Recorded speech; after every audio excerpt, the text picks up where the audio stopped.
Good evening, everyone. Welcome to our meeting. The date is May 12, 2026. The time is 7 p.m. This is an open meeting of the Grand Island City Council. The City of Grand Island abides by the Open Meetings Act in conducting business. A copy of the Open Meetings Act is displayed in the back of this room as required by state law.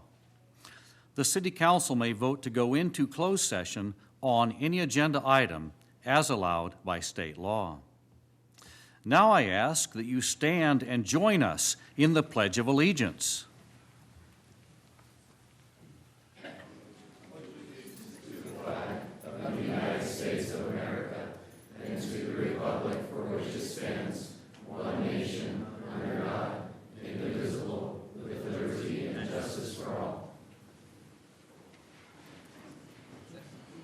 Thank you. The city clerk will now perform roll call. Councilmember Sheard. Present. Councilmember Stelk. Present. Councilmember Conley. Present. Councilmember Nickerson. Present. Councilmember Brown. Present. Councilmember Hazy. Present. Councilmember Mendoza. Present. Council President O'Neill. Present. Councilmember Pollock. Present. Councilmember Lanfear. Present. And Mayor Steele. Present. Also present are Jill Grenier, the city clerk, Patrick Brown, the city administrator, Matt Boyle, the deputy city attorney, Carrie Fisk, the city attorney, and Keith Kurtz, the public works director. Individuals who have appropriate items for city council consideration should complete the request for future agenda items form located at the information booth. If the issue can be handled administratively without council action, notification will be provided. If the item is scheduled for a meeting or study session, notification of the date will be given. Council members, would you like to remove any of tonight's consent agenda items for further discussion?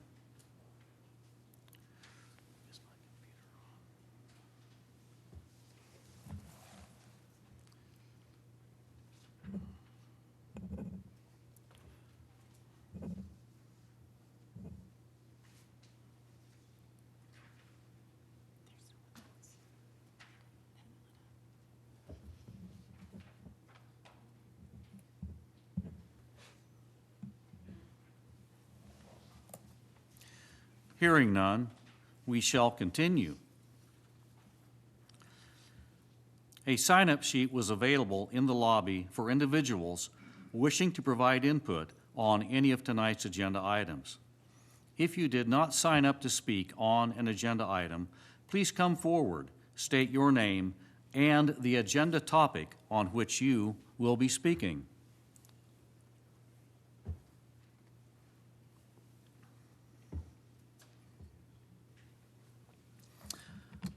No one has come forward, so we shall continue. We proceed with agenda item 6A, Recognition of SkillsUSA State Leadership and Skills Champions. Tonight, ladies and gentlemen, we are proud to recognize an outstanding group of local students who earned top honors at the Nebraska SkillsUSA State Championships. These students demonstrated incredible talent and dedication in fields ranging from advanced manufacturing and robotics to emergency medical services, engineering, and technical education. Their success reflects the commitment of both their teachers and families who continue to support them along the way, with many of them here in the crowd tonight.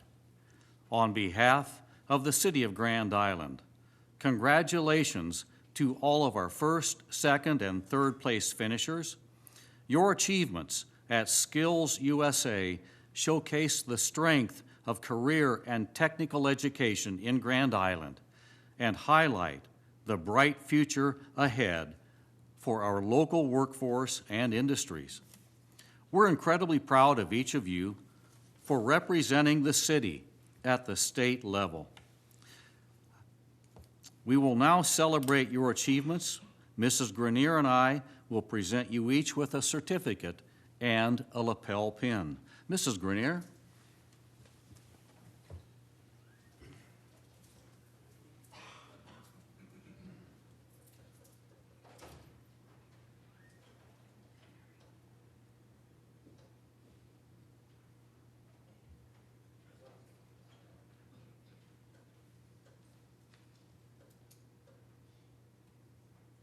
As I call your names, please come forward. Daniela Cortes, first place, additive manufacturing.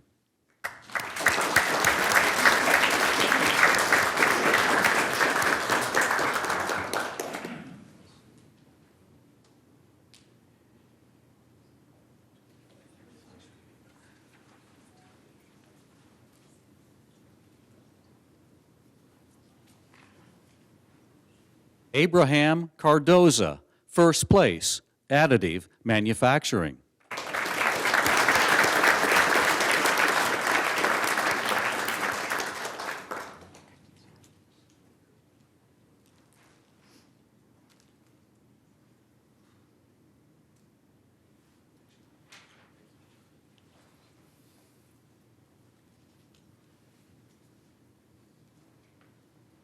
Isabel Corona Rodriguez, first place, career and technical education teaching.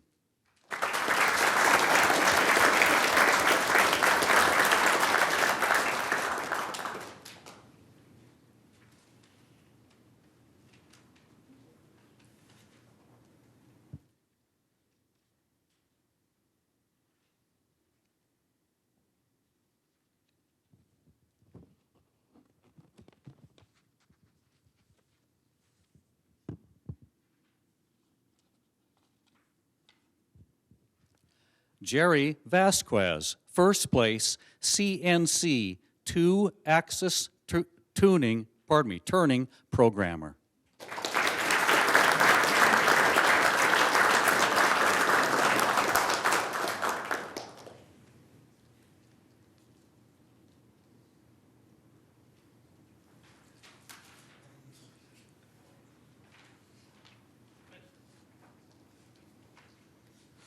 Max Mendez, two certificates, first place Emergency Medical Technician and first place Health Knowledge Bowl.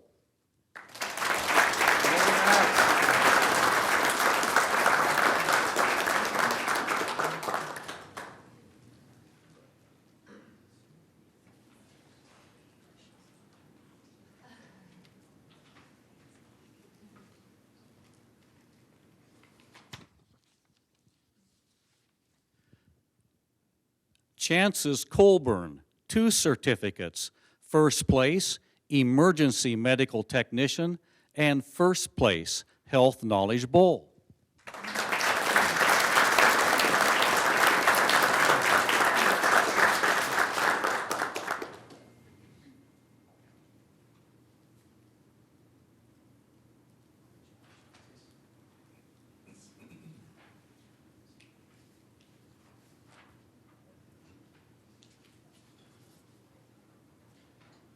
John Adams, second place, CNC 3-axis milling programmer.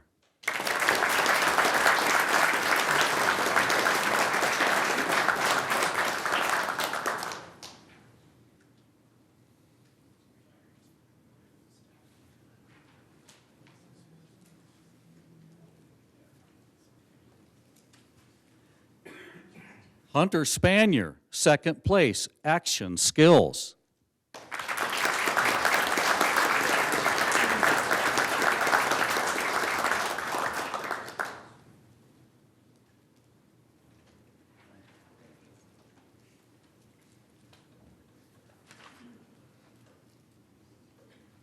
Natasha Chabikwa, second place, Career Pathway Showcase, Engineering Technology.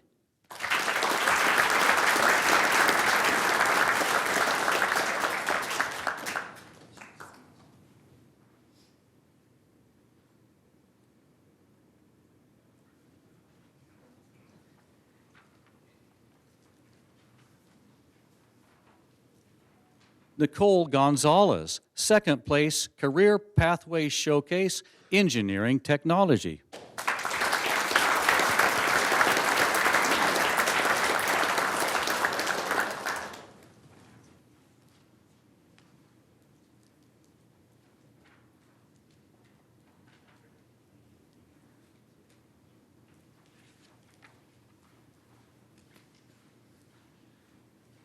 Julietta Ortiz Gillen, second place, Career Pathway Showcase, Engineering Technology.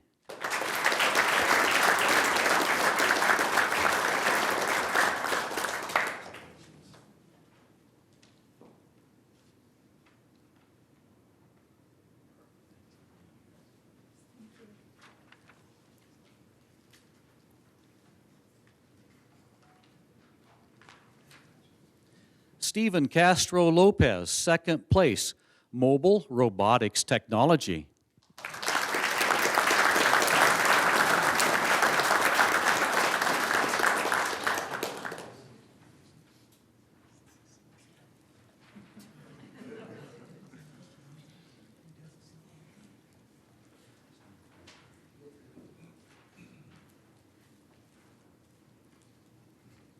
David Diaz Hinojosa, second place, Mobile Robotics Technology.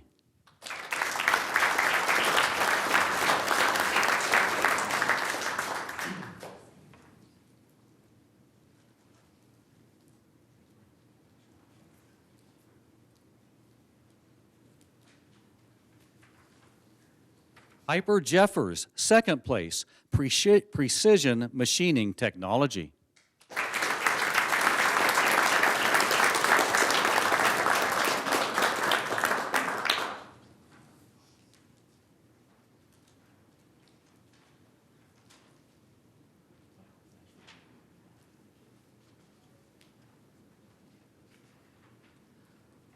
Vanessa Lazald, second place, Architectural Blueprint Reading.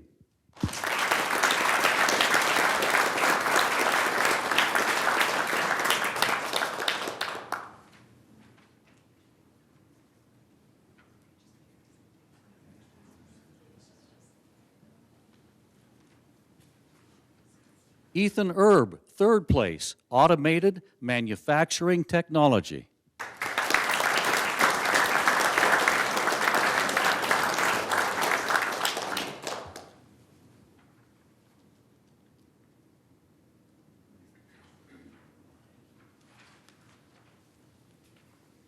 Holden Wemhoff, third place, Automated Manufacturing Technology.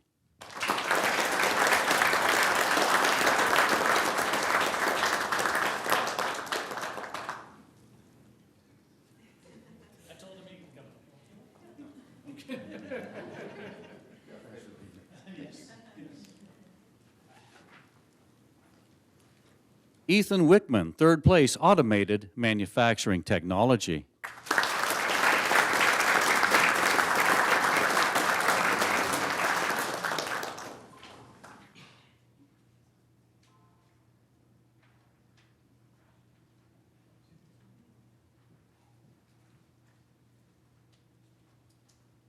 Johnny Matul, third place, Commercial S UAS Drone.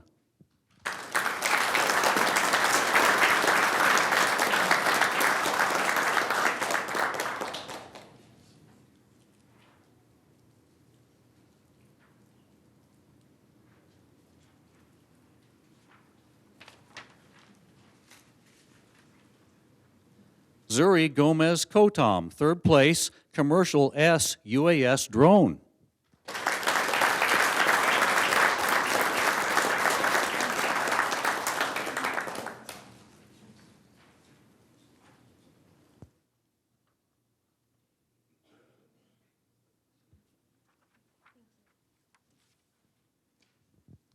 And I want to give a special thanks to Alex Chemnitz, Engineering and Robotics Teacher, 8151 Islander Robotics Coach, Grand Island Senior High School, Academy of Engineering and Technology. Thank you for helping us put all this together tonight and for bringing all these wonderful young people in for us to celebrate.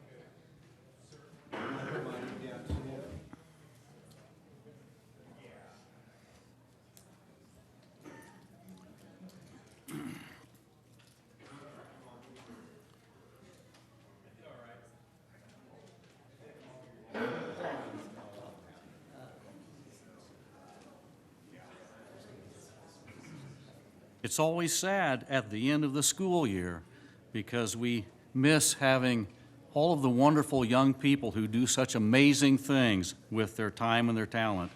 We don't have them over the summer to come in and celebrate, so we look forward to another school year. Agenda item 6B, Grand Island Public Library 2025 Annual Report. Mrs. Celine Swan. Thank you, Mayor, and good evening, Council. And don't worry, all those kids, we'll take them at the library. We're getting ready for them. So our youth are really great. They're really our future. So just a quick few minutes here to showcase our great year that we had with the library from 2024 to 2025. And yeah, we can kind of toot our horns with some of the great things that have taken place the past year. So this is our annual report that's due every year, and our staff put this together. We've got some real talented staff that can do some really wonderful posting and Canva and all that stuff that I don't know how to do. But so by the numbers, our circulation was up 401. Our book checkout was up, audio was up, video was about the same. Serials, which are magazines, were down about 20. Our visitors to the library was up to 27,282. Our meeting room usage was up 1,671. And our borrowers were up 1,654. Computer sessions were down. I think that's because more people are bringing in their own devices and we have free Wi-Fi. So program attendance was down just a little bit. Makerspace was up 271 people. Our budget was up $758 from the year before, so we did a lot with just a slight increase. And so that's always interesting to see, and you can see the top titles there. Twisters was the top movie. I don't know if everybody watched that one, but it's pretty exciting. So one thing I'd like to share are, all the good things that we've done with the library. Some things that are really popular are the art exhibit wall. We have just great feedback on that. Our Bertoya was renovated. If you haven't seen it, stop in. And we've been working a lot on our bookmobile. And so just as a reminder, Grand Island has a 15.21% poverty rate for Grand Island, and which is above the national average of 12%. And so our children really need books in their hands to improve reading scores. So we've really been working hard on the bookmobile project. And I know if we order a bookmobile in May, it'll take about 8 months to receive that. So we have a lot of planning to do, and I know we're worried about our FTEs, and so I've got some creative ideas for that, and I think we just have to jump in somewhere. We had a bookmobile from 1962 to 2009, which is about 50 years. It actually started before I was born, which I thought was, wow, I'm really old. But our bookmobile's been gone for 17 years, and I have not heard one negative comment from the community. It's all pro-bookmobile, because with that bookmobile, we can reach people, the underserved, people without transportation. We can really make a difference. So at the end, I'm happy to answer any questions about the bookmobile.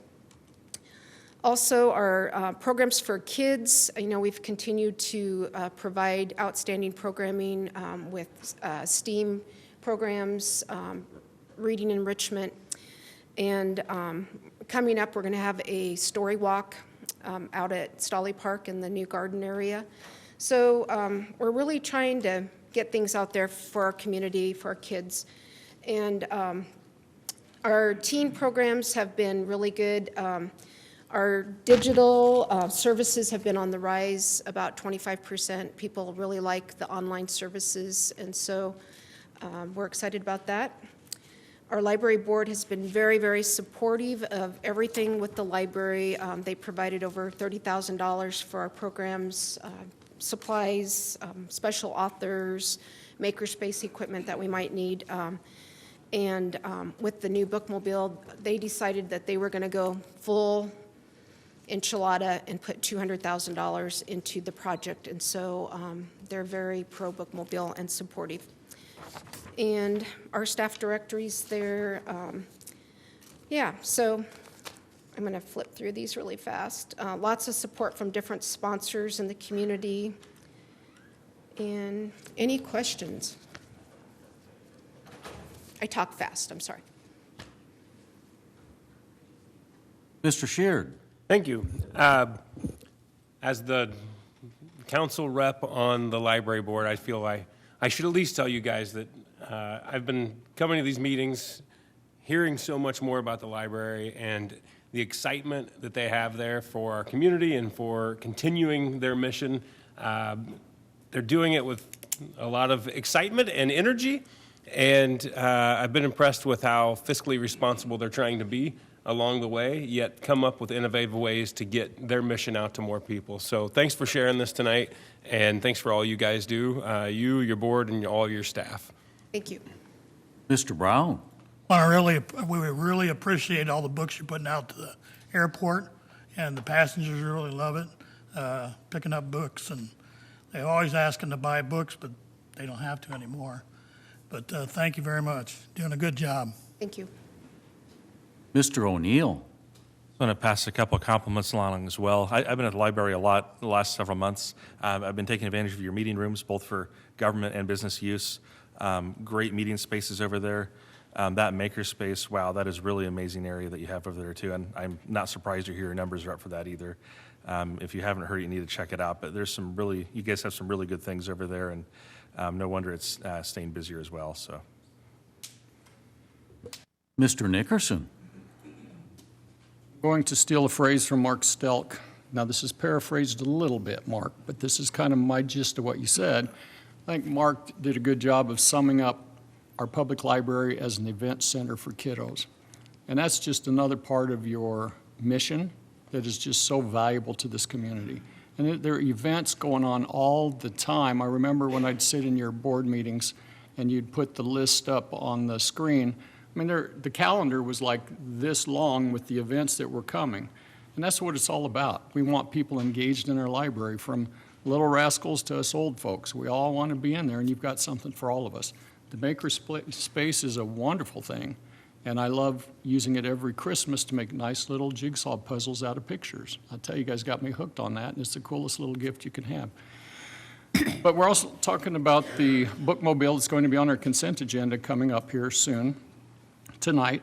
And again, the funding of that, just kind of help refresh our memories, that's not all coming out of general budget. We're talking about a foundation is supporting Right. that. You're willing to give up some money for a kiosk. So all these entities are coming together to help fund that bookmobile. Is that correct? That's correct. $200,000 from the Library Foundation, $70,000 from that kiosk, and $10,000 that we got from the Andrew Carnegie grant that we just got. And we applied for a grant last week to get more books for the bookmobile upcoming, and also some laptops to go out there for people that will use the bookmobile for the internet. Very good. So good things ahead in the bookmobile world. Yep. All right. Thank you very much, Celine. Yep, thank you.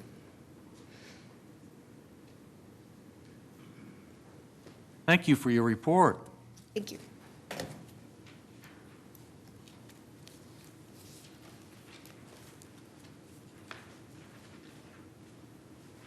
Council members, will you approve the consent agenda? Mr. O'Neill.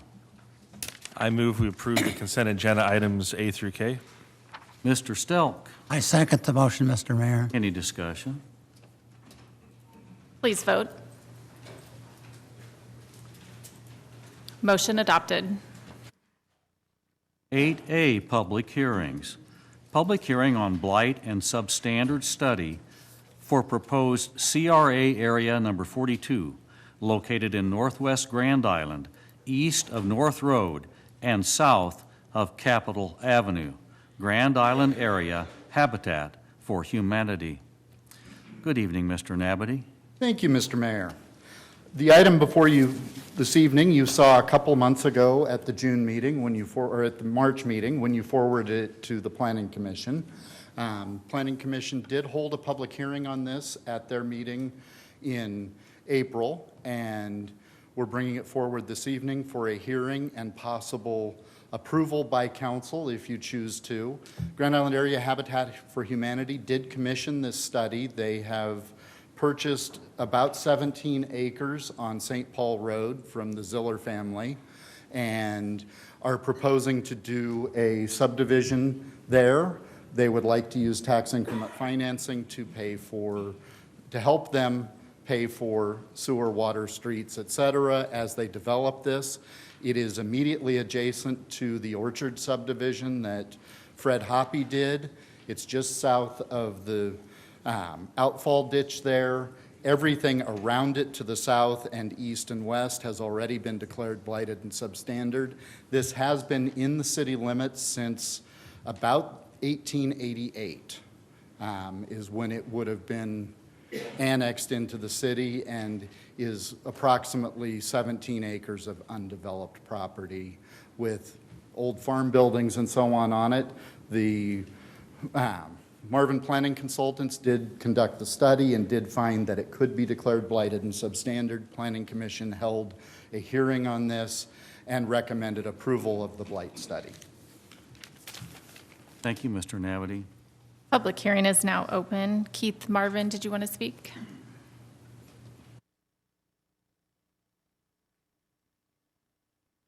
Good evening, council members. Keith Marvin, Marvin Planning Consultants, David City.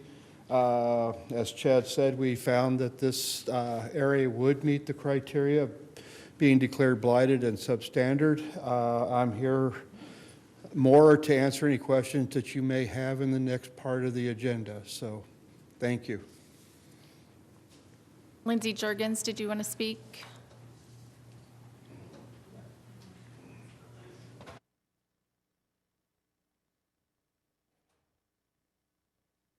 Good evening, Council. Thank you for reviewing this item for us. We're very excited about this. When we visited about this before, I wasn't really at liberty to talk much about what our plans are, but I can tell you now that we are in ownership of the property. We are working with Pintail Engineering to create an affordable housing development that will have more than 80 homes built on it, and that will be over the course of several years. So it won't be a quick project for us because we are not quick builders in that way.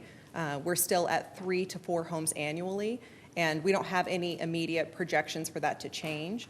So we're looking at a lot of room for us in the future. So the future of Habitat to be in a much more secure space in terms of land than we have been recently. We've been running out of land quickly. So just to give you an idea of what we are wanting to do with this. Do you have any questions for me? They may after they have a motion. Okay, perfect. Thank you. Zach Butts.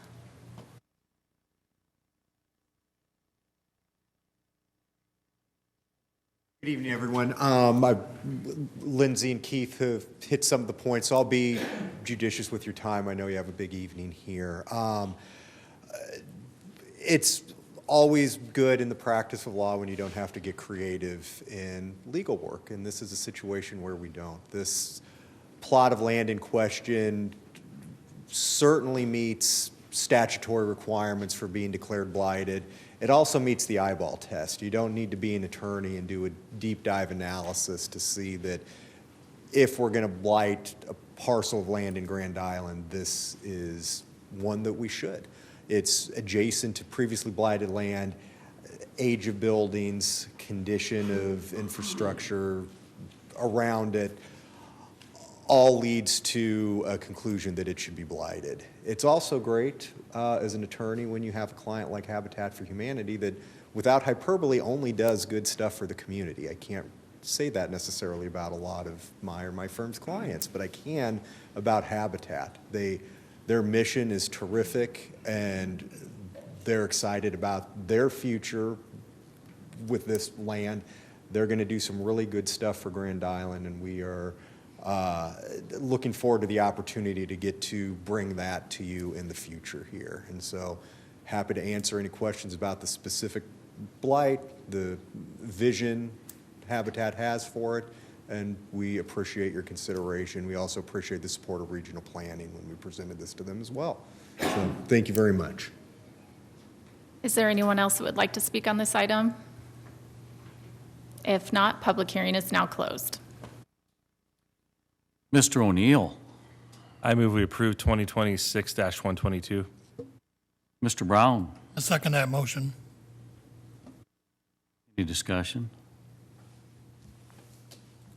Please vote.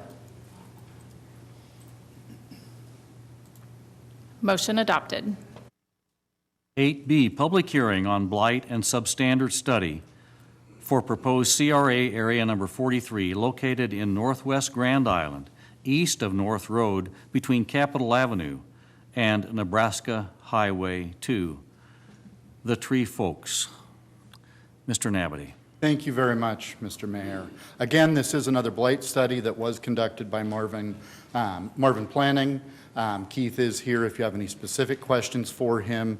This particular area does include the farm property that is at Capitol and North Road. And in particular, Grant Calaros, who is with the Tree Folks, owns the piece north of this where he has some storage units, would like to do some flex storage, potentially put a public street in there, hook those up to sewer and water. There is no sewer available to that property. Sewer is available at Capitol and North Road, so half a mile to the south of his property. As I know you are well aware of, Northview subdivision, immediately to the east of west of Mr. Calaros, has their own private lift station that they all flow to the east, and then it pumps it back to the sewer line that is to the west of them into the sewer main and into the sewer system. It was designed to hook up across on the east side of North Road when there is a sewer line there.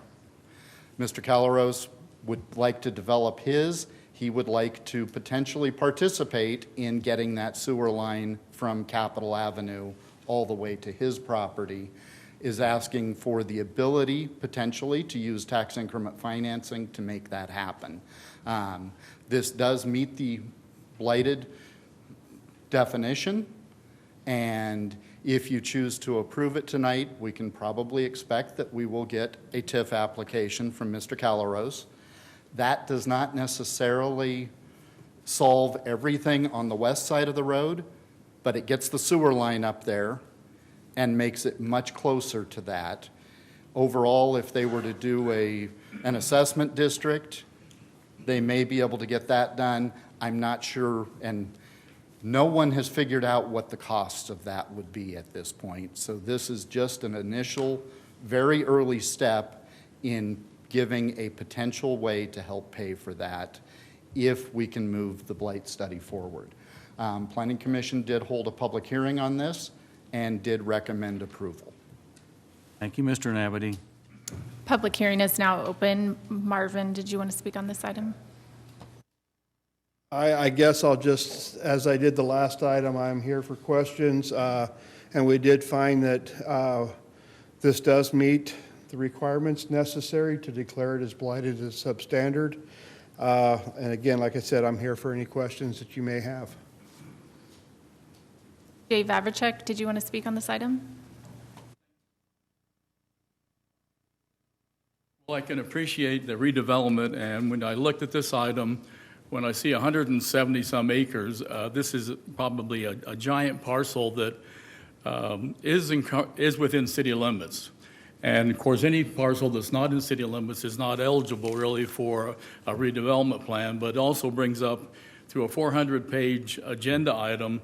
I would just ask maybe Chad to go ahead and illuminate the Tree Folks LLC. It doesn't say who it is, local owners, if it's the people that have the farmhouse there or what, but also speculating what the redevelopment may incur since its proximity is so close to Grand Island Northwest and education and so forth. I think it would be good for people to know potentially what is this redevelopment area designated potentially to be. The other parts, in the presentation of the packet, there was like one slide where it says tax increment financing site.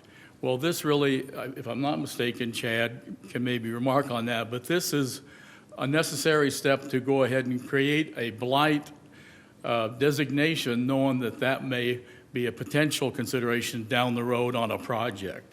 So I just think some awareness maybe would be appropriate on this. The last item, I don't know if there's any threshold of the amount of percentage within our community that can be blighted and substandard, but I would just bring up this is almost 180 acres that would be potentially, and I'm assuming will be approved, blighted and substandard. Thank you, Mayor, for the opportunity to address you and Chad. Thank you, Chad. Mr. Mayor, would you like me to address Yes, please. the concerns? There are 195 acres is the equivalent of 1% of the city limits under our current city limit size. So this would increase our blighted and substandard area by almost 1%, a little less than 1%. We are currently and I'm going to get into the numbers here, so if you read my May 1 report, it's going to make sense to you. If you did not read the May 1 report, it's explained very well in there. We are at about 26% blighted and substandard. That is of our 35%. My opinion, and you can take that for what you think it is worth, is that we really don't need to be overly concerned about that percentage until we go over 30% blighted and substandard. That gives us 1,000 acres that we could still declare. Maybe then we start thinking about it pretty carefully. But that 26% is reduced by anything that's declared extremely blighted. So that takes us down to about 19%, because about 6% of it is extremely blighted. And then it's also reduced by anything that is blighted and substandard and in the Good Life District, which actually takes us down to about 16% blighted and substandard net. So we can go to 35%, we're under half. I'm not concerned with adding 1% to that at this particular time. If you are, you get to make the decisions. So the property to the south of Mr. Calaros's property, Mr. Calaros owns on the north side of the outfall ditch there. So he owns where the storage units are, right off of Highway 2. He does not own the 172 acres. That is owned by another property owner. And at this point, they have no plans for development there at all. The comprehensive development plan would say that that is low to medium density residential, that that's what that is planned for. But until they're ready to develop it, it's unlikely to develop. They have not done any development there since in the last 20 years, since they sold the parcel where Primrose Retirement is right on the corner. But if we could get a sewer line in through there, they would have a sewer line that when they're ready to develop, they could connect to. And it would also take that sewer line up to Mr. Calaros's property and make it available to the properties on the west side of the road. Brandon Wagner, did you want to speak? Thank you for your time this evening. My name is Brandon Wagner. I am the president of the HOA for the Northview subdivision. So what that entails is approximately 70 properties, one of which is the commercial property, the veterinarian clinic, and multiple duplexes that are rentals in that area. We are here in support of this project, and it comes down to sewage. So we are on city sewer, but the lift station is a huge expense to the homeowners in that area. The HOA dues go to maintaining that lift station. They are not area beautification. They are not lake maintenance. We don't pay trash. That lift station is a huge drain on our HOA.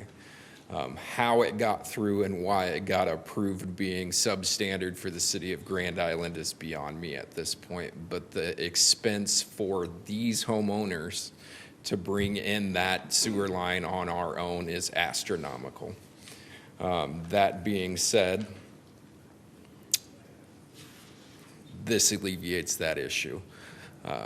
If we were to foot the bill for that sewer line, it does not increase my property value, nor does it increase 70 other property values as we are on city sewer. So this is an issue that has been brought forth to the city council many, many times, and I would ask you to consider it when you look at this study and this blight and how it affects neighboring residents as well. Thank you. Is there anyone else that would like to speak on this item? Gerald, you can come on up.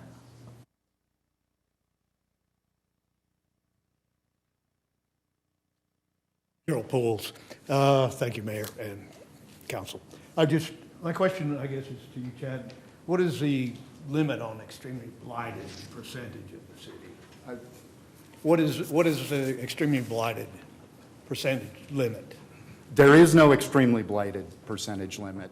The properties have to meet the statutory requirements, which are double the unemployment rate and a 20% rate of poverty within that area. That's how that is determined by statute. So an analysis has to be done each time something is declared extremely blighted. And in this case, they are not even asking for the extremely blighted. They are just asking for the blight designation. There is no action on extremely blighted this evening.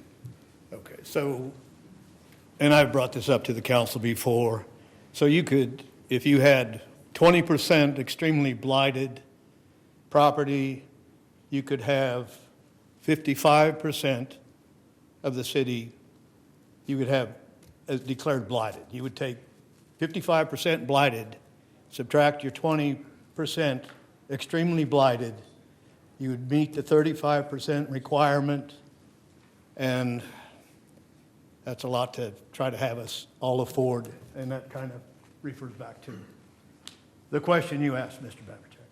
So, thank you. Is there anyone else that would like to speak on this item? You can come on up if you want to state your name.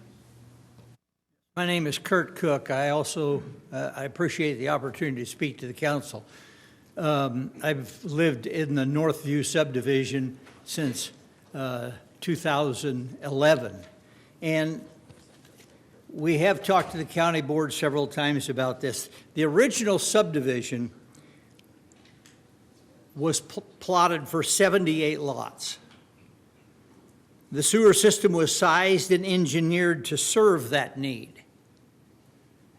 The single-family dwellings and single-family dwellings with one household. Now it's expanded to 98 households, with an addition of 10 duplexes in the 9th subdivision, in that subdivision called Northview subdivision. It was changed,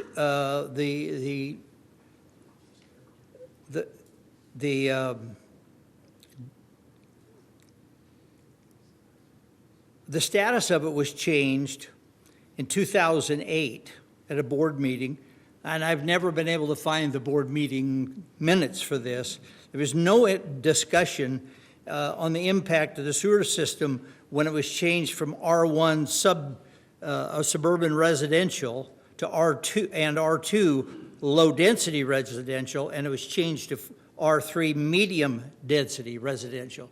When that was done, there wasn't any study that I know of that talked about what the impact would be on the sewer system that was already there. And since that time also, Parkview Veterinarian building has been built and now is being expanded almost to twice its original size. And there's a great deal of affluent and water that goes into the sewer system that was originally sized for 78 lots. So you can see that our sewer system and the lift station that pumps that sewage to the west trunk line that goes from north and south into Capitol Avenue main line is overburdened. We've had episodes where our lift station has gone down and people have had sewage come into their basements. Many of us out there, in looking through records, feel that the original engineering on that was substandard. We have no proof because the council minutes aren't very specific about how this was all, how it all came about, how it was all approved.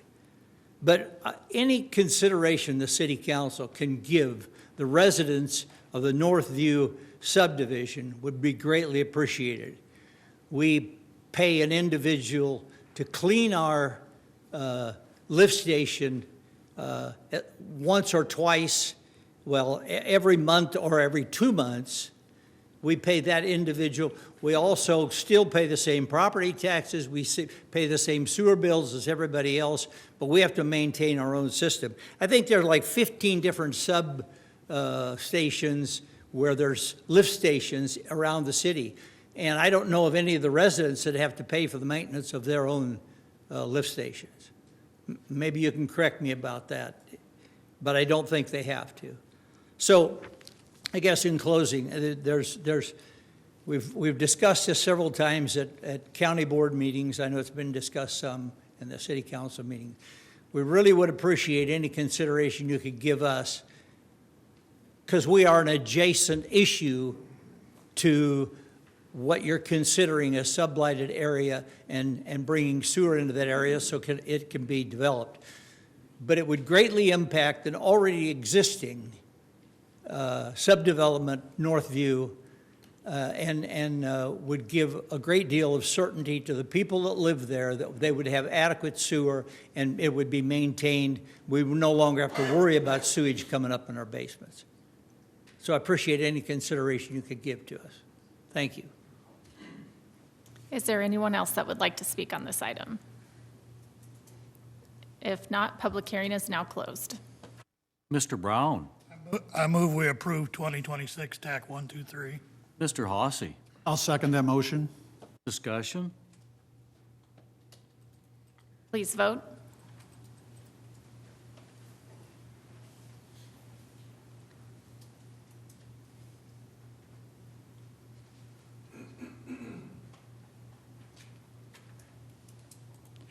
Motion adopted.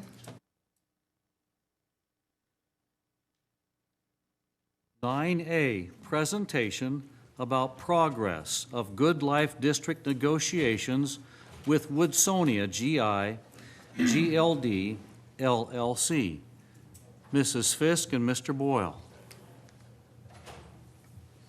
Mayor, members of council, Matt and I are going to go through and kind of give you all what I'll call high-level overview of the materials that are in your packet.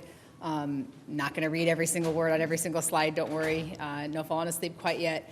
We will go through some of them in particular that have been put in there in response to some of the assorted questions each of you have asked over the last month or so.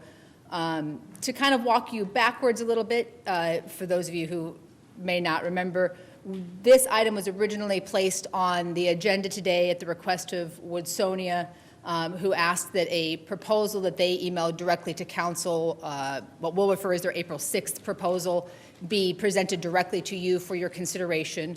As the packet relays to you, a little less than a week ago, Woodsonia asked that that proposal be withdrawn from presentation for you today and instead replaced it with a list of 4 items of conversation they'd like addressed. So there isn't necessarily an active proposal we're going to talk about, though we are going to highlight a few of the key issues that came up there. But fundamentally, first we want to walk a little bit backwards and give kind of that redo primer on the status of, when we say the Good Life District law, because it's become very clear over the course of this that the evolution and change of that since we started this process in November of 2023 has perhaps caused some confusion, has shifted where we are and what progress has occurred. So As we go through this, again, if you have your packet materials, you can probably see where we're headed a bit. So ideally, we'll hopefully get to any of the questions you had as we progress through things. But if there's something that we skip over in these slides that you would like us to focus on, feel free to let us know a little bit. As most of you are aware, though some of this predates even a couple of your time on council, back in the fall of 2023, City Council was asked by Woodsonia to recognize that they intended to apply with the State Department of Economic Development for the creation of a Good Life District under the Good Life District Transformational Projects Act. At that time, that was the statute that had been passed, the law that had been passed to allow the creation of up to 5 Good Life Districts in the state of Nebraska. Woodsonia made that application under this particular set of statutes. The reason I want to highlight that there's been 2 sets here is that the actual request for money and for what I'll call progress now comes under a second set of laws. But when we talk about the purpose of the law, they have gotten a bit commingled. The Good Life District Transformational Project Act sets forth pretty clearly what the purpose of the act was. This is what the legislature put into the law to define what the goal of creating the districts was. Fundamentally, for each of you, when you're talking about accomplishing the goals of the Good Life District creation, is to promote and develop the general and economic welfare of the state and its communities, so a very big, ethereal academic goal, by growing and strengthening retail, entertainment, and tourism. So the legislature was relatively clear that the purpose of this act was to spur growth in these particular areas.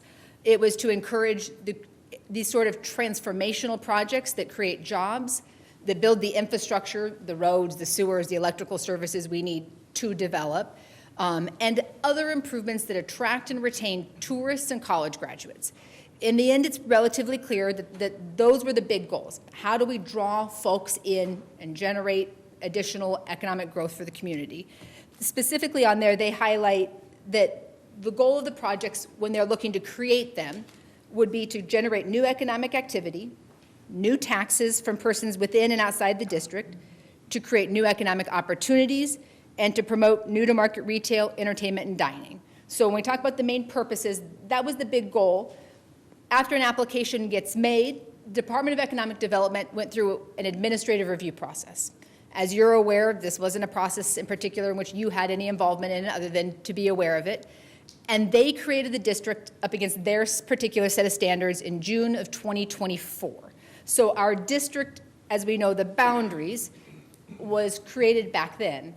At that time, the district was created for a period of 25 years. This statute was then amended to allow the district to exist for up to a 30-year period. Under the Transformational Project Act, once the district is created, it exists in the existing boundaries so long as 3 key benchmarks are met. First and foremost, it has to generate new development costs. The legislature defines those new development costs as construction and improvement costs on real property. So it includes the acquisition of personal property that's part of the project, including improvements to real property in the district. So land, when we say real property in lawyer world, we mean land. Personal property are things you own. New constructions and additions to existing buildings, and construction and acquisition of the infrastructure necessary. That is what they consider new development costs to be. If it isn't one of those items, it doesn't count as a cost for keeping our district alive. After that point in time, there's 3 different times Department of Economic Development steps back in the district. And that's at the 3-year mark, the 7-year mark, and the 10-year mark. To keep the district alive, there has to be that new development costs and it's a percentage of the $100 million that Grand Island is that our particular size community has to build. At the 3-year mark, we have to have had commitments, so either money actually spent or firm commitments and promises to spend $10 million in new development. If we did not clear that particular threshold, the Department of Economic Development could terminate the district. At the 7-year mark, that's a commitment of $50 million in new development. And at the 10-year mark, it's a commitment of $75 million in new development. By the 10-year mark, if we've cleared $75 million in new development, the district just stays until the end of 30 years. Those are the only 3 collapse points the Department of Economic Development has. And so one of the things we want to highlight before we do anything else is to take a moment to really celebrate the fact that we've actually done a whole lot more than it looks like we've accomplished. In December of 2025, Woodsonia Real Estate Inc., the applicant with the State Department of Economic Development, certified to the Department of Economic Development, and this is codified in our code, we also require the same thing, that they had commitments of little over $74 million in new development costs. So by December of 2025, little under 2 years into our district, just shy of $75 million, that 10-year permanent benchmark, had been met according to Woodsonia. If we look just at what we know as the city, since the creation of the district, the city, when you get a building permit, you have to tell us how much your building is worth. In the district, we've had $63 million worth of new development, construction costs that building permits have been issued on, and $59 million of that is in what I'll call tax-generating properties, retail, hotels, the sorts of things that generate that sort of economic growth that the Department of Economic Development has highlighted they want to see. So in 2 years, our community has grown just in this small geographic boundary by $63 million worth of buildings that are either built or in construction. And so I think it's a really key thing for each of you to remember and frankly celebrate. That's a lot of growth in a town our size in a very short period of time in a small footprint. Both just in celebrating how great our community is and how far it's grown, but also in those benchmarks. We have cleared in actual development costs the 3-year benchmark, the 7-year benchmark, just in building permits alone, and we're just shy of that amount just shy of that 10-year benchmark. If we add to that about $500,000 in private infrastructure, and the city right now, just in the southern part of the district, has about $7 million worth of infrastructure improvements, road improvements, street lights, sewer lines, moving fiber lines. So we are at it probably safely when we do the next round of certifications, have cleared that 10-year benchmark in actual expenditures. And remember, we only have to show commitments of $75 million.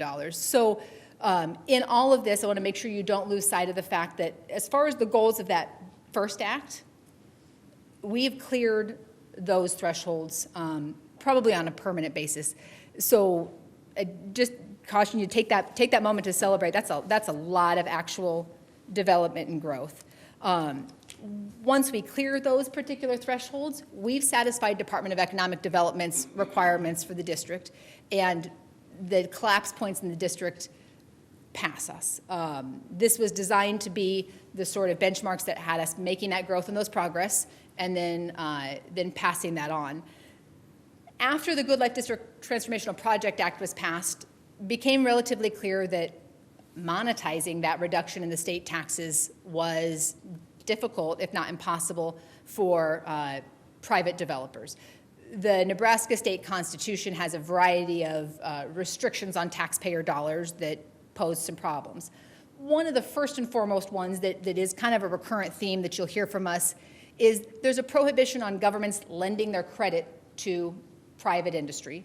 We can't co-sign a car loan, for example, without specific legislative permission. This act does some of that. It gives some of those authorizations to take taxpayer monies and spend it on certain narrow things. And a lot of why we want to highlight some of these restrictions is because these serve as your legal guideposts.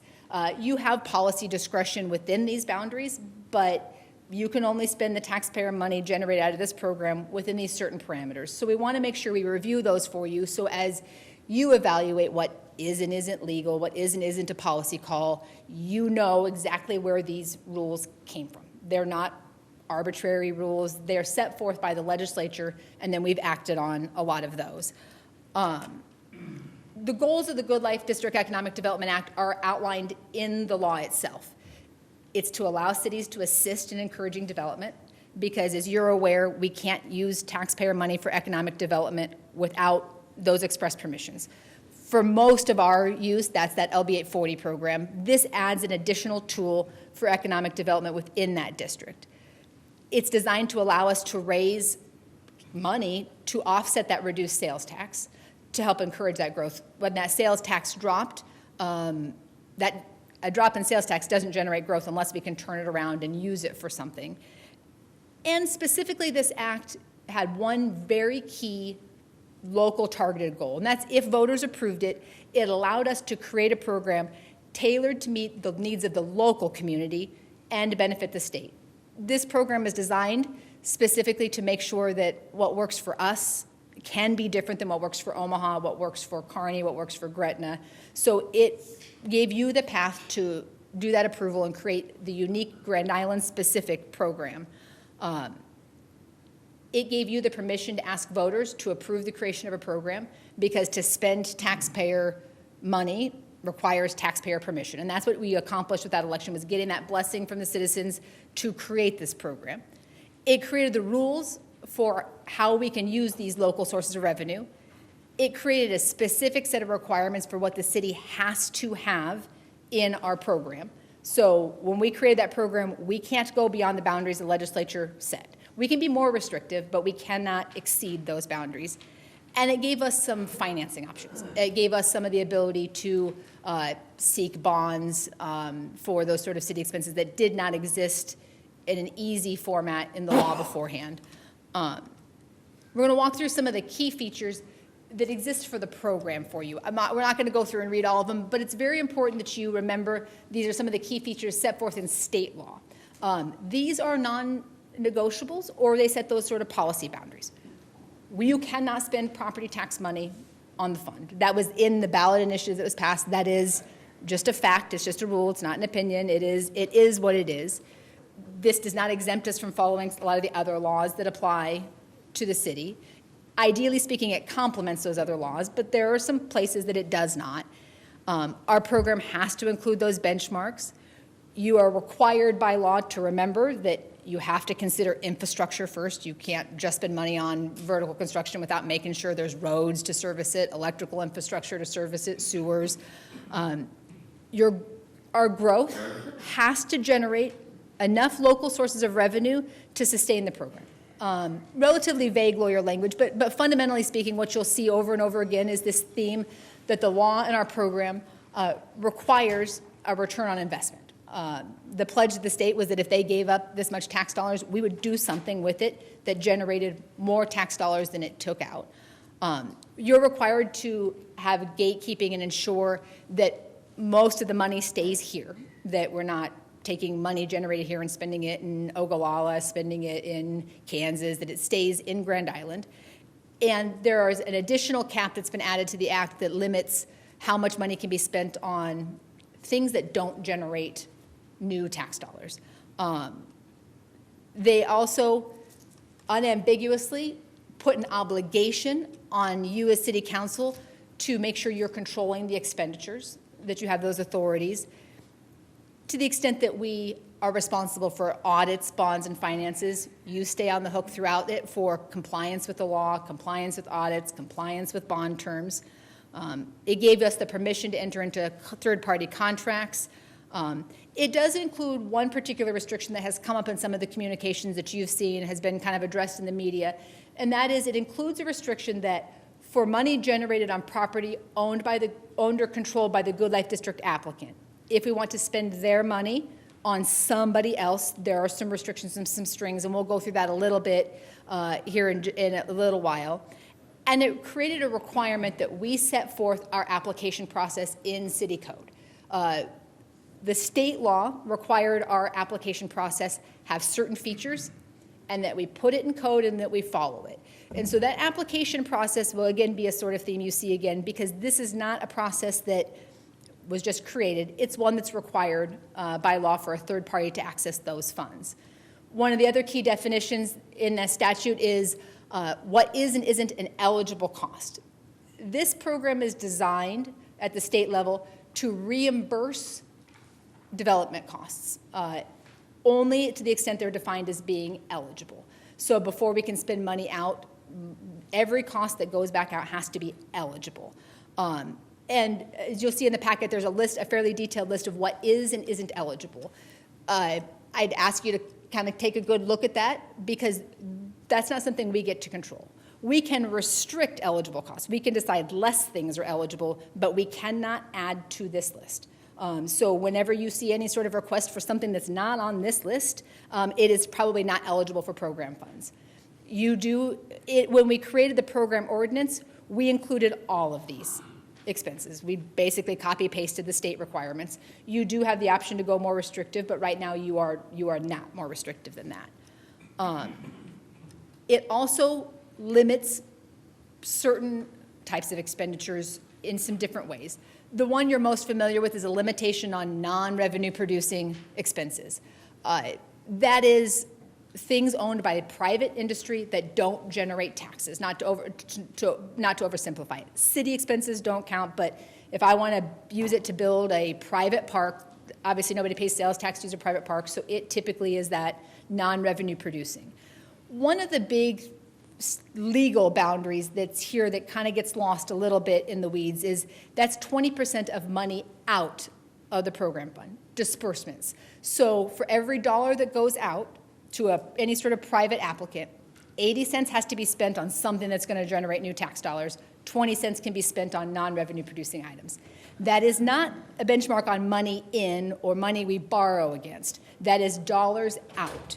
So as we talk about some of the proposals that have been floated, you do not have the legal ability to front load non-revenue producing expenses because this benchmark that you're responsible for compliance with and that we have to survive an audit for, because in the end this is the fund that the city is on the hook for. It is 20% of disbursements from the fund is the maximum.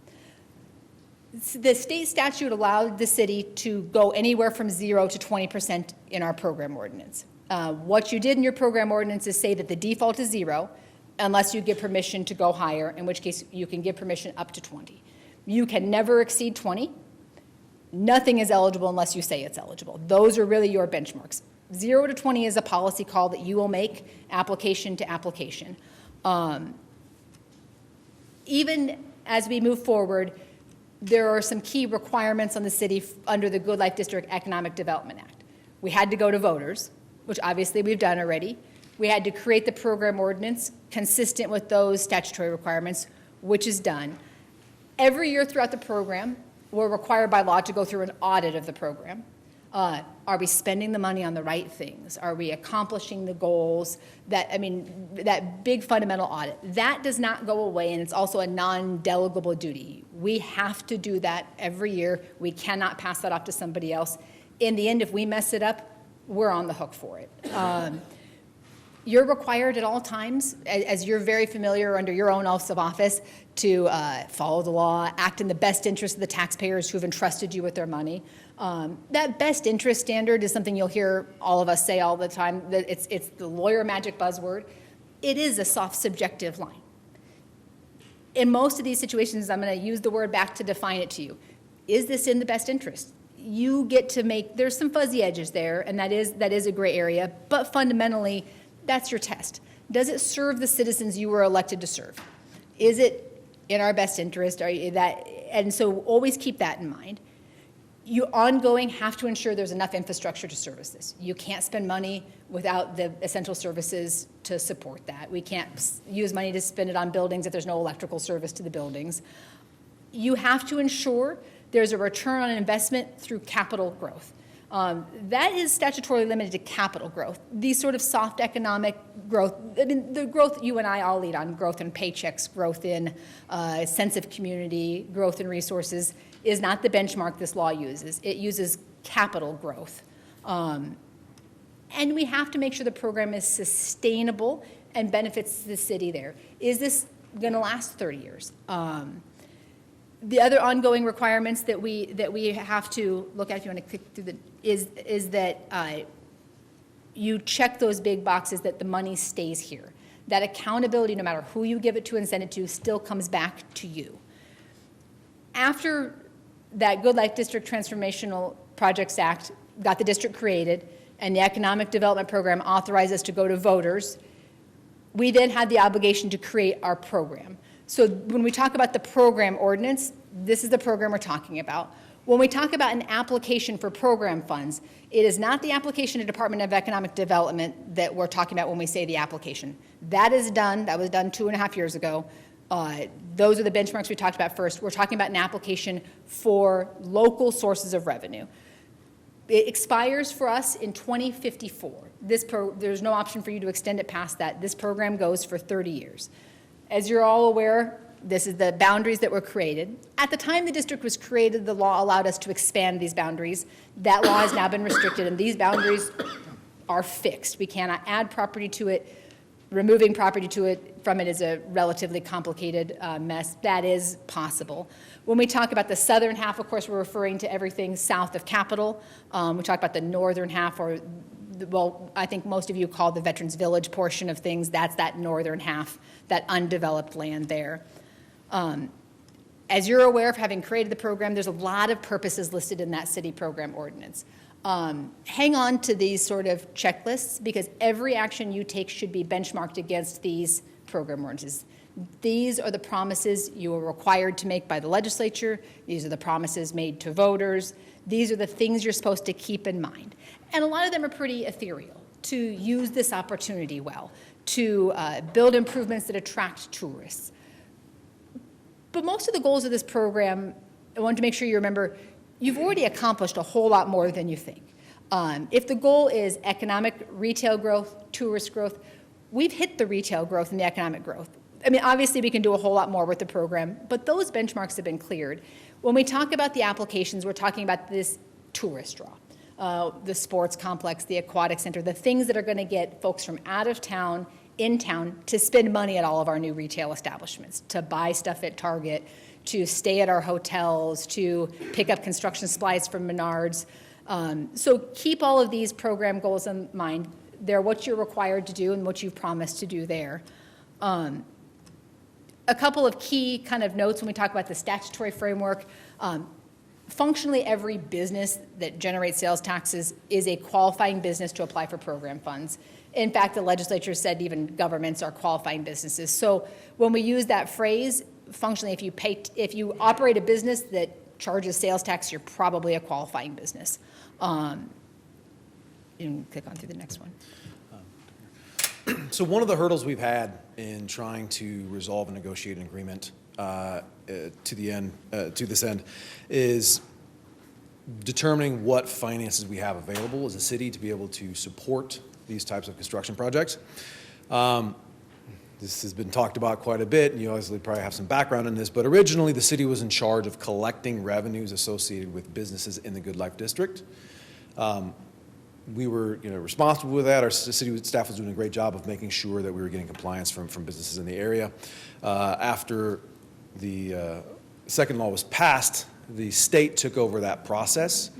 And unfortunately, there's been some variance in the collections we've received with respect to some of that property, or that sales tax. Originally, the average monthly collection was just under $700,000. Up to this point, especially early on, there was a whole bunch of variance in what was collected. As you can see here on the slide, the information is $50,000 to $1.2 million, which likely attributed or accounted for a few different months. So it was hard to establish exactly how much money was coming in on a regular basis and how reliable that would be in order to borrow against it, for instance. The monthly average at this point is $40,000 is not an insignificant amount less than what we were averaging before, but that also has not yet accounted for this new $5 million cap on existing business revenues. So I would expect that over time, as we hit that $5 million cap, that number will probably decrease on a monthly average.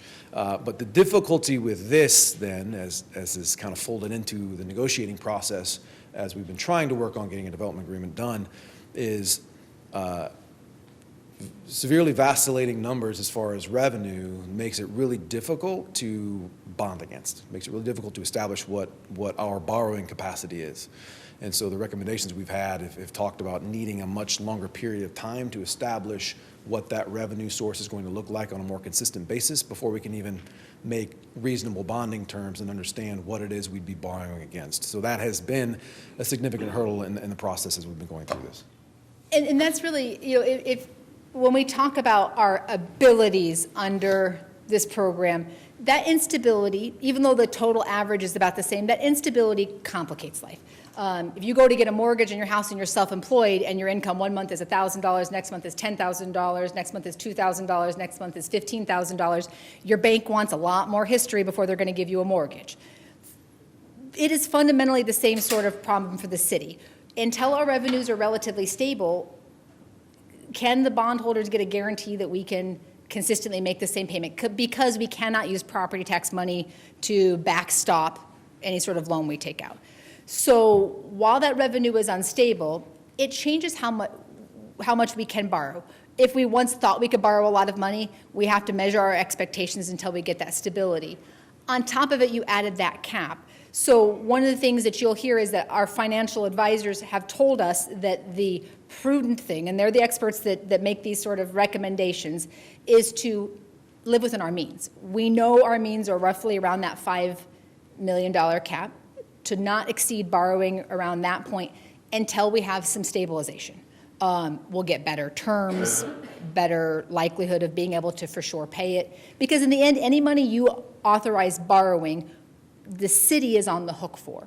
And ultimately, you're using taxpayer funds to pay for it, so there's that sort of financial due diligence. So stability and our ability to borrow is kind of a common theme you'll see. The wonderful decision tree that is the law here is what happens when lawyers start adding math rules to statutes. But fundamentally speaking, all the money that comes into the program is a local source of revenue. There are rules as to when and how you can remove money from that account. The farther right two columns are what we can do for debt servicing. When you borrow, you've got some ability to use this local source of revenue to pay back the money you borrow. We can use it for some basic administrative fees to cover the cost of those audits, the program compliance. And then there's money we can directly spend on that growth. And there are three ways that growth money can come out. The first and probably easiest to digest is the city can spend it on eligible costs. We can spend it on roads and on sewers and on the sorts of things cities do. Anything that's infrastructure, anything that qualifies as improvements, right-of-way acquisition, buildings, parks, and we can spend it on operational money. For example, when we talk about the sports complex, the city can spend it to pay a management company. A private entity cannot, so that's the operational expenses are a government expenditure. We can spend it in response to our requests for proposals. So, for example, if we say, hey, we've got $1 million of incentive money, tell us what cool thing you'll do, we can send that out, and then we can issue those contracts in response to our requests. As far as a qualifying private business making an ask for this limited source of revenue, there is one authorized path, and that's through an application process. The Good Life District Economic Development Act obligated you to create that program, and you are required to set forth the application process in code. If a private business wants to make a request for that money, this is the way to make that ask. This is the way you are allowed to remove money and transfer it to a private business. That process is clearly established in code. We were required to go through the exact steps in code, and so we're going to run through a little bit what those processes are, largely because one of the things we need you to understand is when we talk about how this current process got complicated, it's because we started the journey on the right path, and then about October of this year, that path wasn't moving quite quick enough, and so it got sidestepped and shortcutted before it was really done. And the proposal and those kind of key terms came to you in November before you authorized this negotiation. And it's been a constantly evolving and changing document. The terms, the key things that should have been in the full application have been constantly evolving. So when we do this the legal way, you follow the key application. Our application process is set forth in City Code, Chapter 38, Section 19, for those who need some light reading to fall asleep today. But it includes the exact list of what is supposed to be in that application. An application needs to have all of those pieces or those questions answered to be considered complete. The application that was last received by Woodsonia is missing some of these pieces. When the process works appropriately, if the application comes in with the associated fee, goes to the community development director who checks the boxes to make sure everything's there, then gets sent on to the administrative review team. That team is designed to fluctuate depending on the size and scope of the project. It always includes public works director, because infrastructure is a very key part of any project we do, city administrator who administers your business, me to go through those sort of contracts, and then it's designed to let other stakeholders be a part of it as may be necessary. So for example, in this process, we brought in bond counsel, we brought in financial advisors, the utilities director gets to be involved, sometimes parks director for the parks programs. But if we were doing a single building project, it could be a smaller team. So it's designed to be flexible and grow there. The application then goes to that administrative review team who gets to ask follow-up questions, collect more information, try to get this nicely packaged up and bundled for you so that way by the time you vote, we can just do things. The reality is we got about halfway through this process before things weren't moving quick enough and a request was made to come directly to you to make this pitch. That's part of why we have these gaps and these holes. Additionally, if the process is working right, the request is solidified before it comes to you. We've had the additional complication that the request has changed and evolved throughout this application process. I'll use the sports complex itself as probably the best example.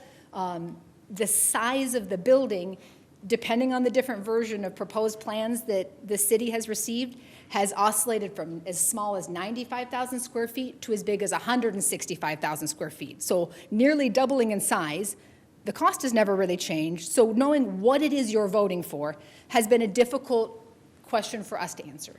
The commercial development has included everything from a bunch of pictures of commercial and mixed-use development to a list that is general and vague in terms of retail growth to one hotel, one restaurant, and a 2,500 square foot commercial building.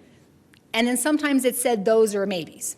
So if the application process is followed, for example, one of the items you should have got is a list of occupied structures intended to be occupied, their use and their size. Once that process has been through and been fully vetted, an application would then go back to the applicant to say, hey, this is all the recommendations the administrative review team has. These are the things they'd like to see happen. And at that point in time, the applicant gets to choose, do I make those adjustments and come back through? Do I say, you know, wait, this is not the right program for me, I'm going to withdraw my application? Or do we forward it to council, ideally speaking, ready to go? The application process sets forth pretty cleanly what those qualifications are. You have to be a qualified business. You have to be either involved in the operation of a tax-generating business. You have to have some basic insurance coverage. You have to be able to obtain a performance bond in the amount that guarantees you're going to finish what you've asked to start. You have to promise to be committed to legal compliance. You can't have had government contract problems. You have to provide proof of ownership in the property that you're applying to make the improvements on, or encumbrances or an exclusive interest, something that basically says you can do what you're asking to do, and proof that those improvements meet building code, some of those basic standards. Your application has to have all of the materials, and it has to have some key measures for you to ensure the project is realistic, it's deliverable, it's financially viable. The math has to work in a way that's past what most lawyers can understand. You have to have proof it exemplifies the purpose of the program. Is it going to build infrastructure, generate tax revenue, and bring in tourists? We ask for detailed plans, projections, governance documents, a list of the structures, all of the supporting materials you might need to make your decisions. And again, those sort of pro formas, the proof that this can actually materialize. Then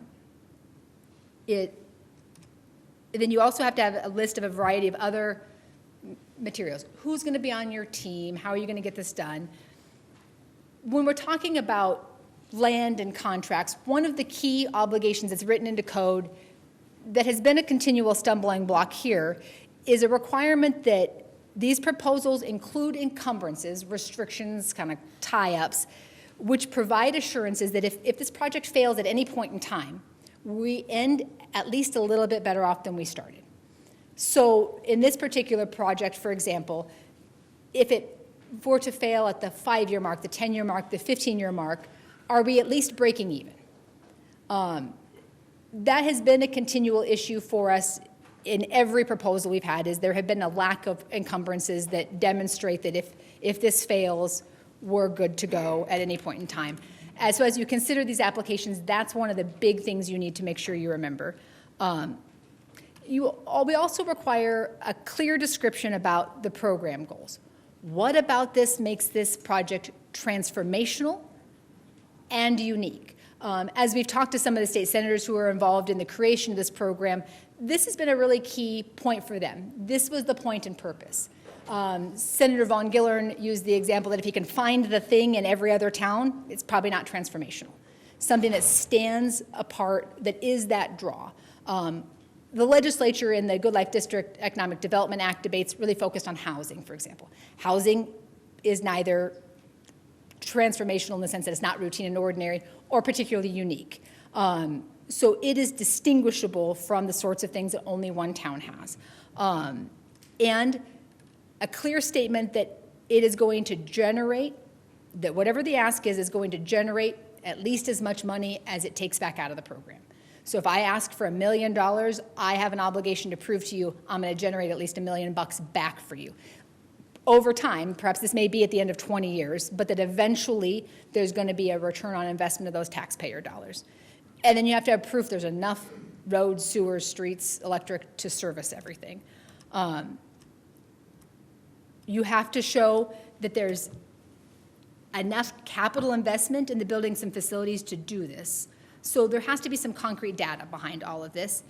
And you're required to submit proposed distribution schedules that prioritize things that generate taxes over non-revenue generating. So your schedule is supposed to show that you're going to spend money on transformational tax generators first, non-revenue producing stuff second. Those key requirements of the program, the requirements of law, have been, for the most part, missing from the materials we've received. As far as the particular application with Woodsonia goes, Matt's going to kind of walk through some of that big history there for you a little bit.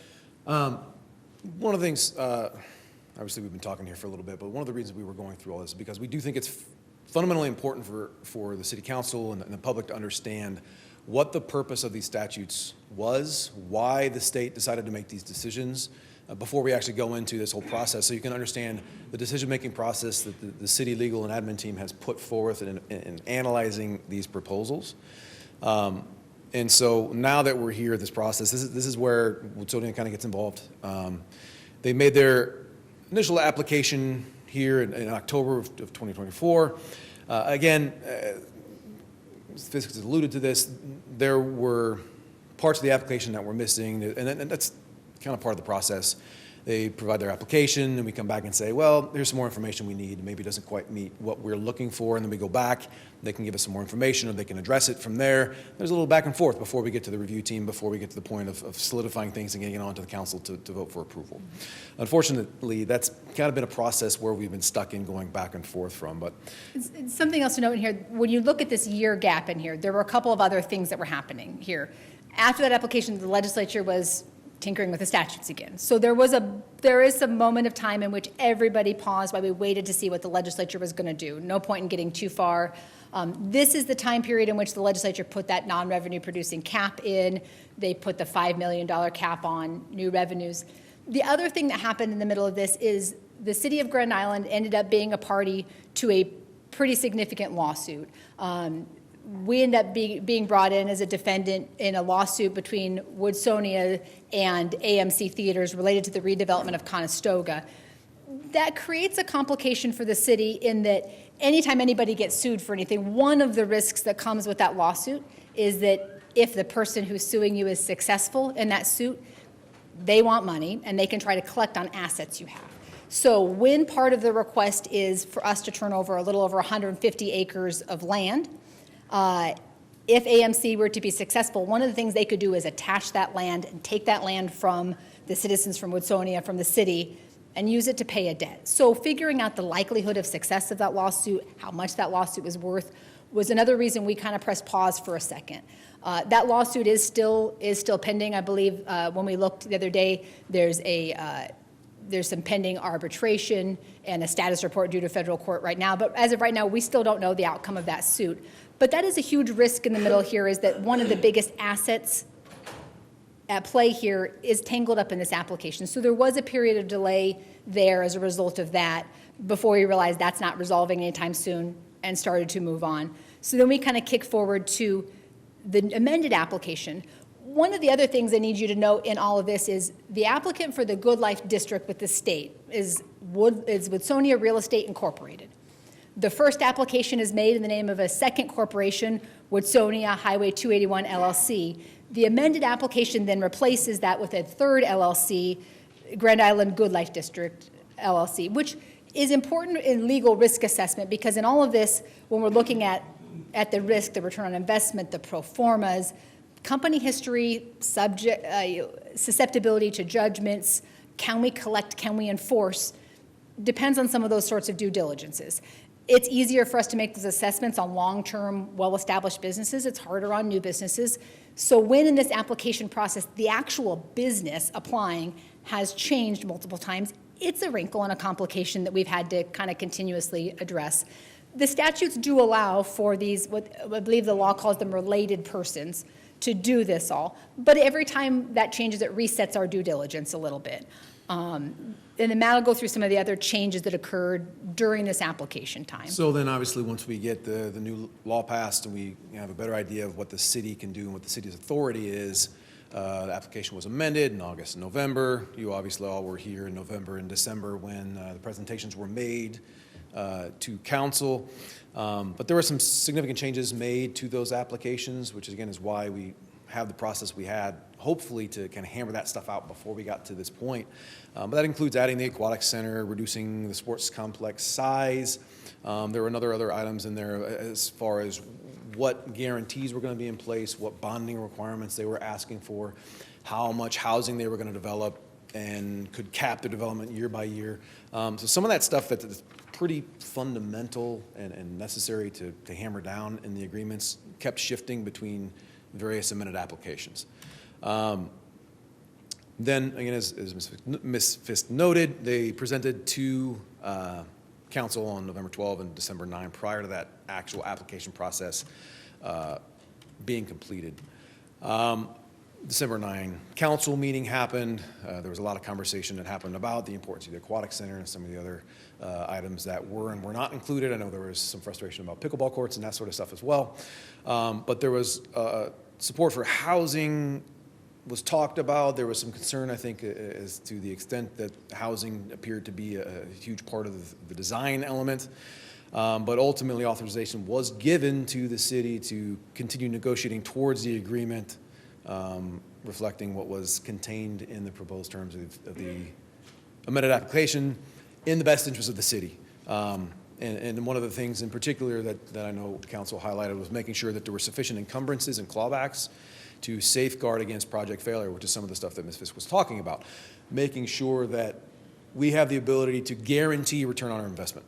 Making sure that the land is going to be used as it has been indicated is going to be used, and making sure that if something goes sideways or haywire, we're not left in the wind, and we're left, at the very least, no worse off than we were when we got into the deal. And when we talk about these negotiations, at the very initial stages of our discussions with Woodsonia, we tested a variety of models. I think they'll probably agree with you. The first probably 20 meetings we had were monster group meetings. Every stakeholder in the meetings, 15-person wide Zoom meetings. Very quickly realized governance by committee is messy and complicated. Even just scheduling the meetings became a bit stressful. We attempted smaller groups, different groups. Stakeholders have changed. We've changed city administrators. They've changed lawyers. We've tried about every different combination of folks possible throughout the course of that year and a half there. Up to the November meeting, just looking at my calendar alone, there's over 90 meetings that we had that were calendared and included outside stakeholders. So a pretty exhaustive combination of folks there. After the December 9th meeting, one of the things that Woodsonia had asked is that we stop doing these group meetings and they just negotiate through their lawyers. So at that point in time, their attorney, Kurt Peterson, then proceeded to work pretty heavily with our bond counsel, Mike Rogers, to do just some one-on-one attorney-to-attorney negotiations. They had more schedule flexibility and could meet relatively frequently. So when I go through some of these, what meetings occurred then, some of them were just between those two to make the progress. Then their attorney would go forward and meet with them separately, and Mike would kind of keep us up to speed and updated. And every once in a while, we'd come back together and have some 4 or 5 person meetings. But we designed a process to keep the groups small, at Woodsonia's request, just to those 2 lawyers to kind of talk and see if that helped us make some progress. Since we were back here in front of council before, again, we did these negotiations between their attorney and our bond counsel.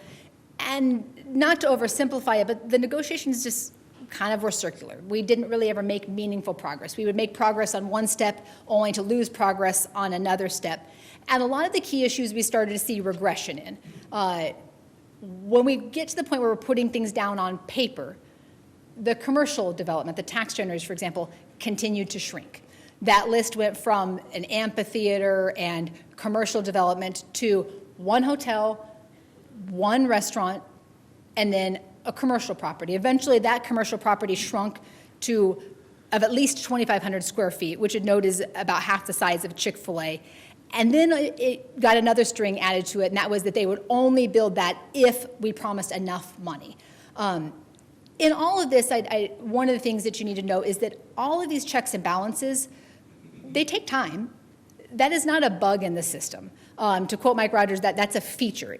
We're talking about an ask for $140 million in Good Life District revenue, $50-ish million in TIF, and 150 acres of land that have been in the city's or the government's care and custody for 125 years. It's supposed to be hard. It's supposed to be time-consuming. It's supposed to be restrictive. It should not be easy to spend almost $200 million of taxpayer money. So it's okay that it has got complicated. That's a good sign. It's a sign everybody's doing their due diligence and is putting their homework in. Part of that complication, the complicated process was, as Carrie noted, at Woodsonia's request, the conversation was really led by representative attorneys and then would come back to the group so we could have some feedback and then provide feedback and then hopefully push the negotiation even further.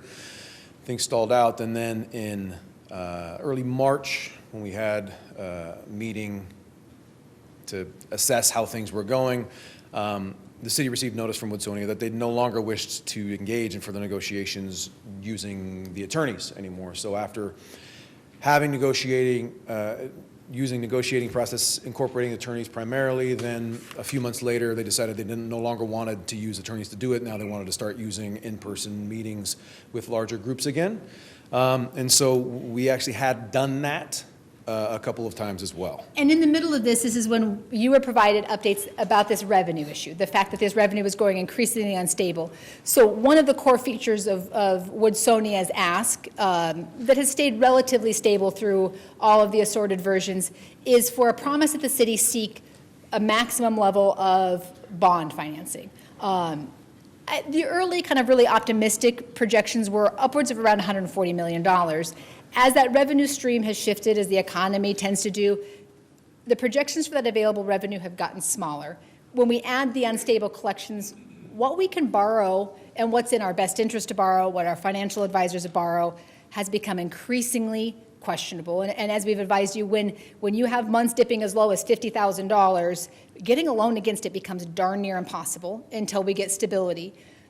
But the ask has always been to guarantee a certain level of bonding. That has become throughout this process factually impossible of a promise for us to make. We can't promise a revenue bond if we don't have stable revenue, and you can't use property tax money. So we updated you then, of course, on that stability issues and on the fact negotiations were stalling, and then advised Woodsonia of the same, that there was a growing frustration with the fact no progress was being made, and started the process to ramp up these meetings. In the middle of meetings, when some are scheduled, that's when Woodsonia provided the notice Matt relayed to you, which was that they were no longer interested in meetings. I'd note that I think in the media that answer has been relayed that somehow the city cut off negotiations in February. That is just patently untrue. We were still meeting at the beginning of March. That first week in March, then Woodsonia notified the city by and through legal counsel that they were no longer interested in this negotiation and instead would submit what they called their best and final offer. I'd note that Their November offer and December offer to council were also couched as their best and final offer. That offer was given, and we checked it against the authorities that were given to us by you in November and December, and against the boundaries of the law, to see if there was hope that we were pretty close. We just had to tie up some loose ends. And fundamentally speaking, we were still not even reading the same book, let alone on the same page. And so in the end of March then, Mayor Matt, Patrick Brown and I met with Drew Snyder and provided him that notice that we looked at the best and final, and it did not meet any of the authorities we'd been provided by council or the authorities set forth in law. But the city still had an obligation and a promise to do this transformational growth, a promise that you all had made to the voters who approved the program. And so we let them know that at that time that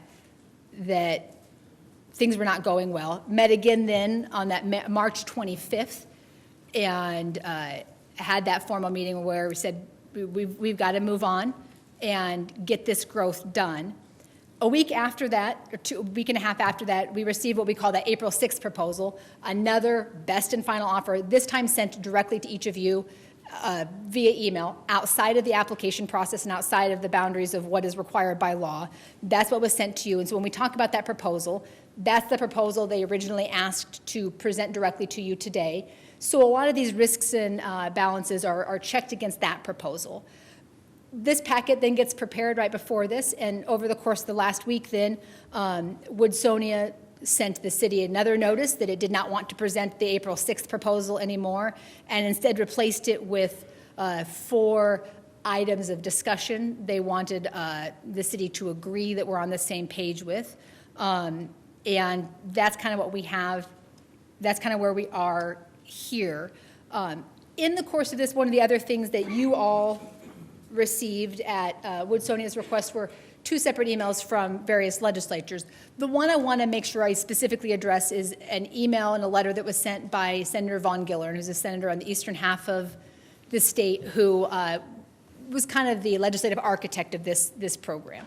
His letter that was sent to you indicates and communicates a legal belief that the applicant with the State Department of Economic Development controlled all of the revenue that comes into the program. That opinion, to be quite candid, is different than what the statute says. So we had a series of discussions by and through our lobbyists with the senators to figure out where we were missing each other. Throughout the course of that meeting, Senator Von Gillern was wonderfully candid with us and indicated, frankly, he really had no intention of getting into the weeds and into the mess with all of this or serving as an advocate for anybody. And we addressed some of those concerns. And one of the things I specifically told him was that I was certain one of you was going to ask whether that's still his legal opinion. And Senator Von Gillern was very candid with us that he was incorrect in that assessment. We reviewed with him the legal framework for distribution that Matt's going to go through here in just a moment, and he confirmed for us that he shares the same assessment that this is how the program funds work. So he has clarified that that opinion is not an accurate statement of law and that he agrees with that core assessment. So when we go through some of this, I want to make sure and address that to the extent that that is a concern any of you have, that we're contrary to the legislative architects, that has been addressed. Since that meeting, too, in furtherance of making this progress, the city has issued 2 requests for proposals. One for preliminary engineering services for city infrastructure, and I do owe Keith a little asterisk there that the lawyer definition of infrastructure and public works director definition of infrastructure are a little different. One of the things we have to do is figure out how big the box for the sports complex is going to be and where it's going to go before we can do any of Keith's part of that infrastructure, before we can figure out where the roads are going to go, before we can figure out where sewers have to go, what drainage has to look like. So the first RFP is designed to figure that out. When we have a proposal for a sports complex that shifts from 90,000 square feet to 165,000 square feet, that changes the core land that we have to work with. The land we have in the northern half is, in some places, in floodway and floodplain. It's going to require some work to be buildable and design that infrastructure. So we'd set that first RFP out to get those really basic engineering answers. And then to solicit a request for a sports facility manager, somebody who's an expert in sports facilities who can serve kind of as your advisor on, those big core issues. How do we take that study that you had done and turn it into an actionable, usable facility? Big, huge ethereal decisions like what direction should the doors face, how many basketball courts should there be? Somebody who can help guide us through to make sure whatever it is that gets built can be operated efficiently within the budget we have and in a way that fits our community. One of the reasons we're going through this process, and I want to explain this because I think it's important, and it's been one of the things I've noticed throughout my experience in involvement with this issue, is there is a whole lot of, I feel like a broken record, but there's a whole lot of putting the cart before the horse in a lot of this. We can't really plan out a lot of the infrastructure until we understand what the site might look like. We can't really understand what the site might look like until we have someone who's actually engaged and involved and an expert in the area who advises us what a community of our size and a community like ours needs in order to put into that facility. And so we come up and we have a lot of presentations about some really nice looking and attractive looking facilities without actually diving into what the ultimate need for this community might be, what the footprint might need to be for that before we can really start assessing all the rest of the need, appraising the land, for instance, and determining how much that might be worth, how much resources we might have to devote to that. And so this is what the city does. We make sure we go through all the steps incrementally and appropriately in the order that they need to be done, so we're not actually getting ahead of ourselves and making sure that the questions we're answering are the questions that need to be answered and not because this is the answer that we want to get eventually. So those RFPs were sent out. We have received proposals under that, and we're currently in the process of reviewing that. So then when we kind of kick into today, of course, I need you to know that this was designed under the assumption that we were going to be reviewing the April 6th proposal that's now been withdrawn. So we do still address some of those particularities, but we'll try to be kind of general as to what has been a theme versus what was a peculiarity of that application. As we do this, I want to talk to you really briefly about what has to be in a contract or an agreement. Because one of the challenges that you will face constantly in this, or whoever negotiates it, is at the end we got to get to if money's going to go out of the program to a private developer, you have to have a contract at the end of this. My office reviews hundreds of pages of contracts for every single council meeting. Your entire consent agenda is full of nothing but contracts to buy things or perform services. This is relatively dime a dozen for us, but we recognize it's not pedestrian for all of you. So when we talk about a contract has to have a couple of really basic features. There has to be good and valuable considerations, the wonderful law school buzzword. If I'm just giving you something, I'm giving you a gift. If you're just giving me something, you're giving me a gift. To be a contract, I have to give you something of value and I have to get something of value. So when we're reviewing this sort of application, if an application is just a request for an ask, that's a gift. And we cannot by law gift taxpayer money. The thing of value has to be tangible value. I could take it and do something with it. If I tell you in exchange for $100, I'll be your best friend, that's an illusory promise. Though it's very valuable, it's not a thing of value. So when we talk about evaluating whether this meets the requirements of a basic contract, I have to be able to say, in exchange for this, we get this, and they have to be real big, valuable things. It has to be for something in the future.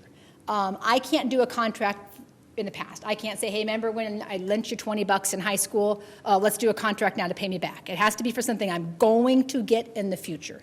So when we talk about this particular application and getting and giving credit for things that happened 2 years ago, we have some pretty strong limitations on our ability to do that. For example, you have deadlines by law for how old a bill can be when you can still pay it. We can't exceed some of those things. We can't cut somebody a check in exchange for the cool thing they did a few years ago. So we've got to be forward thinking. It has to be enforceable. There has to be a consequence if I break it. If I do a contract with you, I'm going to give you $1,000 to get a car. I got to be able to get my $1,000 back if you don't deliver the car.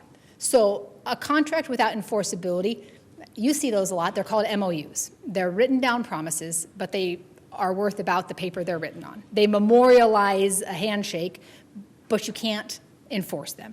And everything has to be reduced to writing. A promise I make you right now doesn't matter. It's a relationship builder, but it's not enforceable. So when we talk about the pictures and the promises and the, don't worry guys, we won't do that, unless we write the promises down, it doesn't matter. This has been a relatively consistent issue for us as these negotiations have went forward. The example I'll use is when we talk about private investment. You all have heard a lot of sales pitch about how much private investment is going to be put into this particular project.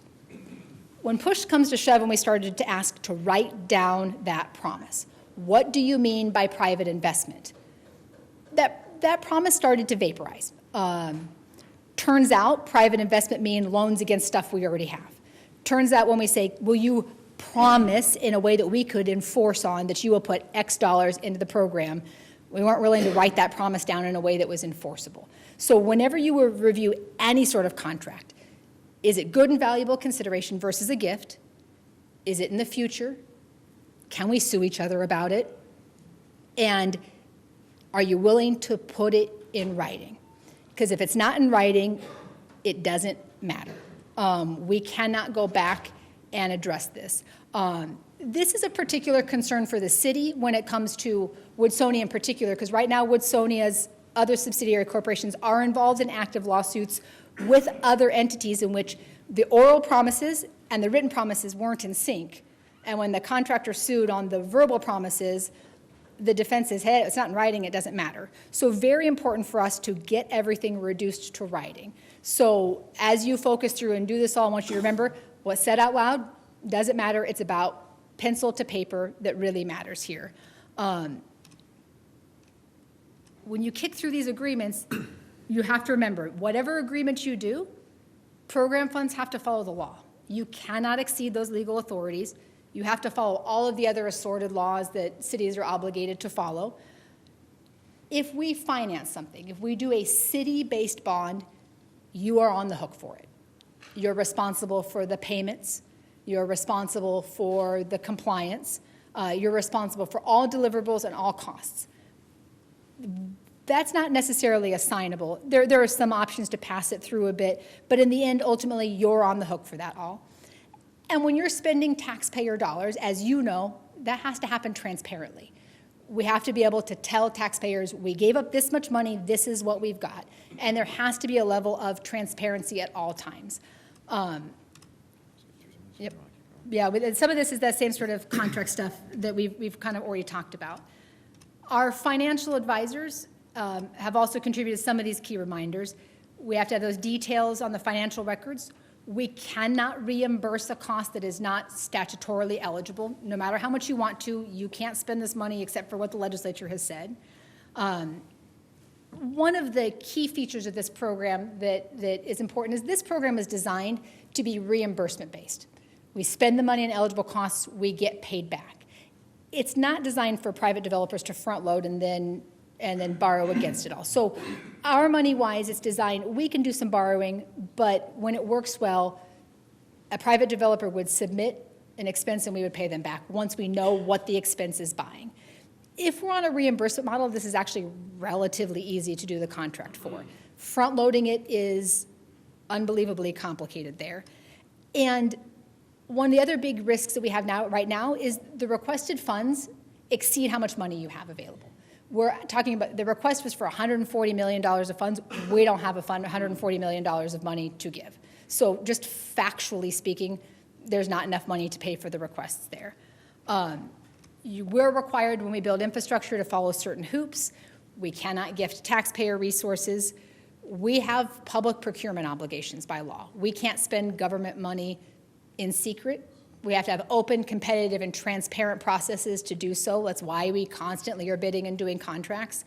And most importantly, then, the statute specifically puts that responsibility to spend the money appropriately in city council's hand. So when we go through, and when Matt goes through here, the kind of the May 4th ask, we'll talk about why some of these are still a bit of an issues there. So, a lot of background information for ultimately the crux of why we're here. Lawyers are nothing if not thorough and boring. But we feel like it's our job to make sure everybody here understands what this entire process is supposed to look like before we can even get here and make intelligent decisions about what we're supposed to make decisions about. Again, we had been prepping for a while to be able to address some of our concerns with that April 6th proposal, and then at the last minute, that proposal was withdrawn or requested to be withdrawn from consideration. So I want to talk about some of the specific requests that Sony has asked for us to address here today. Some of that conversation, we're going to use examples of development agreements they've had, most recently, obviously, the April 6th one, just because we want to make sure we can make it clear and concrete some of the concerns we have had this entire process and why we've had those concerns. But specifically, these are slightly reworked from how they presented them. But here are the four key components that Woodzonia wanted to address or asked council to address. And we're going to take each of those in turn. And specific, preliminarily, I think is the most important issue. That is going to be the biggest deal breaker. That has been the stumbling block this entire period. And that is, Woodzonia wants the city to agree that the Good Life District funds are tied to Woodzonia, the applicant, and specifically that the city has to have Woodsonia's agreement to use any of those Good Life District funds, whether the city is going to use that for themselves or any other project that they might not use that doesn't involve Woodzonia. And the bottom line behind this is that it's flatly wrong. It is absolutely unequivocally contrary to the clear statutory language. You've all read statutes before, you've seen ordinances before, and oftentimes legal language is as clear as mud. I don't think that the statutory language in this capacity is unclear at all. This is the language of the relevant statutes. Under 774415, Good Life District funds are placed into an economic development fund. The important part is underlined there. In any amount, these proceeds can be distributed in any amount and at any time at the discretion and direction of the governing body of the city, period. Unambiguously speaking, the law says you control the money that goes out, not the applicant. This is not a legal opinion. This is not legal interpretation. This is reading you can do with about a third grade reading level, not a law degree. The money can be spent in any amount at any time at the discretion and direction of the governing body of the city. Now, there is one caveat to that, and this is important to note.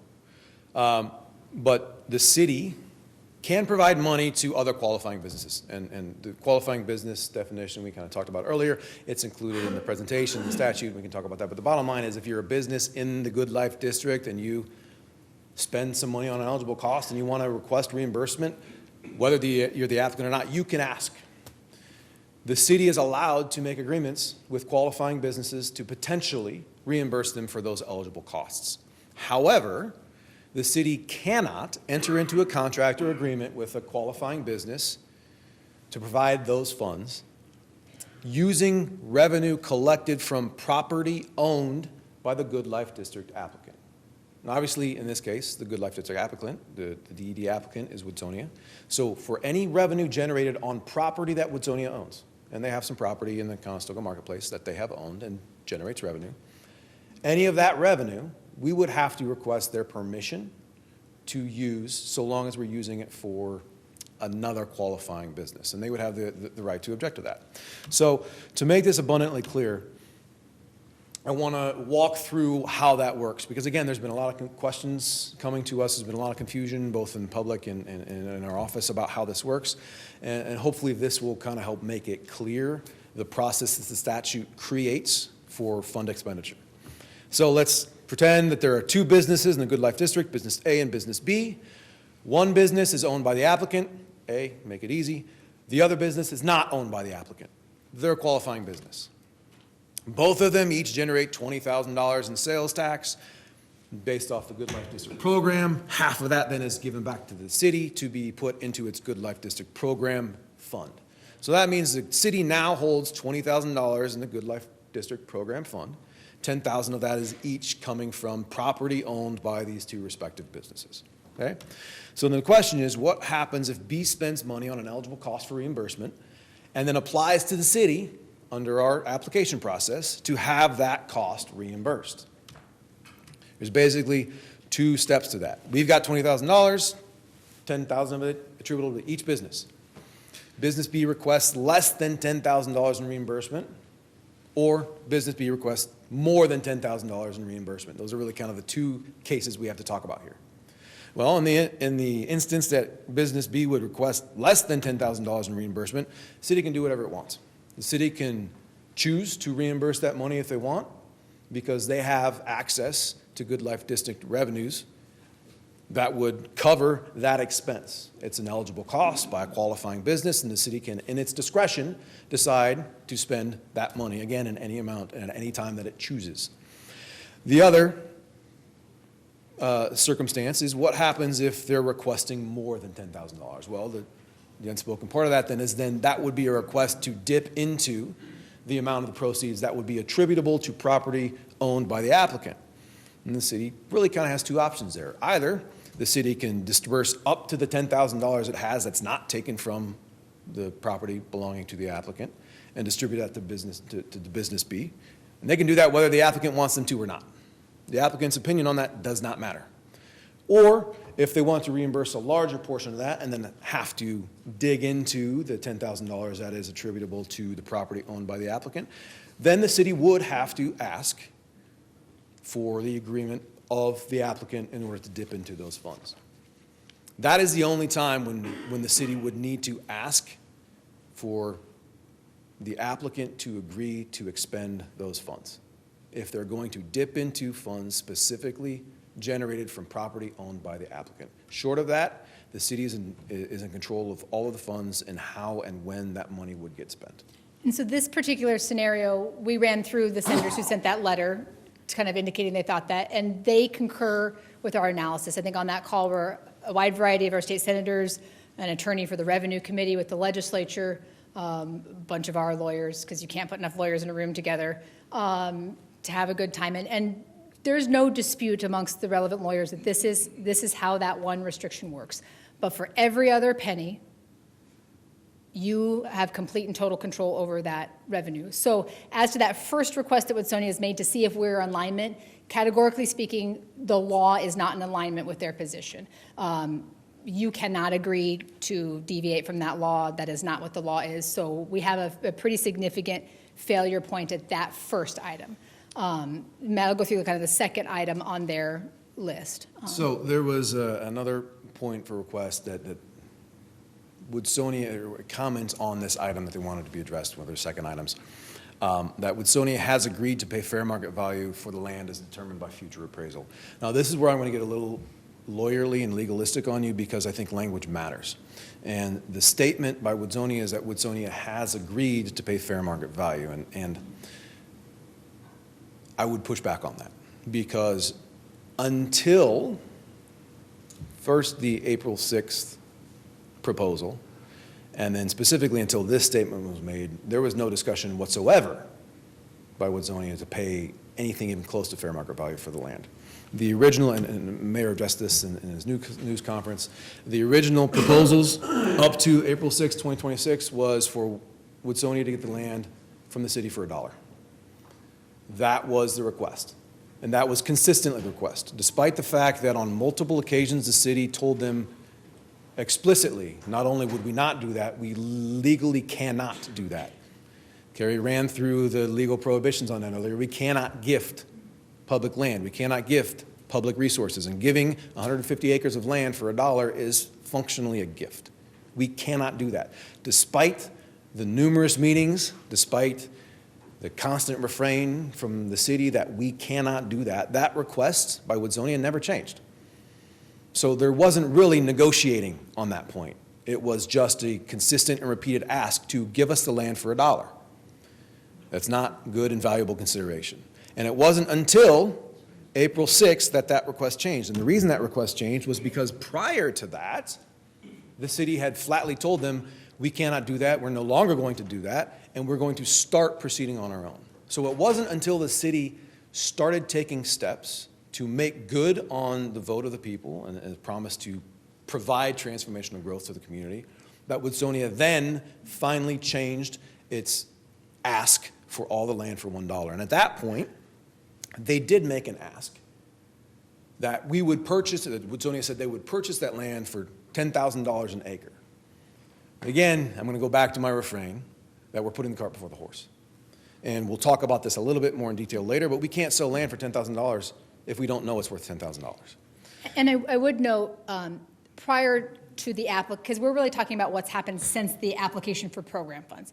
Prior to that application for program funds, there was a period of time in which there was a proposal floated to pay, and I can't remember the exact amount, a certain amount per acre for land in the floodplain and a certain amount for land not in the floodplain. But it wasn't a genuine contractual offer because it was, please give us the money to buy the land from you, and then we'll buy the land from you at this price. So it was that sort of illusory consideration we talked about where they wanted $15 million in program funds to give us $15 million to buy the land from us. So there was an offer for exchange, and basically we would give them our money, then they would give us back the money to buy the land. So it did not meet a contractual fair market value. So there was an illusory offer to give some money, but never their money, always our money, or the program's money for the land. Since the application processes went, that was reduced then to $1. It then got replaced by this up to $10,000. But I would note, even in that April 6th proposal, it then shifted to, we'll take TIF money to pay the purchase price to purchase it. So we're still not quite at this sort of concrete offer. We're still a little bit illusory, but we're better. At least there is some offer.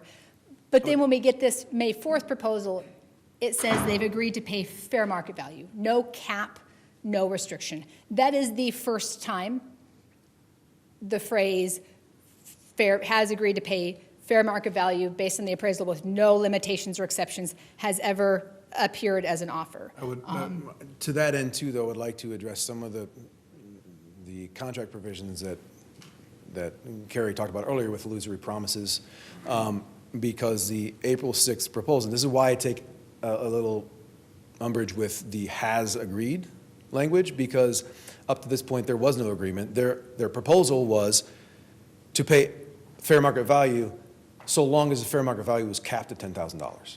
And the reason they were capping the value at $10,000 is because they wanted us to take into account all of the great things that they have done up to this point.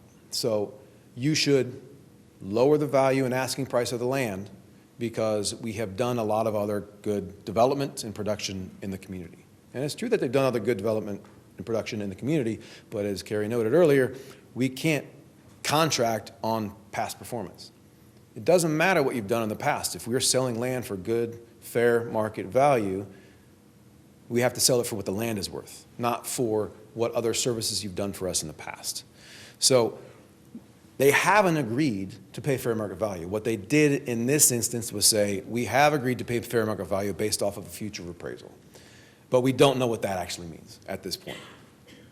So then the third agreement is a shift in the contract terms back to kind of what I'll call an original proposal, which was the new source of agreement they want is a request for private ownership of the sports complex, and then a change to remove the aquatic center from consideration that was promised to you back in the November and December meetings. So we have a material change in what is going to be built under their proposal, and they've asked for that sort of alignment. They've made it relatively clear throughout all of this that public bidding is a thing they would like to avoid. And undoubtedly, public bidding is a hassle. Public bidding is time-consuming. Public bidding requires a lot of engineering specs and publications in the paper and time. But public bidding is a requirement of law when you're spending taxpayer money. We have a legal obligation to get the best deal possible for taxpayers when we spend their money. If I can buy a car for $50,000 from one dealer and $100,000 from the other dealer, when I'm spending my money, I can make a bad financial decision. When I'm spending somebody else's money, we have to follow these public bidding statutes. So ownership does shift and change some of this, but fundamentally one of the things we don't know, in all of the rest of the proposals, it has been the city borrowing to build the complex. And so calling it public ownership, private ownership, the reality is they've been inextricably intertwined. They've been commingled. Because if we're taking out the loan to build it, government money has government hoops and government bureaucracy to it. We don't have a waiver and a path outside of following those rules to make sure we're getting what we paid for there. Their request has also been to, again, on this last one, to build that infrastructure in the land. and asking for a commitment and promise that the city will not use any of the Good Life District money to build the aquatic center or for operations. So in this current ask, to the extent you guys make that policy call that aquatic center matters for you, this current list does not include that aquatic center. And it includes a specific request that we promise not to ever spend any of the money on that, except for basically a pad-ready site. So that is a big material change from what we were looking at and analyzing before.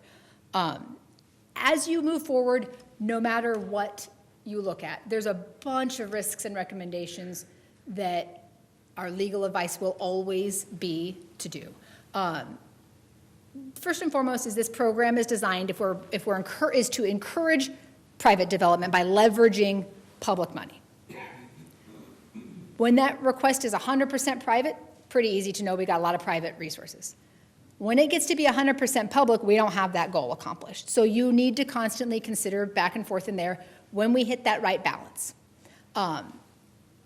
In the proposal that was submitted that was supposed to be presented tonight, we had a lot of strings and conditions attached on that private investment. All of the promises for construction have been consistently conditioned on only if there's enough money to guarantee all of this stuff. So that number has changed from about $140 million down to as low as about $95 million, but it's always been conditional. If enough money comes in, we'll build these things. That is a risk that we want to make sure you are consistently aware of, is when those things occur there. We've asked pretty consistently for them to concretely identify what purely private commitments, not loans against our property, not loans against the bond, will be made. And we haven't been particularly successful in getting those firm, concrete commitments. The other thing that Woodsonia has asked for that we have consistently recommended against is, in the course of this development, obviously it would be phased. Every proposal you've had would build this project out over a 20-ish year period.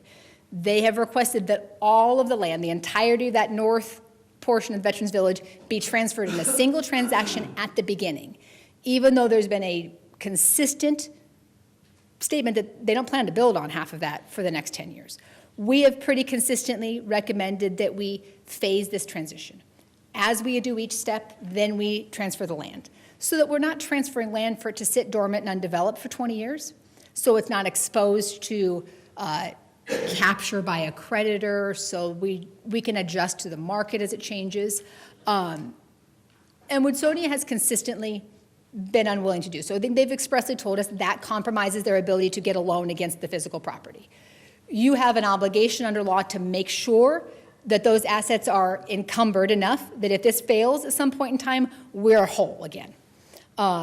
We will call them clawbacks, encumbrances, whatever variety of terms. This land is a significant asset. This chunk of land was donated, I'll consistently say, by pioneers in the 1880s and gifted to the state for the Soldiers and Sailors Home, and it has been in government contact here. This was a gift given that you have an obligation to be good stewards of, and it's an asset you have. You have an obligation to make sure it's encumbered enough that if something goes sideways, we still get growth there. We've floated every variety of proposal that we could think of. Everything from saying, hey, how about once the sports complex is built, then we'll release you the next 10 acres. And once you build the hotel, then we'll release you the next whatever acres. When it became clear that Woodsonia's intention was to flip and sell most of these lots, they didn't intend to do that. They were going to transfer them to a third party. We talked about encumbrances, making sure that these restrictions transfer to the next owner. That if we give you the land to build a hotel on, that's what's going to get built, not something that gets changed. And there's been an unwillingness to negotiate there. We even floated some basic things like, fine, if that's what you want to do you want to flip it? Mr. Brown at one point in time suggested, like, if that's what's going to happen, to get that return on investment in the program, shouldn't the program get a split of the proceeds? Categorically rejected. We never even got into the 1%, 10%, 20% discussion. It was a no. So when we talk about these good faith negotiations, on a lot of these issues, we've spun in circles and or not really had a true negotiation. It's been a request, a no, a counter request, a no. So negotiation has been a bit fuzzy, but we've had no compromises on encumbering and protecting that land, other than some ceremonial, sure, we'll look at clawbacks. When we get down to writing them down, there's been no real progress there. And one of the other risks we want to make sure that is always at the forefront of your mind is making sure that whatever obligation we might get ourselves into, that we make sure that any spending restrictions are done in compliance with special requirements for the government. For instance, some of the stumbling blocks, of which there were numerous in prior development agreements, were developer fees and what that was going to be for. Because again, the reimbursements that the city makes out of this fund have to be done specifically tied to certain performances. And when we've asked, for instance, if you want a 7.5% developer fee, what specifically is that 7.5% developer fee going to? So we're talking about millions of dollars of payment here. What exactly is this being provided for? Because again, the financing considerations at this point in all these development agreements have been using city bonding capacity to pay for this stuff. So we're already reimbursing expenses for the construction costs of this. What is the 7.5% developer fee going to? And there could never be an identified benefit or performance that is tied to. So for example, we would ask, is that are you going to be the general contractor on the job? Is that what we're paying you to do? Because we pay general contractors fees for their services. And that was a no. They were intending to use a third-party general contractor. We talked about whether this would be, by developer fee, do you mean construction management services? We were told that they did not intend to do that. That would be chief development that would do a lot of that for them there. So when we literally end up in a meeting and say, okay, what do you mean by developer fee then? In exchange for 7.5%, which is somewhere between $5.6 million and $10 million. So we're not talking about an insignificant chunk of change. In exchange for that much money, what do we get? What is that good and valuable consideration? To be really honest, we were never able to get an answer to that question. We would get a circular sort of, well, you would get development services. Okay, well, what does development services mean? And at best, we got kind of a, well, it would be for all the work we've done in coming up with the idea. Not good and valuable consideration. Like if we're paying you to manage the construction site, that's one thing. The other thing that you have to know is that the city has a prohibition, and it's in city code, you can Google it if you get bored, that we cannot do what's called a cost plus a percentage contract. We cannot say, I'll pay this plus materials. We have a lot of contract models available to us, traditional bidding. We can do some construction management at risk proposals. We floated some of those. We used, knowing that Woodsonia intended to use chief to do some of this building, we floated the courthouse project, for example, that's being done using that legal model, in which the county said we have this many millions of dollars, please build us this courthouse. And chief absorbed some of that risk, the market fluctuations, the pros and cons with that. That was not a viable model for Woodsonia. That was a proposal that they rejected. So we went through a lot of this stuff here, but in the end, whatever agreement you have to get something in exchange for it. It has to be tied to performance. The April 6th proposal that you have in your packet, one of the things I'd like to know is that in that proposal, there's a big key change in that as we've referred to this whole entire project, phase one, when we talk about that phrase, has typically meant everything through the public infrastructure, sports facility, the aquatic center, all the infrastructure. In this April 6th proposal, phase one changes. The sports complex and aquatic center get moved to phase two. And in their proposal, this $10 million developer fee kicks in at the end of phase one, which is dirt work and some basic infrastructure. All of which in their proposal, program funds would be paying for. The important thing to note about this is, the corollary to what one of the contract principles Carrie was talking about earlier, that if it's not in writing, you can't enforce it. The other side of that is, if it's in writing, even if they say, no, we wouldn't do it that way, they could, because it's in writing and in the contract. And what this provision did was allowed termination of the contract in Woodsonia's sole discretion if they decided that the project was no longer economically feasible. And mind you, this would have been done after all the land sales would have been accomplished in one fell swoop. Phase one of the project was now simply grading the land and doing some designs for infrastructure work. And then upon termination of the contract, they would still be entitled to a full $10 million payment. And all of the land and the contractual promise to bond a pretty significant chunk of change.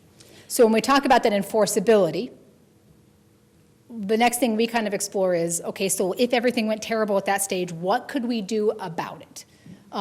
Because life happens, economic factors change.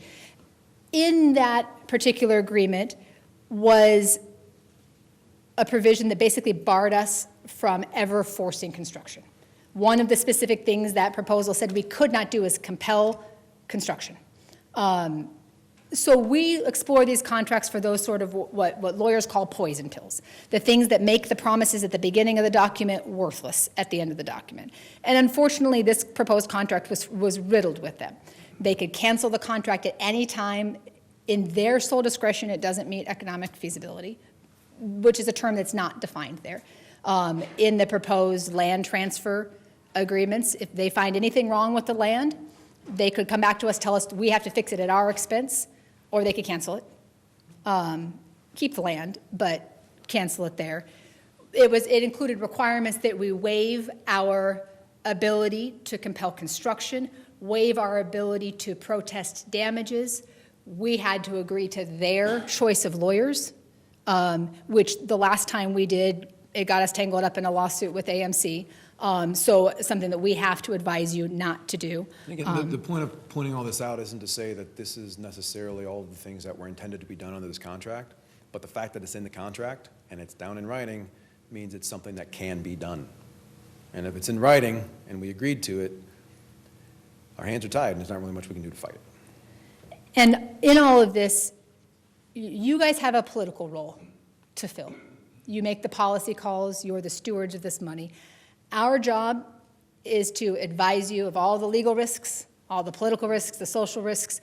Our job is to tell you what you need to hear, not what you want to hear. So we don't get the luxury of sugarcoating it and playing the political game that you get to do. Sometimes, I guess, luxury, curse, whatever that may be. We have to give you that clean, candid advice because you have an oath of office to follow these duties, to do these things, exercise your judgment in doing so. We have an obligation to tell you, hey, you're getting outside the lines here, or hey, this is a risk. Do you want to take it? So that way, when you take that risk, you're doing so intentionally, with knowledge and with eyes wide open. So when we evaluate these sort of risks, we are telling you what we have to tell you. My personal opinion about anything, frankly, doesn't matter. It is completely irrelevant. I could think this is the coolest thing ever or the dumbest thing ever. It just doesn't matter.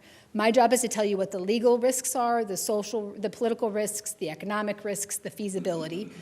Your job is to govern yourselves accordingly there.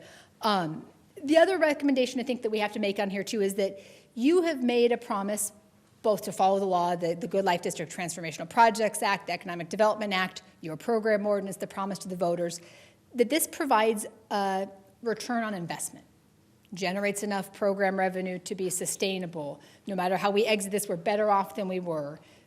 You're supposed to be spending money on things, at least 80% of the money, on things that generate taxes. The proposed development agreements that we've seen flip that equation.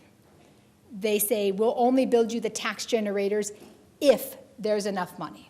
It front loads non-revenue producing expenses, which you just can't do by law. Whether you should be able to or not, legislature has said no, and we're on those sort of restrictions.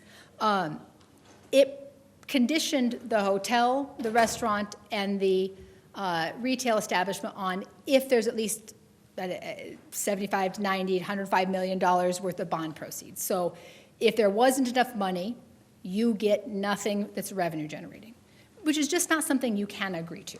If the city is building sports complexes, we're in a different bucket and a different set of rules. But if the sports facility is being built, who owns, runs it, builds it, pays for it, changes which bucket it fits in. So as you decide which bucket things will go in, that's something that you have to consider there.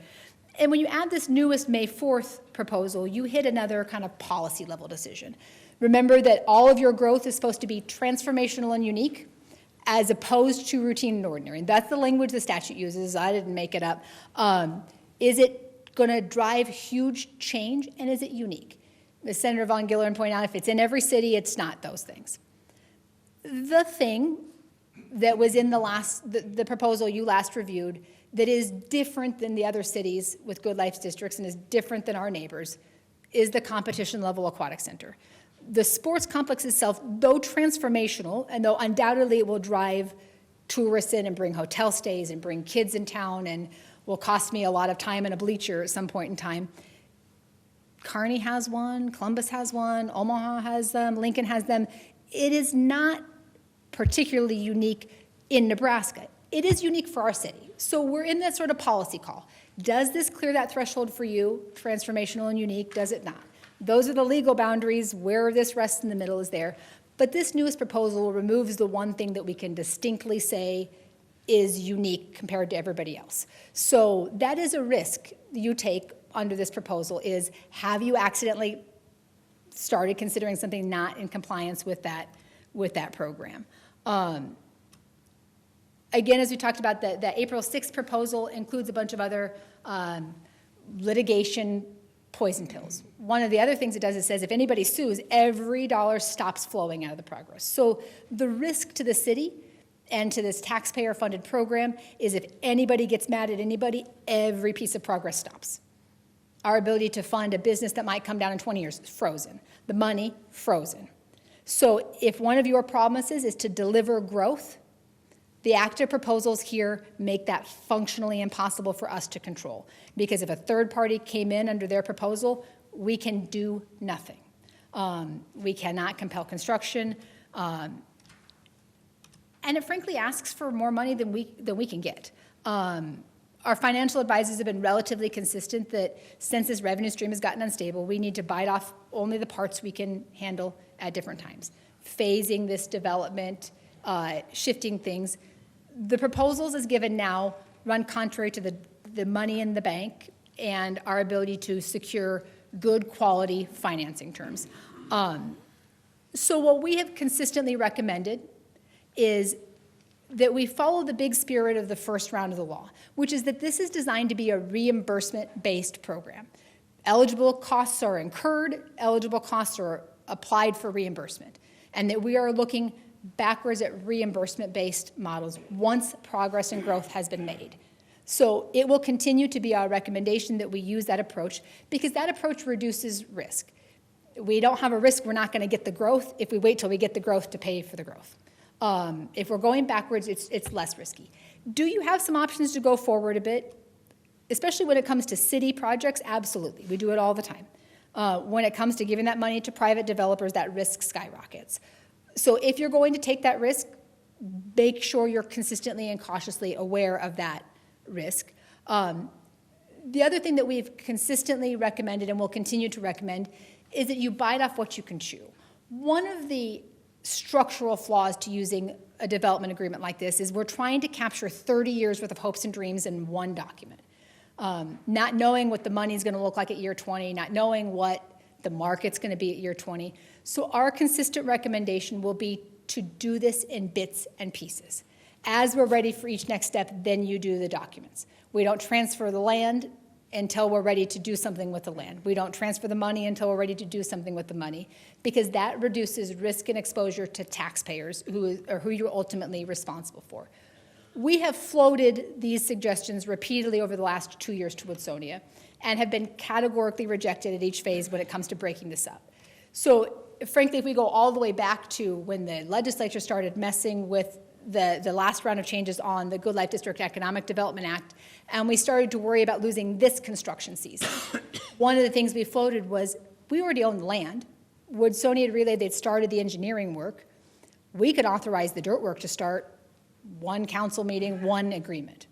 So we offered from the beginning, hey, we can get you an access agreement that lets you on the land, lets you start doing that engineering work and that dirt work to get things going so we don't lose a construction season. And we got told no. They were not interested in piecemealing this because they were afraid if you got a little piece, you would not give them the big piece. And development-wise, that's a concern they get to have.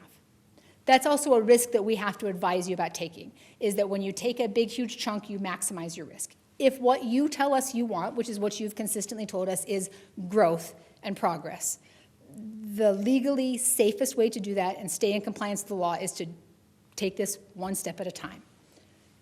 To do this level of growth will be hundreds of legal documents over the course of all this. Everything from land transfers to bond agreements to contracts for sewer engineering to power pole purchases. We will consistently and categorically recommend we do this one step at a time. That's our job to do that. If you think there's a way to do 30 years worth of growth in a single document without taking those sort of risks and running afoul of the law, we hope we can get there. We have been patently unsuccessful, and no matter how many lawyers we brought in to do this, we have been unsuccessful in reaching that. Yep, and so then when we talk about those, there's a series of construction recommendations and financial recommendations. In the end, they boil down fundamentally to one thing. We have to know what it is we're buying and what it is we're building. When we're talking about giving $50 million for a sports complex, we need to know how big it is, where it's going to go, is it engineered appropriately, is it usable? There's a lot of soft edges in the middle of that, but as you look forward on this all, things need to be concrete. The last question we're going to kind of run through with you that is probably the question we've gotten from the most of you is, how much is this land worth? The reality is we've got a little over 150 acres that has never been on the tax roll. Perhaps it was in the 1870s, but in the last 150 years, it hasn't been taxable land. So unlike my house or some of the other commercial properties where we know what it's worth, we don't in particular. In the end, before you transfer this land, we would get an appraisal. To get an appraisal, though, is not something you can just turn around and do, because appraisers need to know a few key things to do that appraisal. They need to know exactly the definition of the land that's going to be transferred. They want to know who it's going to be transferred to, what it's going to be used for, and when it's going to be transferred. If you think about it fundamentally, straight dirt with no roads and sewers is worth a different amount than a piece of dirt that has a sewer but no road. It's worth much different than a lot is. If I'm going to use that chunk of land to farm, it's worth something different than if I'm going to build a skyscraper on it. So some of this we just practically cannot do until we know more information. When we look, though, at if we sold it right now, what is that land worth? The reality is it's all over the place. So in your packet, we've looked at other similar large parcels, none of which both are city-owned and or some that are not city-owned, and the value for undeveloped land is wildly all over the place.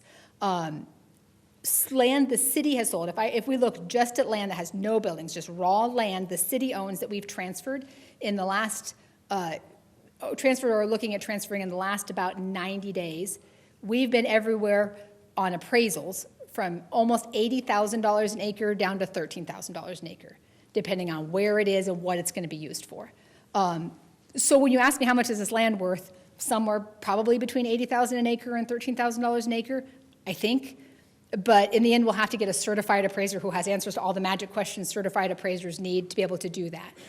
When we look at other property in private development, we tried to look at a variety of property that has this kind of mix of restrictions and encumbrances and floodplains, because right now that northern piece of property has portions that are in the floodway, portions that are in the floodplain, and as you've heard previously, there's a giant utility fiber easement that runs smack up the middle that right now has an encumbrance on it that says we can't dig, and the encumbrance is sold, it says more than plow deep. It tells you how long this restriction on the land has been there. We can't go deeper in the dirt than a plow in the 1920s would have gotten, and you can't build anything on it.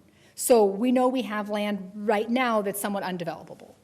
We're working on getting that fiber line moved. I think that will cost upwards of $500,000 to move it. Then we'll be able to remove that easement, and then the value of the land will change because that land will go from unbuildable to buildable. But right now, if we look at some of these other comparable sales, we've got one chunk of land that was sold, 92% of it in a floodplain, sold at a public auction, which typically produces the least ideal sales price, just shy of $8,500 an acre. Another piece of property, a hunting property, no infrastructure, one gravel road, majority in the floodplain or floodway, sold to be a hunting property at $11,000 an acre. Another chunk that's largely sand pit lakes, so probably 80% water, 20% land, including the water portions that are obviously not buildable, about $12,000 an acre. Another property that is wholly encumbered, cannot ever be built on, 100% in the floodplain at $3,000 an acre. land that is the closest that we could find, land that is raw land still with plans for development. This particular parcel had TIF approved already, but had no infrastructure built on it. So kind of where we're talking about plans, but no actual action, looking at just about $70,000 an acre at that pre-infrastructure stage. So how much is that land worth? Depends on when we sell it, depends on how much infrastructure exists, depends on how much the market is willing to pay at that time. Somewhere between $13,000 and $80,000 an acre is our best guess. But the reality is we don't know, and we can't know until we have answers to the rest of those questions. So is a $10,000 an acre offer closer to appraised value? Absolutely. Can we do a combination of cash and other good and valuable consideration? We do it all the time. When we acquire easements, a lot of times we're paying next to nothing for it, but we get access. We get something good and valuable for us. When we give land, we sell land for cheap, we get rid of the liability to mow. So it can be things other than money. But for what it's worth, I don't have a good answer for you, but this at least gives you the metric as to what we're roughly thinking there. Because that was probably the most consistent question that we received is what's that land worth?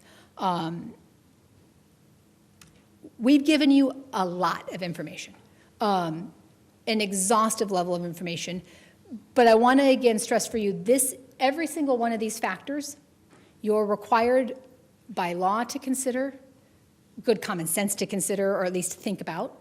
And there are a lot of strings attached because we're talking about a lot of money. $190 million worth of asks and 150 acres worth of land is a huge deal. The growth and progress that's been proposed is a huge deal. If successful, it's transformational. It will change the landscape of our community. That takes time. That's going to be rocky, and that's okay. We'd ask that you kind of remember that is not a default in the system. That is what the system is designed to do. Checks and balances and verification and trust but verify and write it down and commitments. So slow progress is okay if we're going to go the private development path. As we've told you before, you always have all of the other options to go forth at a government pace and do government things with government money. This sort of partnership is complicated, and that's okay. We have folks here if you have financial questions, because everybody knows you don't want to hear technical bond advice from me. You want to hear that from your bond lawyers. You want to hear the financial advisor advice from the finance folks, the sewer advice from the public works director. But if you have any particular questions that we didn't get answered today, I think we tackled all the different ones you've sent us, and you guys are good at asking questions. It's great. Whoever else wants to present and go through, we're definitely ready and be back here if you want to check and reality test some of those things, ask us whether we've attempted things and considered things. But we've spent 2 years doing this sort of due diligence. Contract review is 90% of what we do. Giving you that advice as the government entity is what we do. We don't advise developers. We advise boring governments that move at a slow and steady pace. And so we will always give you the answer you need to hear. We will always be candid with you about it and not sugarcoat it. In exchange, all we need from you is the remembrance that you have to follow the law there, and you have to ask in the best interest of the taxpayers who've entrusted you with a pretty substantial chunk of change and the state's deflected tax revenue, and that you make sure whatever you do, you deliver on that growth in the way the state has defined it. So before you move on, have you not heard enough from us and would like a few more questions answered? Before we move on, maybe the council will have some questions or comments. But I'm going to ask the council, would you like to take like a 10-minute break at this time, or just keep going forward? Keep going forward. Is that the Yep. Keep going. Any questions or comments, council members? For Mrs. Fisk and Mr. Boyle. Mr. Stelk. Thank you, Mr. Mayor.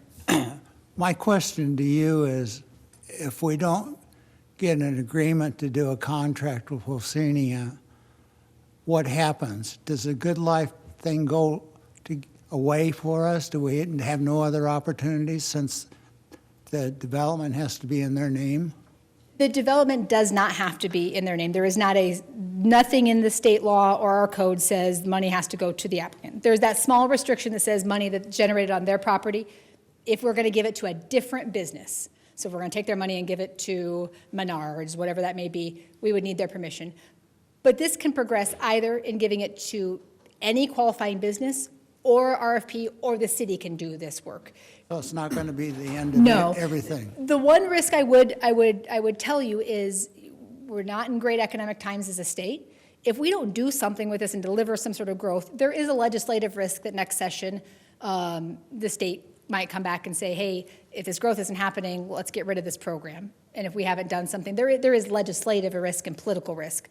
But we are not in any obligation tied to any particular developer or just one. You could do agreements with 10, you could do agreements with 0, doesn't matter.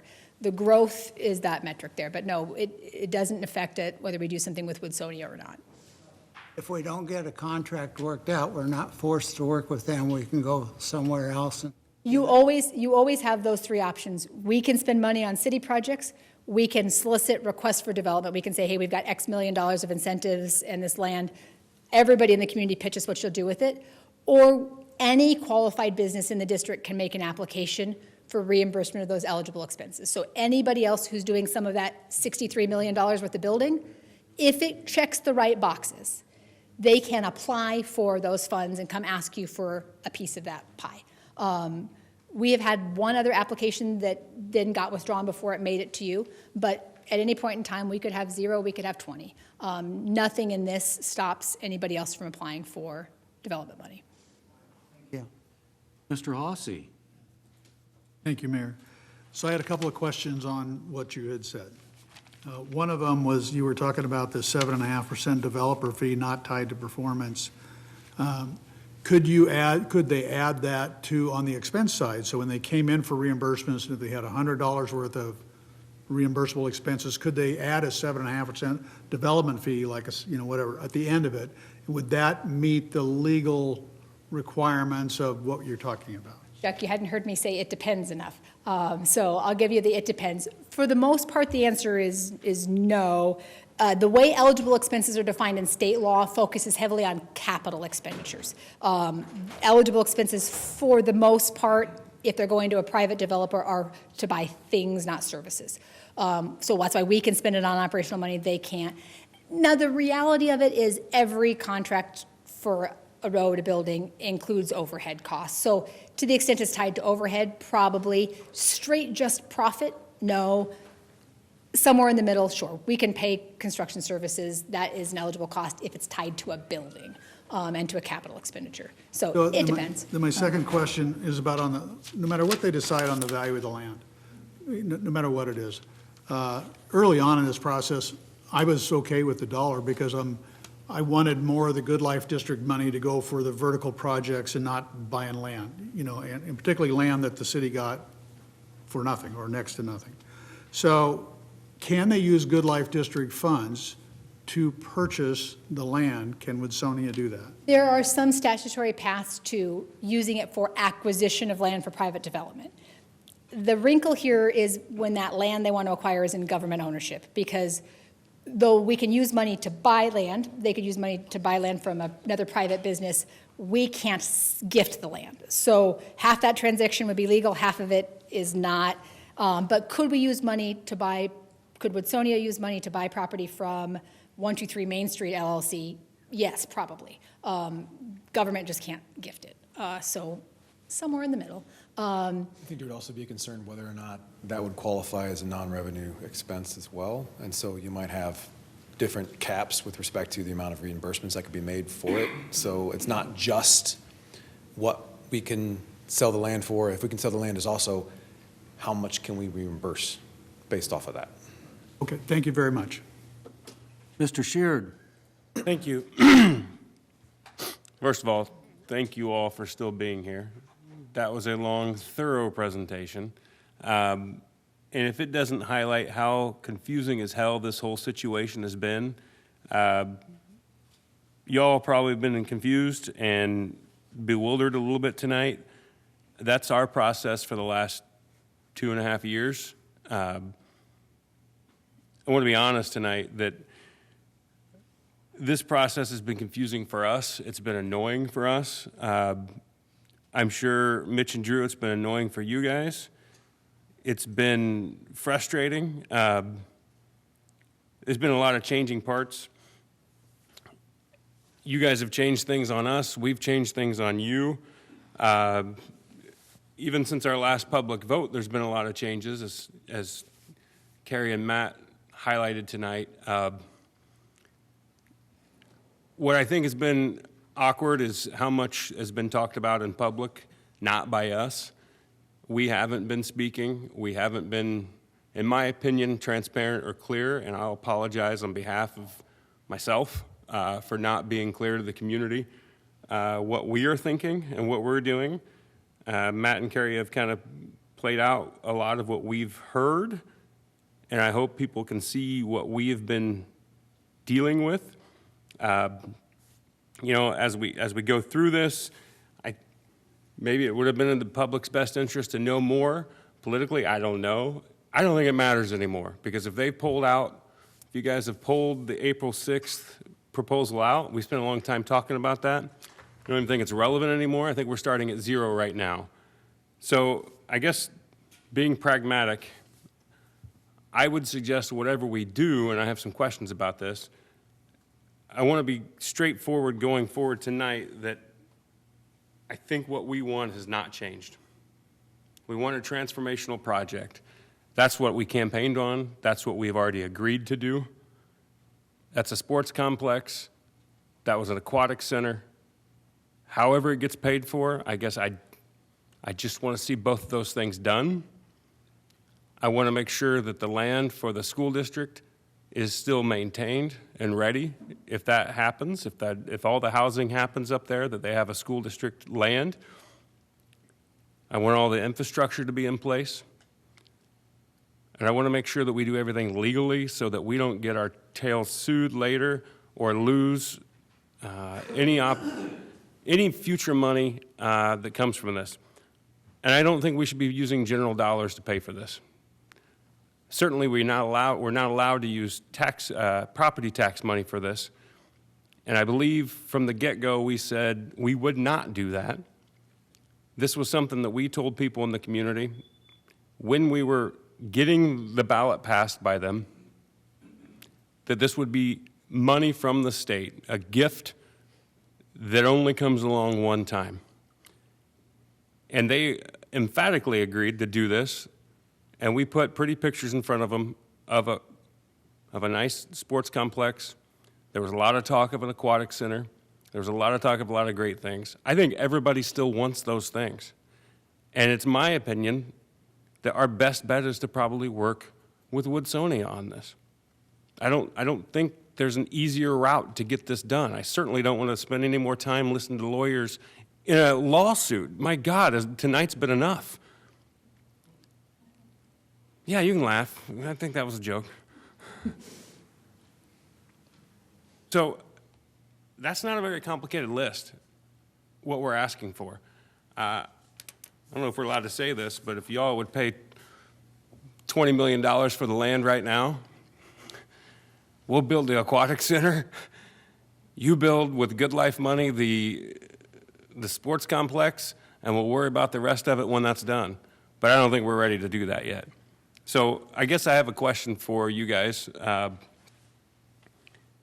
You said something in there that we can't use Good Life dollars and give them to Woodsonia or anyone else to pay management of the sports complex? Correct. The way the statute defines eligible costs, operation expenses are an eligible cost for government. So if we want to spend the money, Good Life District money to hire a sports manager, we can. But operation expenses are not an eligible reimbursement for private industry. So the best road there is for the city to own it in the end, to be able to use Good Life dollars to if we want to use it to operate pay the employees to run it, insurance bills, whatnot, yes. If you don't want to, then it doesn't matter. So you spent a long time talking about Woodsonia.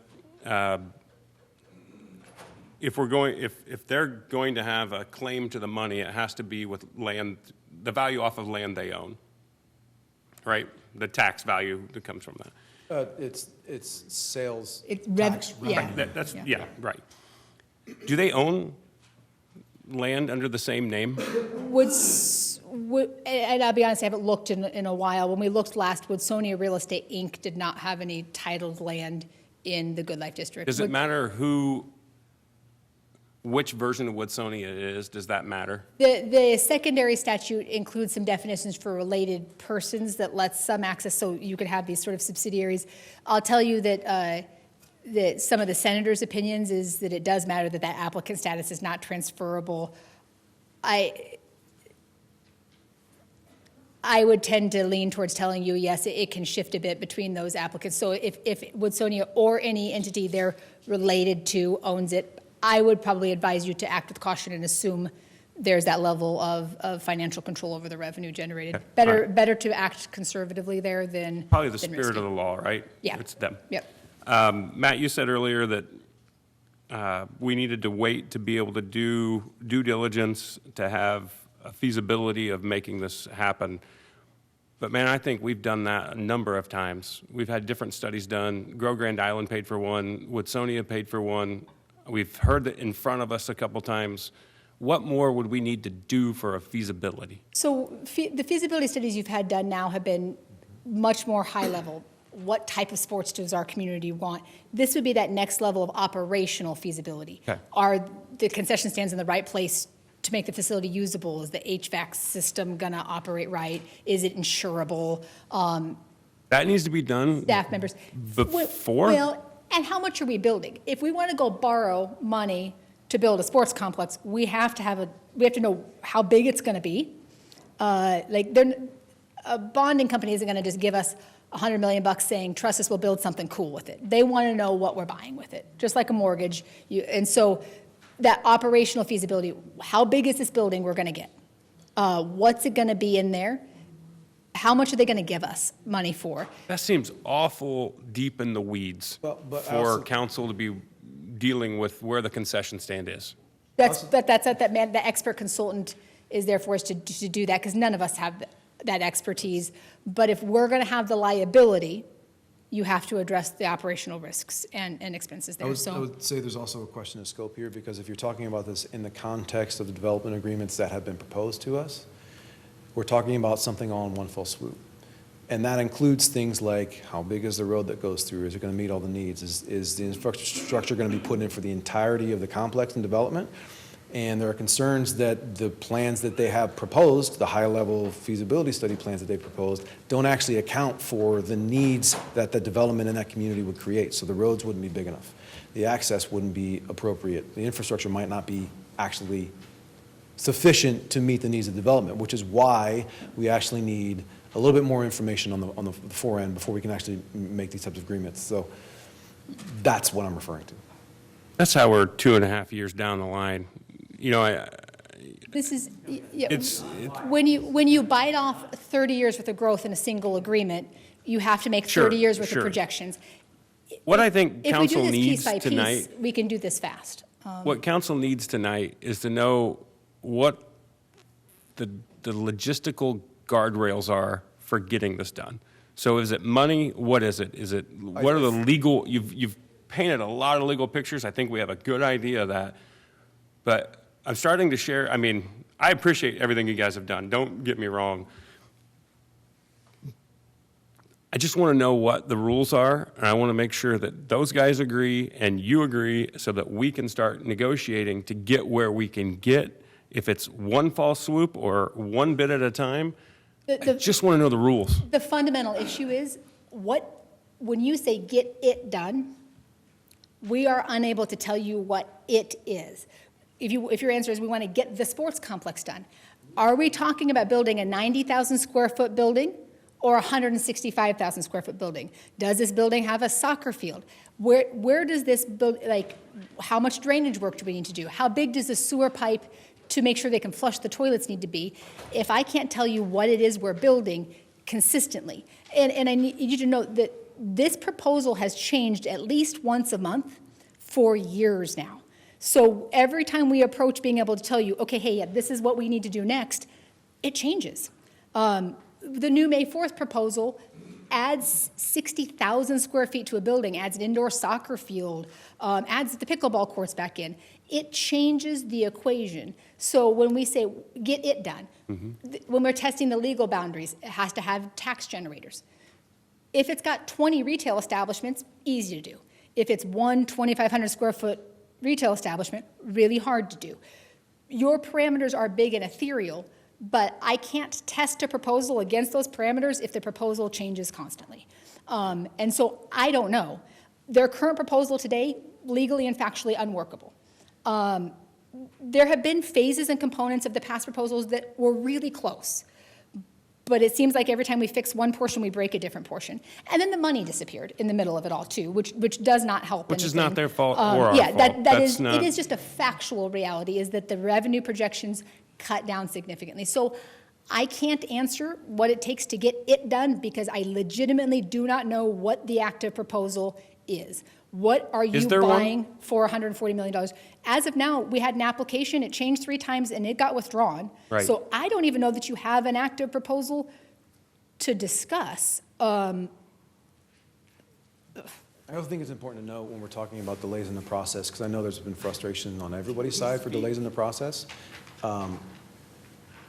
When the negotiating process includes, give us the land for $1, and we say, no, we can't do that, and then they come back with a new proposal that says, give us the land for $1, and we say, no, we can't do that, and then they come back with another proposal and say, give us the land for $1, and we say, again, no, we can't do that, that's not a negotiation.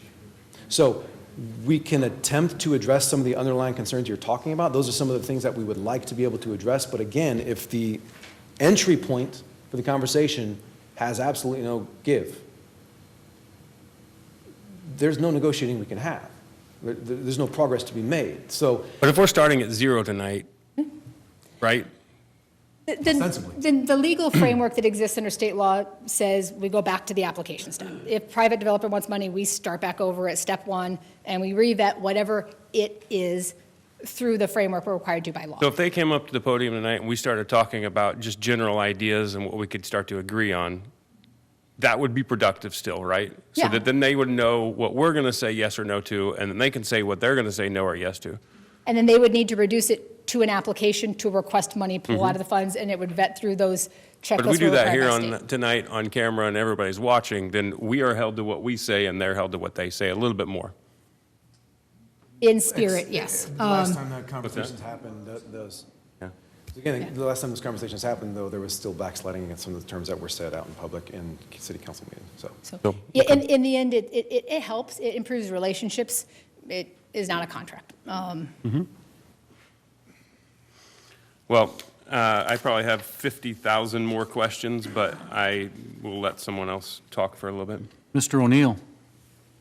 Thank you. I know it was a large economy of words earlier, but thank you for getting through all that as well. I'm glad we're able to talk about this. It's been 5 months since we've been able to talk about it in this room here.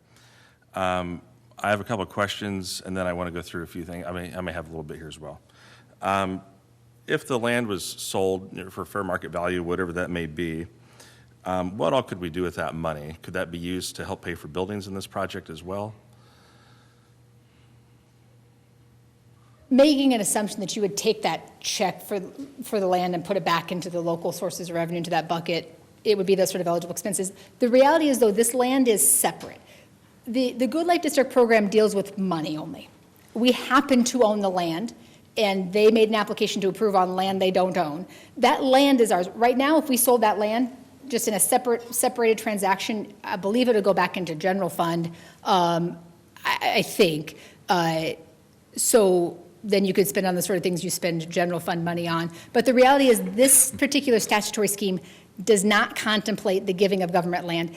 If Woodsoni were to make a new application under the law as it is now, they would actually not be eligible because the law got changed after their application was approved to require as an eligibility requirement with Department of Economic Development, they have to own the land. So they literally could not make the same application successfully today. We're stuck in legal limbo where they applied for a bunch of improvements on land they don't own, and so our land got tangled up in it. Legally speaking, separating those two transactions is probably ideal. Money is one, land is another, but, And I agree that one of the big issues on this is the sales tax collection issue. You know, we don't know how much we can get yet. When do we think we would know what we can bond? I mean, that's probably several months out to know the exact amount.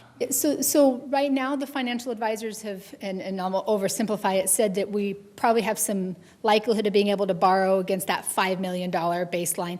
Even then, there's some recommendations that we let that be stable for a while so we get better terms. When it's unstable, when we've got that $50,000 bottom out, you're not going to get as good an interest there. So they've recommended a period of stability. What they've recommended is that we spend the cash on hand now and get the core infrastructure done. The dirt work, the roads, we use the money we know we have, and then we finance the vertical stuff later. So when we're ready to build, then we build.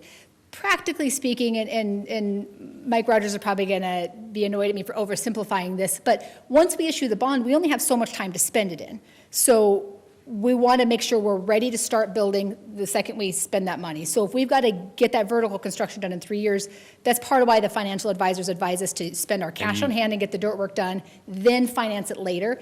If we follow that advice, the revenue stream should be stable enough by the time we go to borrow, just by a passage of time. And we can't bond more than revenue stream will pay as well. We can't do a revenue bond for more than our revenue is. So a couple of things I want to say in this. So the clock's been ticking on this for a long time, and there's a lot of people across the state outside of this room watching this process as well. Today my phone just exploded today. There's an article in the Independent talking about the lack of the aquatic center, and that's probably one of the things I've heard the most about in this whole process. We know it. We got talked about a lot here in November, December. That's a real big deal to people. Let's figure this out. The clock has been ticking for a long time, and in any negotiation, at some point, there has to be some type of equilibrium. And I want to be very clear. We need to make sure that both the aquatic center and the athletic complex is built. That is my biggest concern, and that is a transformational part of this that I think the residents are expecting. The current indoor pool in Grand Island is already on borrowed time, past its lifetime. It's eventually going to fail. And if we don't build another one, we're going to be a city without an indoor pool. And to me, that's not an acceptable outcome. Sorry. To omit an aquatic center or the athletic complex from the first phase of a project like this would be to ensure that they never exist. It's now or never. If we wait, it'll just get pushed to the back burner. And to me, that's not a productive outcome. We've spent a lot of time spinning our wheels on this. We need to sort out, get things where they belong. I'd like to see a proposal that actually works. We need to find one that includes the buildings that we all want and need. We need a smart plan to sell the land, but we need real safeguards in place as well. We need to make sure the vision doesn't get watered down. Cities and developers both have different strengths. Cities are great at accountability. Developers are good at building and having the vision. I would really like to find a way to get it done.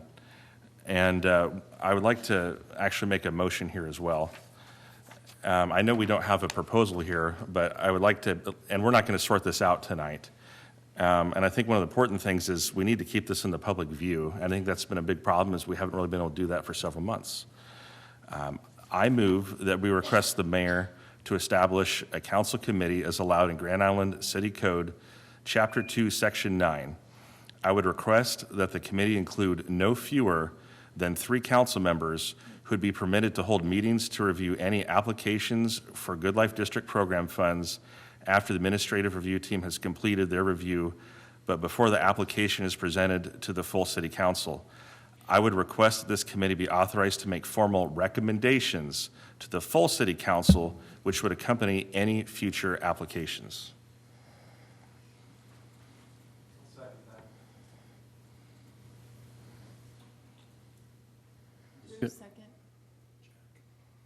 Discussion? I can... Yeah, can I speak, I guess? There you go. Who wants to speak, Mr. Conley? Yeah. I don't agree with the committee. Like the mayor said in the press conference, I feel like I don't want to read anything else in the newspaper I want this to be open discussion in front of the public, so we don't have to do that anymore. Sit there and read articles in the paper. So I just feel like the committee, again, we can't attend, so if you select certain council members, some of us won't be able to attend, because then you get the quorum. So I feel like, I think if we're going to do this, and we're going to continue negotiations, it needs to be open and in the public. So that's my opinion on it, I'm going to say at the outset, I'm going to veto this motion if it passes. I think the breakthrough we have achieved in the last few weeks came when Woodsonia made statewide news by saying we were not transparent, which I disagree with. And I held a press conference. And then Woodsonia dropped its months-long demand to buy the land for $1. I think the only breakthrough we've achieved is once we embrace the idea that this should be transparent. And you have transparency when it's in front of the full council. I'm going to tell you a story. Toward the end of the Revolutionary War, General George Washington had his Continental Army headquarters in Newbury, New York. That's 60 miles from New York City. The British occupied New York City. There were negotiations happening to end the war so America could achieve its independence. And Washington heard there was a conspiracy among his officers that they would mutiny and not stand down if ordered to by the Continental Congress. They were going to mutiny because they hadn't been paid. And they thought what would happen would be the Continental Congress would dismiss them and never pay them. And so the plan was they would ignore the order, they would remain a standing army, and they would threaten the Continental Congress. General George Washington heard of the plan, and he learned of the secret meeting the officers were going to have, and he crashed it. And when he walked in, you have to understand something about General George Washington. He was not just loved, he was venerated. And he told his officers he knew why they were very upset. He told them that he had served for 8 years without pay and without leave. And he told them that he would do everything in his power to make sure they were paid. But to mutiny, they must never do. And he said something that brought tears to the eyes of some of his officers. He talked about a soldier's duty. A soldier's duty is to face death if need be. A soldier's duty is to suffer great hardship. And Lord knows the Continental Army had suffered great hardship and death, that they had been poorly armed, poorly trained, poorly clothed, and poorly fed. And he reminded them that they were unique because they had taken an oath to assume the duty of a soldier. We won our independence, obviously, and Benjamin Franklin said, wow, we won our independence. Now we have to prove we have the wisdom to govern ourselves. Council members, those of you who take an oath to serve in an elective office are in the front line of proving every day that we have the wisdom to govern ourselves. Most people will not take that oath. Mr. Brown, you told us the other day that only 1% of Americans will take the oath to fulfill a soldier's and a sailor's duty. Less than 1%. That's how few there are who will take the oath. I'm telling you that to understand that you stand apart from ordinary citizens. As well-intentioned as they may be, they have not taken an oath. And I consider the oath you have taken to be a soldier's duty.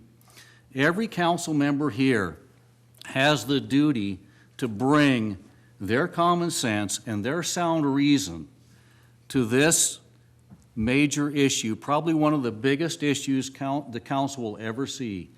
And to punt this to a committee is to farm out your duty. Your duty cannot be delegated. You cannot say, well, let a committee handle it and they can report to us how we should think. No, it is your duty to hear, to observe, to read, and to study, and to provide your own input. And more importantly, if you do your soldier's duty and we keep this squarely in front of the people at these open meetings, then I think we'll push back against Mr. Sheard's observation that we have not been transparent. I can't think of anything more transparent than we keep the full council assembled and that we work through all these issues and that we all work together. I am against a committee, whether it's the mayor's committee, which I could appoint under city code, or whether it's a council committee, which the council could decide to do. But I'm telling you up front, if you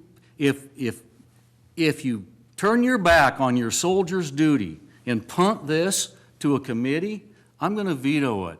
So you know right up front, it's your duty. I come from the world of jury trials. We assemble 12 people in a box. They don't get to go back and say, well, we'll appoint 4 of us to consider what happened in that trial and advise the rest of us what to do.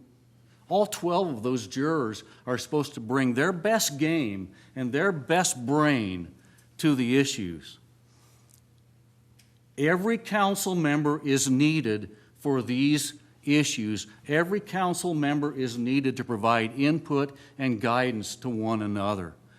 I will veto this if it proceeds. Any other speakers on this issue? I want to speak on this issue. Mr. O'Neill. Mr. Nickerson, you're on. I don't know if... Okay, Mr. O'Neill. My questions are for Carrie or Matt, whoever. It's my understanding that the council committees would be open public meetings. Is that correct? Under city code, a council committee is created by the mayor, approved by council, mayor that appoints the members, gives them they're given a particular purpose, whatever that may be, whatever you may authorize, and then those meetings do occur as public meetings. Open Meetings Act applies to those meetings under city code, and then council committee is required to make recommendations in writing back to the full council. So they would happen publicly. They could not happen with the full quorum of your body. I believe under city code, you're going to quiz me a little bit, I believe it maxes at 5 members that can be in a council committee there. But in the end, mayor has to create that committee and make those appointments. And I would just like to echo, I agree with everyone up here. I think everything should be in the public, and my understanding was they would still be public, but that's all I had on that, so thank you for confirming. I've got several people lined up to talk. Anybody else to talk on the motion? Yes. Mr. Haase. Thank you, Mayor. I think the committee deserves an opportunity to try. What I have seen in this bouncing around of proposals for the last 2.5 years, and not one council member has been on the Administrative Review Committee. So we're not privy to everything that goes on in all of the details. What I can say, because number one, I've been on this council for 18 years. Number two, I've negotiated dozens and dozens of contracts, including these types of development contracts. I was actually the president of a development company. So I actually have hands-on experience to know what we're doing. And I feel like the things that I see, whether it's in the newspaper or through the staff, everybody's in a defensive position. You know, everybody's defensive and no one is working together for the benefit of the citizens that we are obligated here to do. I would be glad to volunteer my time to take what expertise I have to try to negotiate that last mile. And I know that many good things have been decided over the years, but our request is fairly simple. We want two things built. This is not rocket science. This is something where every party that's involved at this point, I feel, is in a defensive position. And this continued hour, 2 hour, 3 hour debate is just going to end up in failure. I'm not looking for the opportunity of my lifetime in the Good Life District to end in failure without an opportunity to try to negotiate the last mile. That's where I'm at. And by the way, I am a soldier, retired Army. Anybody else to Yes. speak? Who? Mr. Sheard. Chuck, I agree. I think we're 3 hours and 15 minutes into this meeting, and we haven't even heard the other side talk. We haven't heard people from the community that wanted to talk. And doing an entire negotiation in this manner, I don't know, with 10 of us up here, I don't know if we're going to get where we want to get. And I agree with Chuck that we didn't come this far to get this far. And Mayor, I don't consider it a mutiny to want to do this a different way. I wouldn't consider that a proper thing to say to your council, that we're doing mutinous things to want to continue to take this on. You want to delegate your duty? I'm going to volunteer to be on that committee. I don't think that's mutiny. Who appoints the members? That by code, Mayor, you have to create the committee, council has to approve its creation, and then you appoint the members, and then they vote to approve it. I have not created the committee. Right, I believe the motion is requesting that you do so.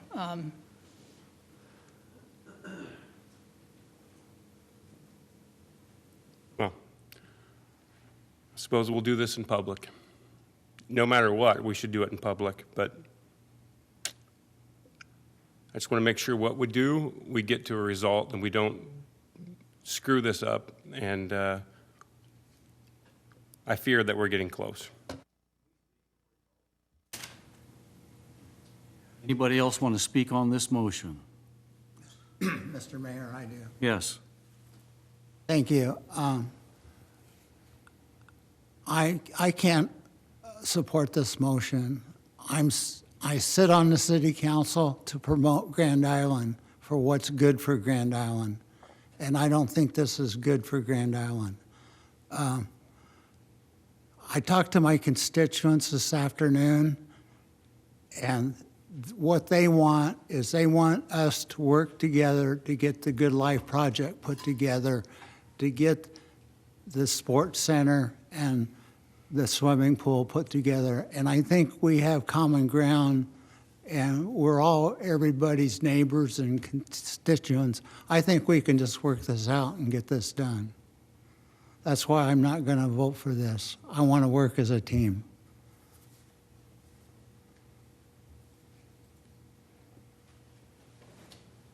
Okay, so do we vote on the motion first? Yeah, there's been a second, right? Yes. Okay, yes, yeah. Okay, so please vote.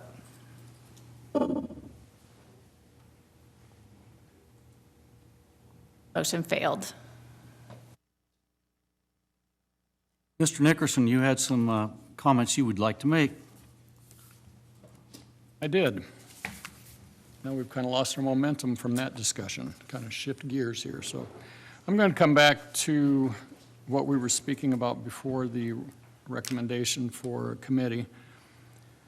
And like everybody in this room, I'm disappointed with the amount of progress we've made. I'm disappointed in how this has played out in the media, because it doesn't have to be that way. It didn't have to be that way. We're better than that. Grand Island has done a much better job in things like this in the past. And I think when we hear a group representing themselves as victims without allowing anybody else to tell folks what's going on, I don't think that's right. We got our headlines splashed all over the place. We got compassion and support from the community without knowing both sides of the story. That's not right, but that's the way we play the game sometimes. So tonight we're talking about where are we and where do we want to go.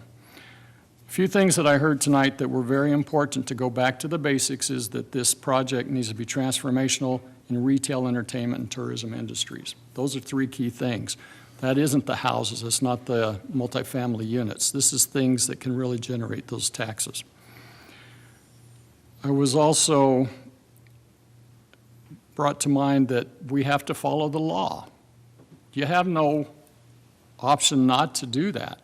And as a council, we have to follow the law. And part of the reasons why we weren't sharing with people is because we were following our obligation of confidentiality in meetings, and we couldn't tell you. Oh, we could. I think we had at least one or two members that decided they were going to go out and talk about it anyway.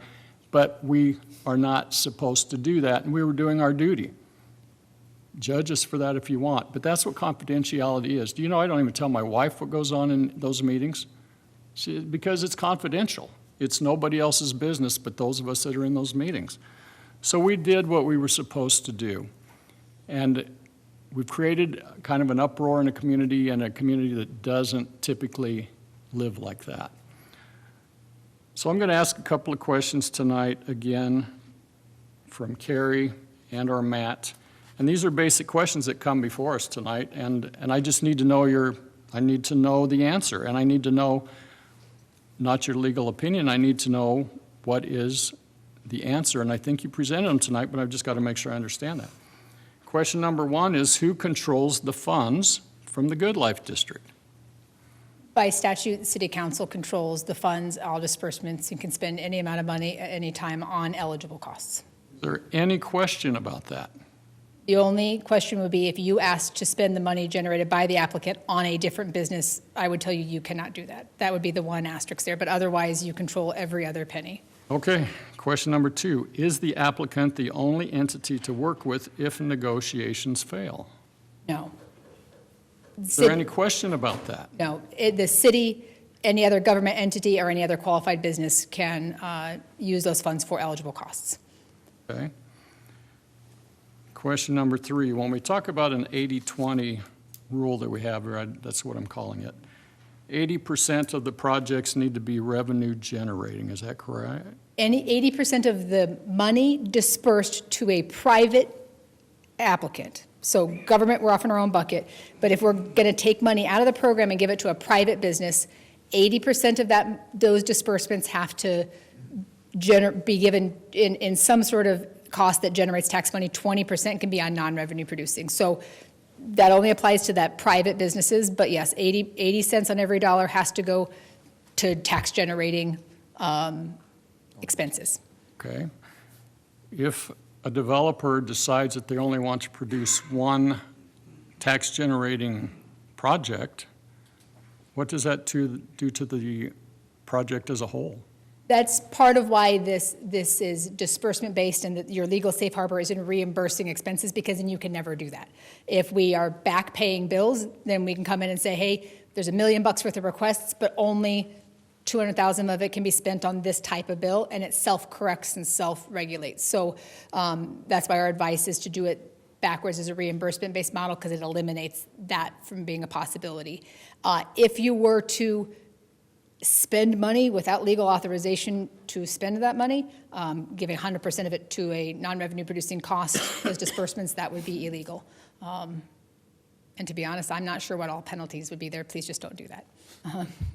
Well, my question is as those tax-generating projects become smaller, it seems to me like it limits the overall size of the project, because you've got 80%. I mean, it's got to be based on 100%. Yeah. So That would be a rolling amount that kicks out with distribution. So if in 1 year we distribute $1 million, that's $200,000 for non-eligible. If in the next year we've saved up money and we spend $10 million, that pot's bigger. But it's based off of the money going out. Whatever money goes out, 80-20. So that really is going to depend on what it is you're spending the money on for private industry. Almost impossible to project. okay. Well, it's still a little muddy, but I think I understand some It of is, that. yeah. Okay, so those are and then the contract has to be in writing. Things that are promised verbally are worthless until they're in writing. Yeah, they're not That's enforceable. important. I mean, that's important. So those are the basic things, but the basic of all basics is right there. We know who controls the funds, no question. We know that the applicant, if they choose not to play fair, and I'm just throwing that out, not picking on Woodsonia, but they're the only applicant, so it sounds bad. But if they're not willing to play, if they're not willing to do what the city really wants and what they need, the city's not obligated to work with them if they don't want to agree to that, correct? City can Okay, I have mean, 20 those- partners or 0 partners. All of those are legal So options. those are the two basic things, plus the fact that this whole project is based on retail, entertainment, and tourism industries, knowing that we'll have some other projects that go along with that.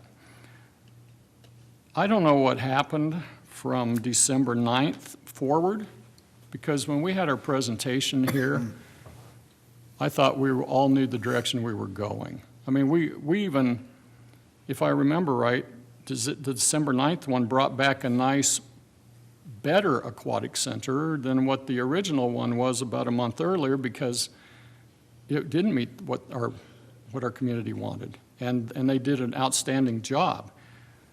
But then something changed down the road after December 9th. Something changed in these things, including clawbacks that were presented to us, that said that if we don't meet these certain thresholds, then the city may get some of the land back, meaning we're holding people accountable.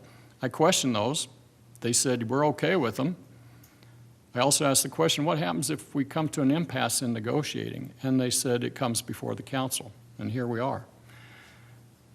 So this whole thing changed, but I don't know what changed. I don't know why it changed. And it's not right for the community and for us to sit here and say, that's okay. What you agreed to on December 9th is okay not to agree to now. Because for some reason it was okay on December 9th, but after December 10th it wasn't. And here we are with other proposals sent to us, changing things, which I don't get. And I don't know if it's just overall dollars, if we bid off more than we can chew. I don't get that part of it, and it's not right. We need to figure out how to do what the community wants, and that is the sports complex. We know that's very important. I kind of like the idea of the pickleball courts added. That was kind of a nice upside. I like that. And I can tell you about 500 other people in this town that like that. But the aquatic center is really a deal breaker as far as I'm concerned. If you don't want to do that, I don't know why you would not want to do that, knowing that it fits into this entertainment and the whole gamut of what we're trying to do for a community. It also helps build an 80-20% of the overall project as we look at trying to build this out. And I would agree that you've got to plan this in phases. You can't plan a 30-year project in the first 3 years. You can't do that. And economic times are going to change. So because of that, the other reason it's very important is that we have to have the ability to not let one person decide if the project should stop, and then we're done. We said we don't think it's feasible anymore, so we're going to stop. And we get to make that decision on our own. That's not right. The sole discretion to terminate is not an acceptable term. It's just not. And that's why we have to do this in phases, so that we know that we can try to succeed together, no matter who's helping us on this. Those bite-sized pieces is what's going to make this successful, not trying to make this grandiose plan and plan for 30 years. We have to do this in bite-sized pieces, and it's very manageable, and we do start with infrastructure, but then we have to build what we want. And as far as I'm concerned, whoever helps decide this in the future, it's not going to go to a committee, it sounds like, not a subcommittee at this point. But I know, and we know, that an aquatic center is an important part of this project to this community. It's huge, and we've got to get there. And I don't know if Woodsonia wants to be that person, that group to help us get there, but we need to find a way to get there. If they choose not to, and by law we're not obligated to, then we need to find another partner that's willing to work, because I think there probably are people that are willing to do that. It's just disappointing that we've got to this point tonight, but it's because part of us followed the rules of confidentiality, which didn't allow anybody to share the things that they really would have liked to share. And there's no big secrets going on in those meetings, I will guarantee you. We talk about the things that we're talking about tonight, and that's all they are. We can do better.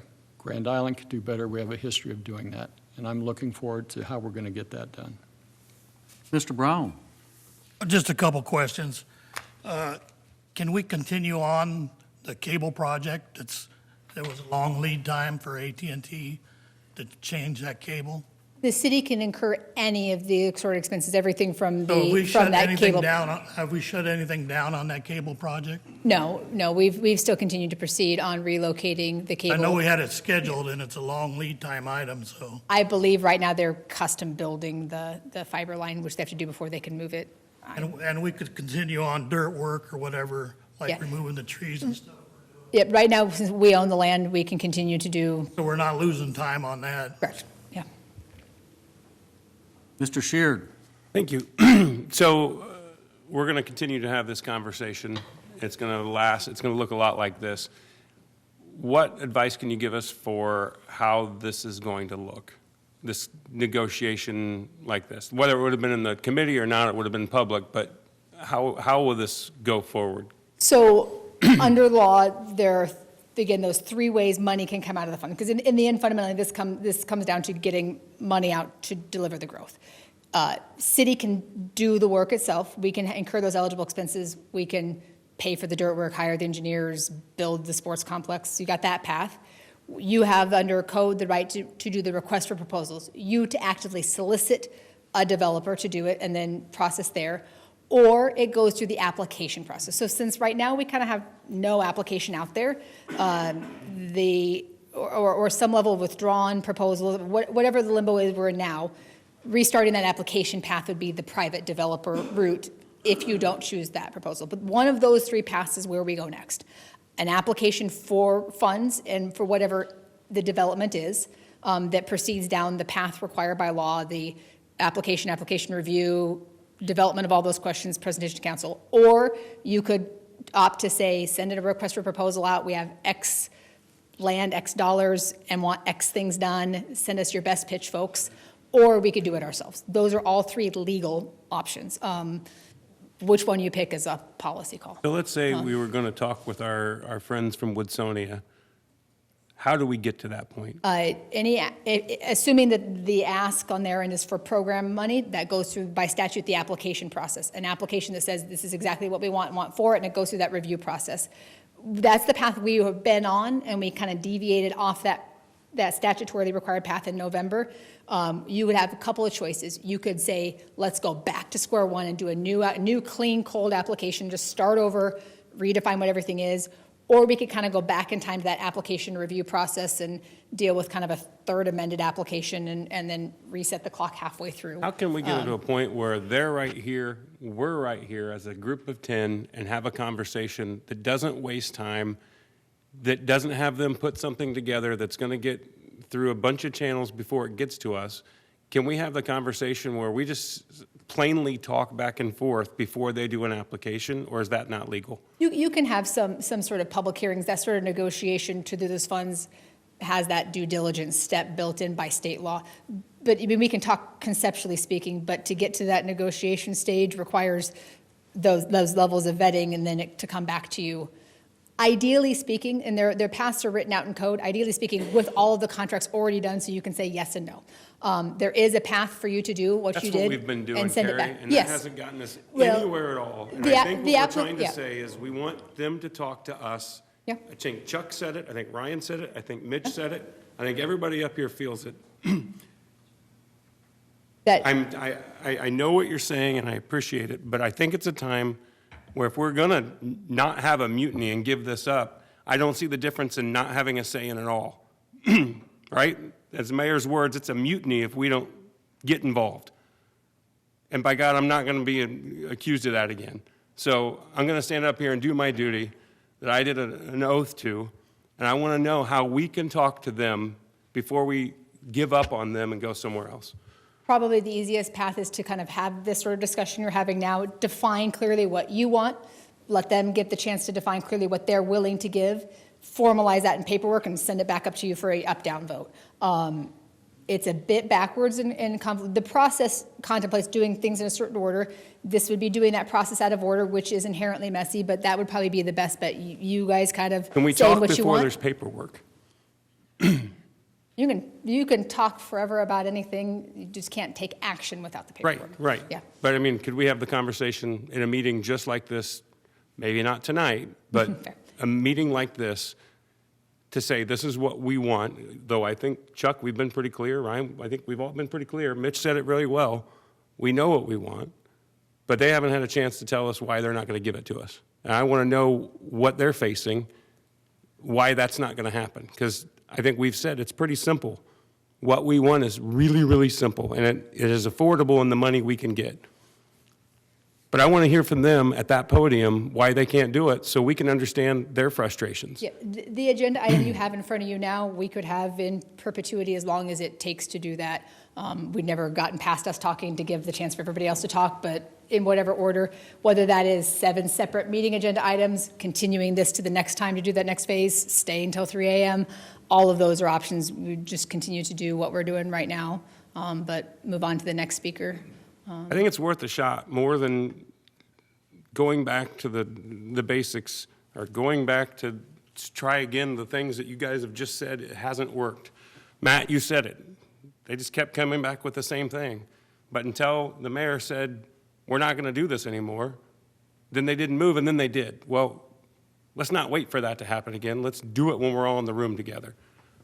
The one thing I would challenge and say is that the legal framework you have, that program ordinance and the application, part of the reason those requirements are in there and were required from the application was to avoid having all of these uncertainties by the time it got to you. Yeah, but we did that, Yeah. and it didn't work. So No, but it is required by state law that the application materials include certain items that simply didn't include before it gets to you. So the way to do it legally compliant is to go backwards at least a little bit and say finish filling out the blanks and get those answers so that way you have something concrete to decide that doesn't change and doesn't shift during development. That's why the application requires things like a list of the structures to be built, so that way we're not here 2.5 years later still not certain how many buildings are going to get built with the money.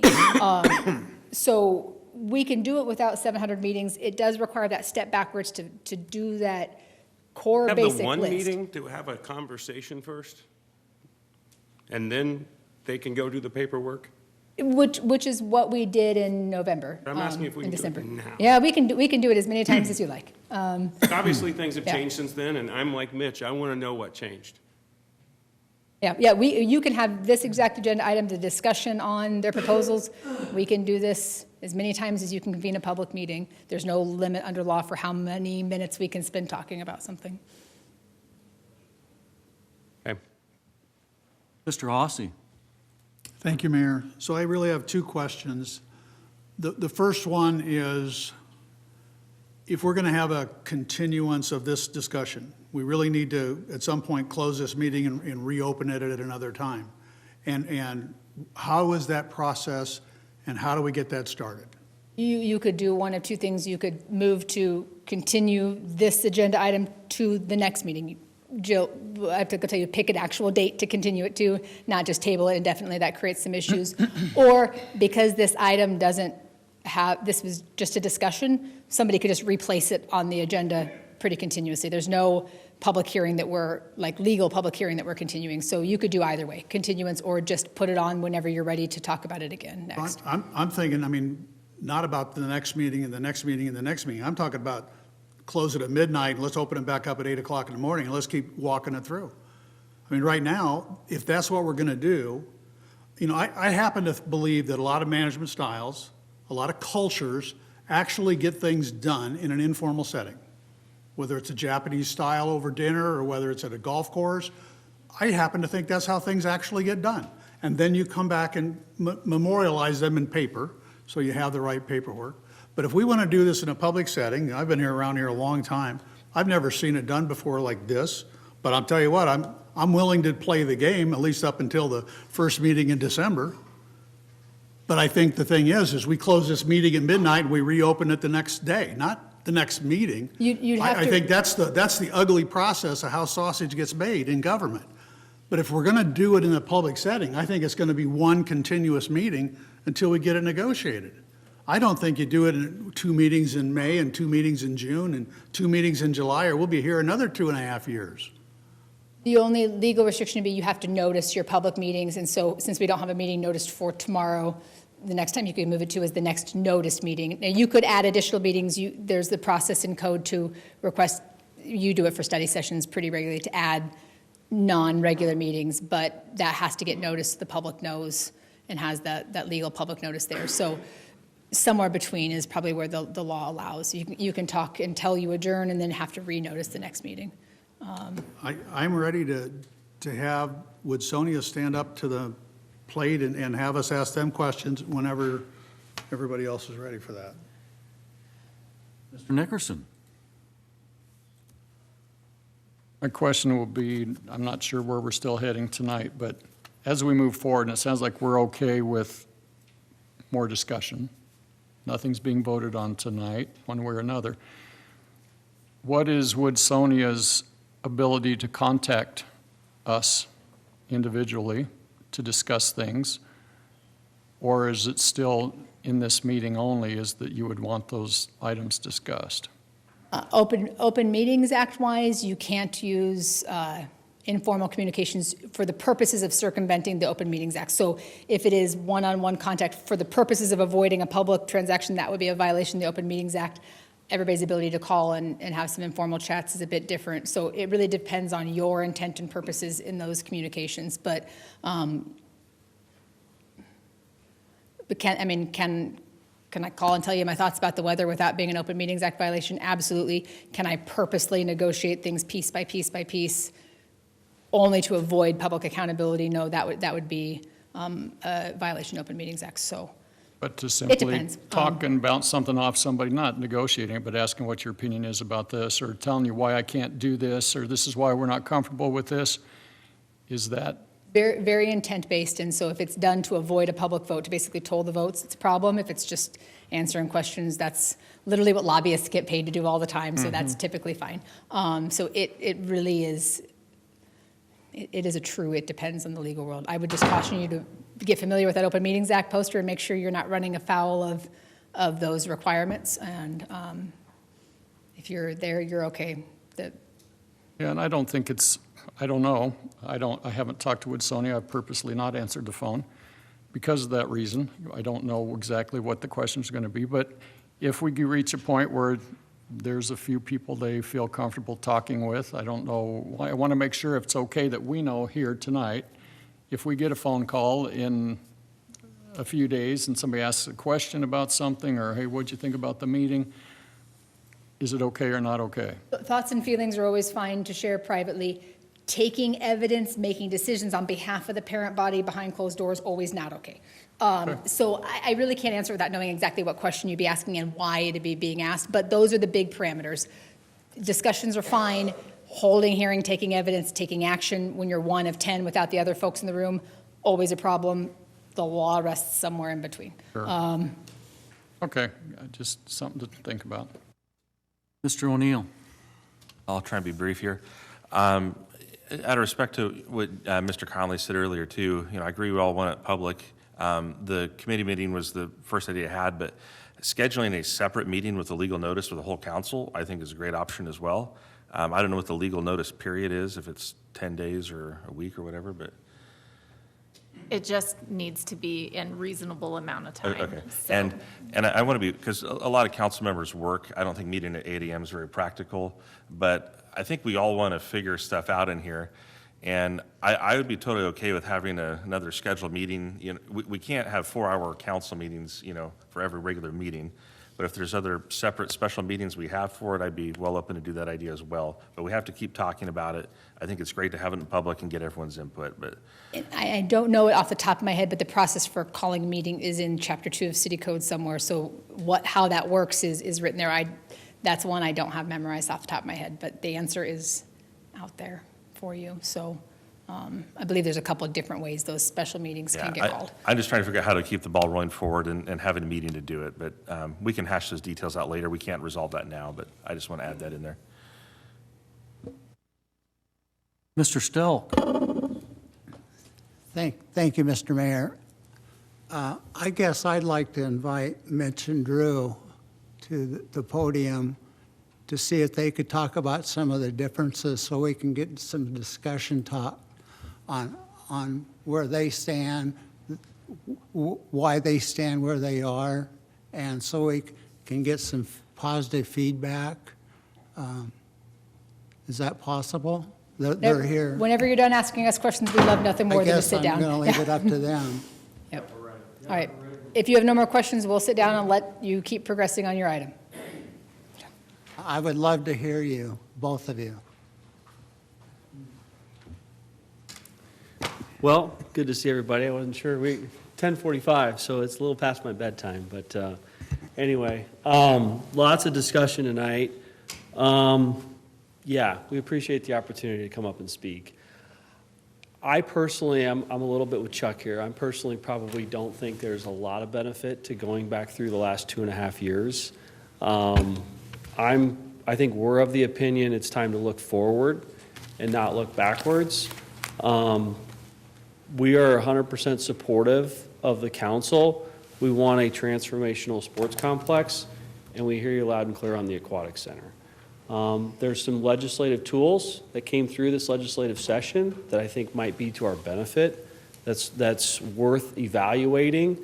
We've heard a lot of feedback on the sports complex. You saw some correspondence from us on May 4th about the size of the sports complex. This was really a function of allocating Good Life dollars. I mean, we all know in 2025, we took a haircut and we're down to a $5 million cap now on those dollars. So when we came before you in December, that was purely a function of allocating dollars and how those would get allocated amongst those two facilities. So our request was for a committee because we've tried for 2.5 years. I would not be a proponent to continue to fill out more and more applications. We've done that twice. We've sent in a check for $50,000. We've filled out applications. We've gotten sporadic feedback. That's not been a productive process at all. Honestly, the most productive process we had was our December council meeting before you. I think it was 2 or 3 hours. We had a 6-page MOU that talked about the key critical items. I felt like everybody had an opportunity to speak on that, talk about it. I think there was a motion made to approve that. As we got into those negotiations, there were some major technicalities within the development agreement that made that extremely difficult to execute on. Accessing the funding from the state and getting the Department of Revenue to get this process corrected is crucial. It's absolutely crucial. What staff and everybody here needs to realize, though, is Good Life districts are a 3-legged stool. State, city, approved applicant. Approved applicant has a contract with the state of Nebraska. We are the party who reports new businesses within the district. Those new businesses are then identified, and there's additional dollars, Good Life dollars, provided for those businesses. So to just it's a very short-sighted comment to say, well, if things fail, let's move forward with another developer. We have a contractual obligation. We're part of this 3-legged stool. We made the application. We got us to this point. This has been a very difficult process, but those conversations, in my opinion, need to go away. And the productive conversations need to be, it's a 3-legged stool. How do we get all 3 parties to work together? And whatever means we're going to do that, I've never had to negotiate these type of details in a public setting with 10 council members. But if that's what we're going to ultimately decide to do, then I guess let's give it a shot. My advice, though, is I felt like we made the most progress. I think, Jack, to your point, how do we make progress and not get stuck in the mud where we've been the last 2.5 years? We need to bring in simplified memorandum of understanding terms that everybody gets an opportunity to speak on, ask questions on, If everybody's in sync on that, those documents should get provided to the legal team. Those folks put those documents together. We come back before council again. Any additional questions? Development agreement is probably what that would look like, and we move forward. I really don't know that this is that complicated of a process, but to say that we shouldn't work together or we don't need to work together is, I think, going to make this very, very, very difficult. So I'm adamantly opposed to that position. Saying we should go back and fill out another application for the use of program funds is going to be a huge waste of time, a huge waste of time. And I'm going to recommend we do not do that. If ultimately we need to do that to check state statute, let's do that after we have a memorandum of understanding agreed upon and we're checking a box, okay? We're all looking to make progress here. We are looking to make progress. We've been involved in this as long as anybody. We are greatly appreciative of everyone's patience. We took it upon ourselves to use our costs from Conestoga to certify those, to make sure this district stayed viable, to meet those investment thresholds that Carrie talked about. We want this district to be successful. We've already invested $150 million into your community in Conestoga. We want to invest another $500 million with this project. We want this to be very, very successful. We understand this is going to be a little bit of a unique process. That's okay. All right, I'm sort of with Ryan and Chuck and some of the other people that recommended, let's set up council meetings specific to this so we're not on the end of an agenda trying to talk about things at 11 o'clock at night. Let's set up specialized meetings. Let's identify those dates. I don't know if we can make a motion tonight, but let's get these dates on the calendar. We are ready, willing, and able to get engaged, to come back to you. I don't think it's necessarily productive tonight to go into some of the roadblocks and the issues we ran into. We have some great ideas to create some additional funding that I think the council should hear, and you guys should weigh in on a lot of these things. So I think we have some great ideas to expand the sports complex, to add pickleball that wasn't in December. And some of these things changed because as we got the state involved over these last 2 months, that gave us an opportunity to really go back and dig into our original application that was approved by the state, and we realized how far we've deviated off of that. We'll take responsibility for that. We will 100% take responsibility for that. Some of these things we need to get back to what we said we would do that we think are important, that also make the negotiating of this development agreement more simple. And some of those issues, our attorney Kit Seacrest is here if we really want to get into some of the minutia about public bidding and all the things that we ran into from a stumbling block perspective on this development agreement. But I guess I would like to ask you if within a week, the things that you disagree with on the MOU, can you send a list to us, the 3 or 4 things that are deal breakers for you? And then can you also, there was a disagreement on the value of land, if you were going to purchase land. I mean, I'd like to get started on discussion so that this is a two-way street, that we're just not kicking the can down the road. Totally agree with you, Mark. I think what personally, if we can, we should make a motion for another council meeting tonight. Let's get this thing set up. I agree with you, Mark. Let us take the MOU that was approved in December. Let us address, here's the items we think should be changed. Here's an updated MOU for your consideration, and let's talk about it. Let's come back. Let's talk about it. We have some great ideas that the council should hear about that's going to make this a better project. It's going to make it a better project than what we presented in December. This is not all negative. I think there's going to be a lot of positives, but people just need to be patient and be willing to hear some of our ideas. I think we've proven ourselves with the mall redevelopment. Just give us an opportunity, let us come back, but let's set a meeting where we're not talking about this at 11 o'clock at night, and we can address some of these issues. And I think people will realize, unless we're going to drastically change things, we're talking about some mechanics and some modifications of what was approved in December, and based on some of the negotiation stumbling blocks that we ran into with staff, mean, that's why we don't have an executed development agreement. Some of the public bidding requirements and issues on these being publicly owned facilities create challenges, real challenges. And they're technical and they're complicated, and that's why Kent was here, because we didn't know if we were going to have to get into some of those level of details. But there's rationale behind this that I think needs to be explained and the city council needs to hear. So, Yeah, if you could do something like, get us something within a week so Yeah. that we have time to study it and go over it with our legal people and then have it at our next meeting. That'll get this thing going down the road. That's what we want. We just want to work out a deal with you, but I don't want to work it out at midnight.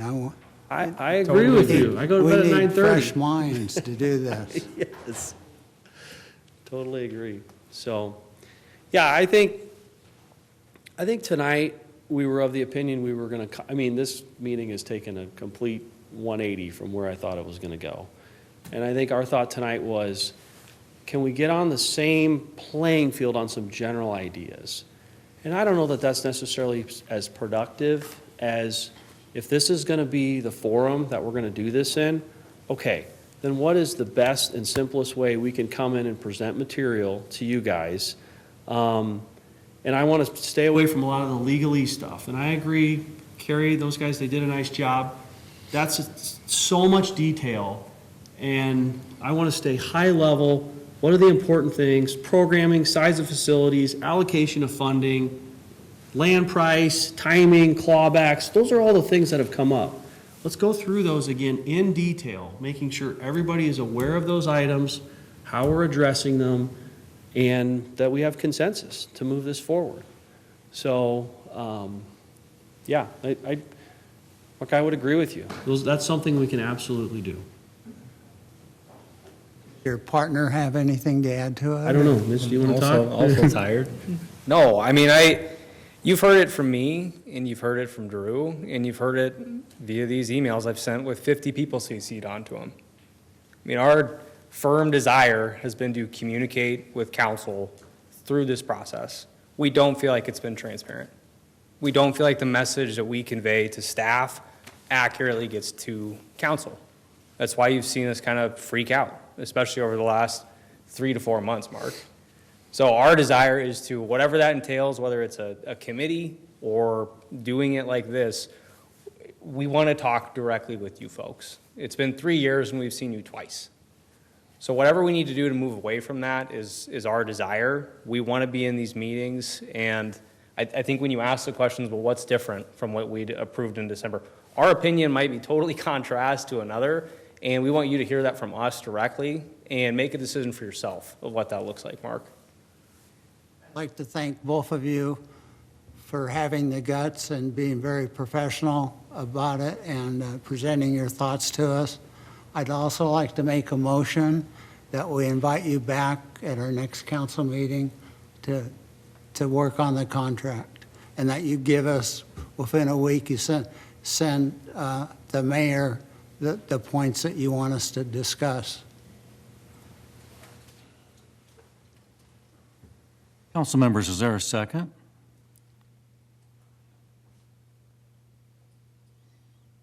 Mr. Landfear, I'll second that. any discussion?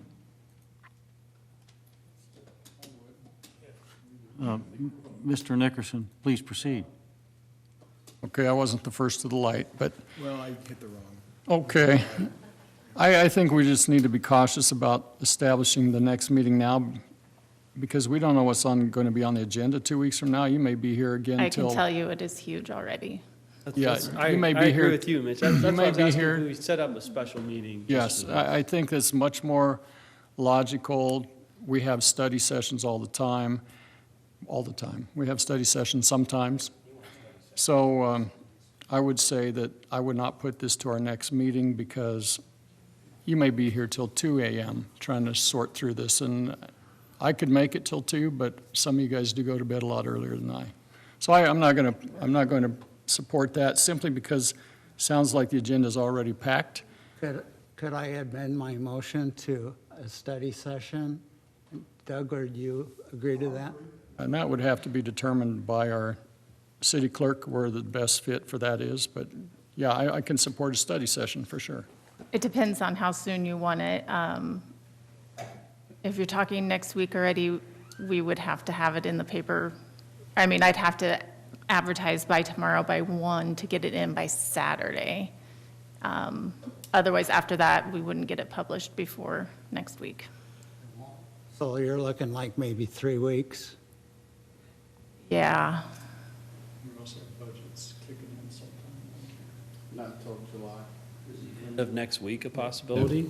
Thursday or Friday? I mean, we would be ready.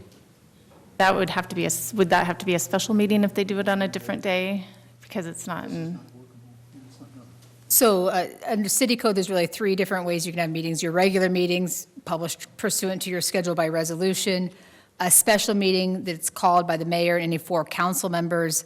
That has some, must not have been used for a long time. It has some requirements about notice being served by the police department or somebody else on council members. I think it's designed pre-publication to be some sort of emergency meeting process. Or there's your study session process that can be scheduled just subject to the legal notice required by law for any other meeting. So this special meeting provision is a bit antiquated and a little hard to do. Study session's probably your, assuming we don't want to be on the regular meeting sessions, study session is probably the next fastest and most flexible of the choices, unless we want to roll the dice on some pioneer law.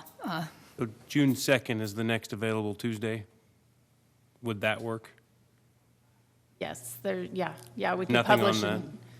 Yeah, our next regular meeting is the 26th, so yeah, it'd be, Mr. Brown? So if you, what we do at budget is actually have 2 meetings in one day. Start one at 5 o'clock, it ends at 7 o'clock, and then the regular city council meeting starts at 7 o'clock. It's a possibility. For the 26th? Yep.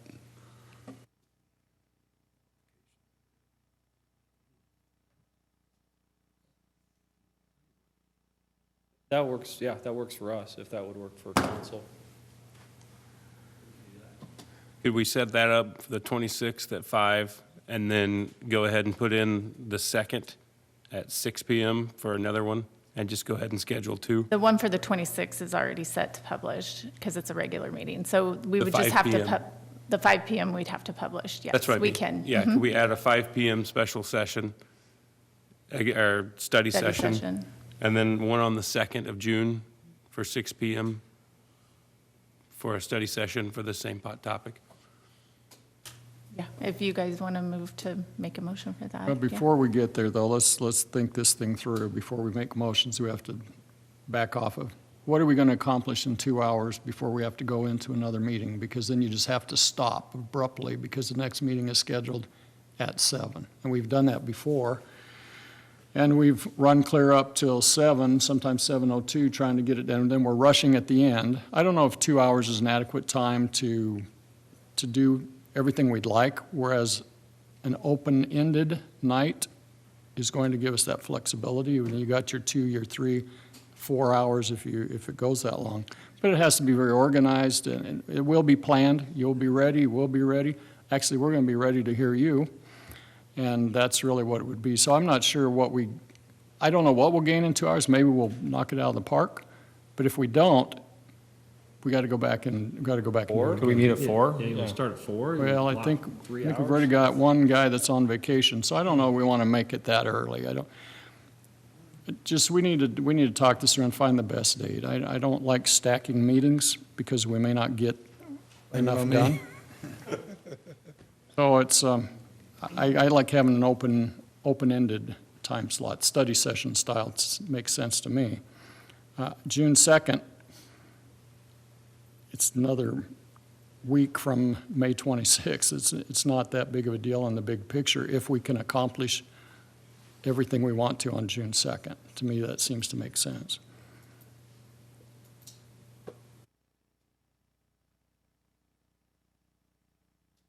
So, Mark, do you want to do a study session June 2nd at 6? Yeah. Do you have much planned on the 2nd or anything? There's nothing Then on let's that just one. do it the 2nd. That would be better, the whole night for it.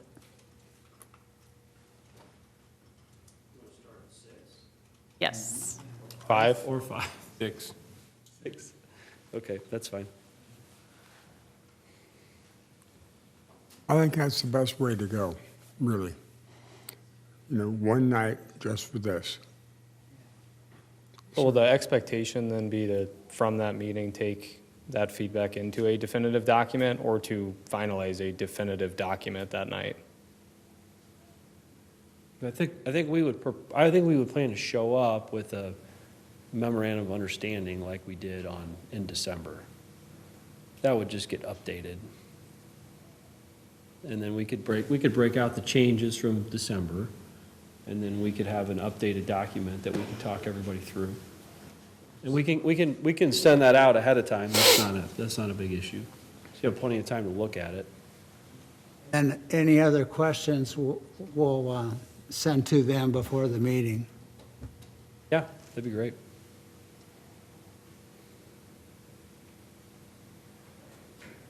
Okay, please vote.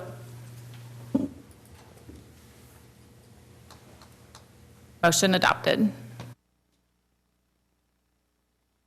Mr. Hossie. Thank you, Mayor. So you ready for some questions? I've been sitting here for a while. When the application period was open, did the city of Grand Island or the city council approve your application at some point? The state? Yeah, did we support your application or? Yeah, we did a letter of support. And so the council had to approve a letter of support for your application when you went in? Yeah, So- it was December of 2023. Yeah, so we were supportive of this, back in December of 2023 or whenever that application window was open. One of the things that we talked about tonight was a reimbursement model, which I think is like different than what the contract language is that I've kind of read. Can you talk about whether the reimbursement model works for Woodsonia or doesn't work, or why wouldn't it work if it doesn't? Well, this is where we hit some real stumbling blocks on the development agreement after the December MOU approval. So in talking about these being publicly owned, really the best scenario that we came up with staff, based on statutes, law, et cetera, was Woodsonia would pay to have all these public facilities built at our own cost. And then we would come in, and that was the development agreement version that I think was submitted. And then we would come in, and it was treated almost more like a real estate contract, where we would deliver these facilities for X price. The city would then agree to take those and pay us X price. But then the city would obviously want to know there was bond proceeds available to make the payment to us. It became a very complicated financing structure. I mean, we were talking about 60 to 80, I forgot the number, 60 to 80 million. And so we were talking to different financial institutions of how can we get this structured. Well, they wanted some assurance that the city was going to provide that. The city wanted assurance. They were going to have bond proceeds. It was just this multi-layered process that became very complicated. And that's when we went back and looked at the state application on the sports complex, and we said, well, gosh, this was always intended to be privately owned. That would make constructing this and owning it and doing a bond issuance and just using those bond proceeds so much simpler in how this transaction got put together related to the sports complex. So that's why we came back, and you saw in our May 4th email, is we said when we saw that, and then we kind of took under consideration all the complexities that we had in the development agreement from December to today, that's why we responded back on that May 4th email and said, this would make this so much simpler if we just stuck with what the state approved in our state approved application.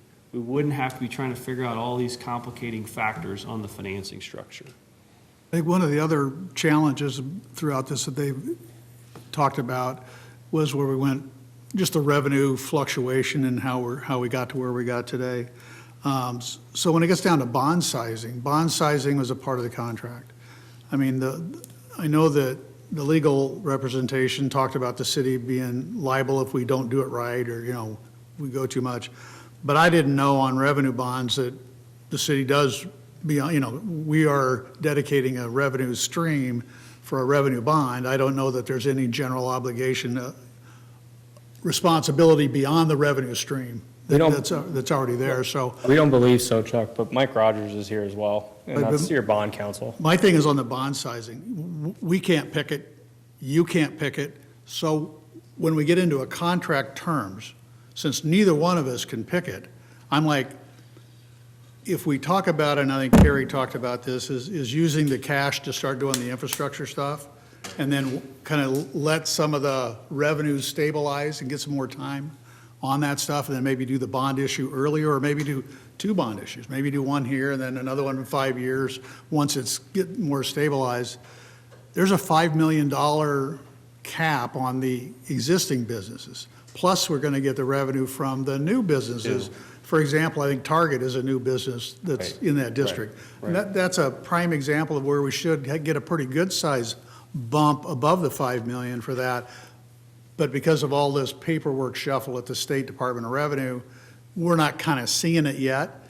And the bond people, I'm sure, want to see a stream of it before they commit to it. So because of all this kind of a chaos around the revenue stream, and we're talking about revenue bonds, neither one of us can guarantee a bond sizing.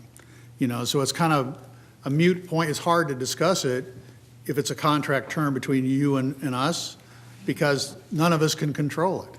It's just your guess versus my guess, and I don't know that either one's any good. And even our bond counsel, it's still his guess, Right. But I think that's where, and again, back to what happened from December to today, all this revenue stuff started to come out. And Pat brought a lot of this stuff up at meetings and saying like, well, wait a minute, we were going to do a second issuance on the new sales. Well, how are we going to do that? Super valid point, super valid question. We're like, well, I don't know. We're going to have to kind of figure this out. So I think that's where some of these items, we need to spend more thought on, well, how are we going to address this? Now, we're a huge part of this new sales because we're the entity that's obligated to report the new businesses to DED, who in turn hands that over to DOR. So we're a critical part of that whole process. And so that's something we need to spend a little more time on. What we should be able to figure out today is, what are we doing with the $5 million? What are we doing with the existing $5 million cap? Because we know that's there, that's today, we can move forward with that. So that to me is where we can come in with assurance and say, well, we know we should be able to get these proceeds, let's go spend these dollars, let's figure out what parameters we want to put in place on the new. I do think the new will get sorted out, Chuck. I think it's just going to take some time. I do too. I just want the contract language to have that flexibility for the new to get for it all to get worked out, rather than having a demand about this much or that much, because none of us know. At this point, we don't know. And so it's hard to have a demand number in a contract. But I would absolutely want to work with you and us together and bond counsel to get it right sized as good as we can, whenever we can. And, we might determine that it's going to take 3 years to level out, or maybe it's going to take 4, or maybe it's going to take 2. And I don't know what the answer is, but if we want to start moving forward, we can't be locked around the axles over some term about something neither one of us control. Correct. And so I just want some flexibility in the language that allows for us to work together, because I think that's a solution one. I think from the council demand, we're pretty simple. We want a sports complex and an aquatic center. It's the rest of this stuff, all the rest of this stuff is all important, but not for our delivery of stuff to the community that we promised them and that they voted on back in August of 24, August of 24, when the community voted to go with the Good Life District. So we want to make sure that we're going to stick with our commitment that we made back in that vote. And that's really the 2 biggest things for us to provide community, these level of services. So I think that's important. All the rest of the stuff, I think we can figure out the sides. And doing the MOU or having a punch list is what we need.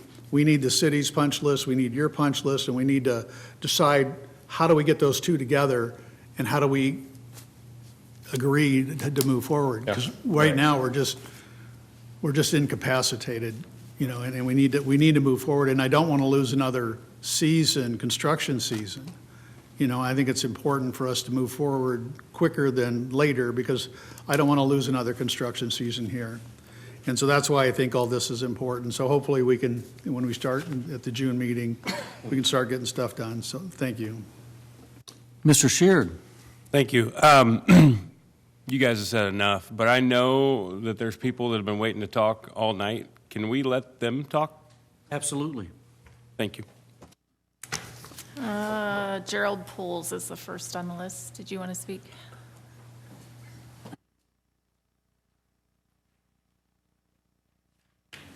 Thank you, Mayor, Council, and everybody's still up at this late hour. And you sounded a little disappointed. I'm sorry.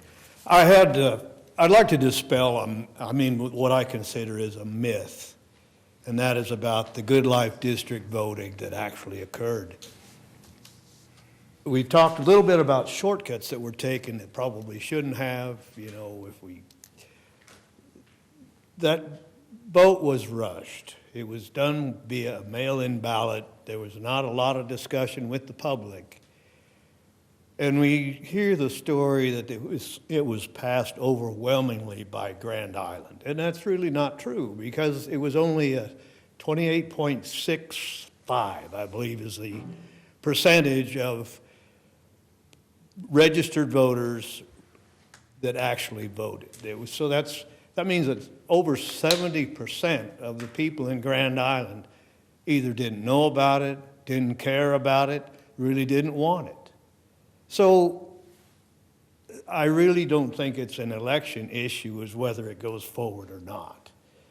Some of you have gotten phone calls, but if you get 20 phone calls in a day, when you compare that to the 26,135 registered voters as of 24, it's really an insignificant amount. So this idea that Grand Island wants this there's a bunch of people that are coming up to you and saying that they want it, but how many people have said, I really don't care? Because I think there's a 71% really don't. So it scares me to hear a councilman say, I don't care how we pay for it, because it's all coming from tax dollars, okay? This idea that a committee should decide is ridiculous when you consider there's 26,000 registered voters that should have something to say about it, and that 71% of them said nothing. And this idea that this land could be sold for $1, this is land that was earned by veterans back in the day. And, I'm a veteran too. I deployed twice. I really think that anybody that considered selling that land that was earned with blood and guts, that anyone that believed that selling that for $1 was showing a lot of contempt for their military brothers. So I'm just going to keep that short. That's what I had to say. Philosophically, it doesn't make any difference. But it's my tax dollars. If you make a widget and I see it hanging on the store shelf and I say, yeah, I'll buy that. That's my decision. But if you make a widget and tell me I have to pay for it, that's a whole that's what you haven't understood in your time. Because you keep spending money because it's not yours. You got to stop doing that. Okay? All right, I've made my point. Thank you. Ray O'Connor.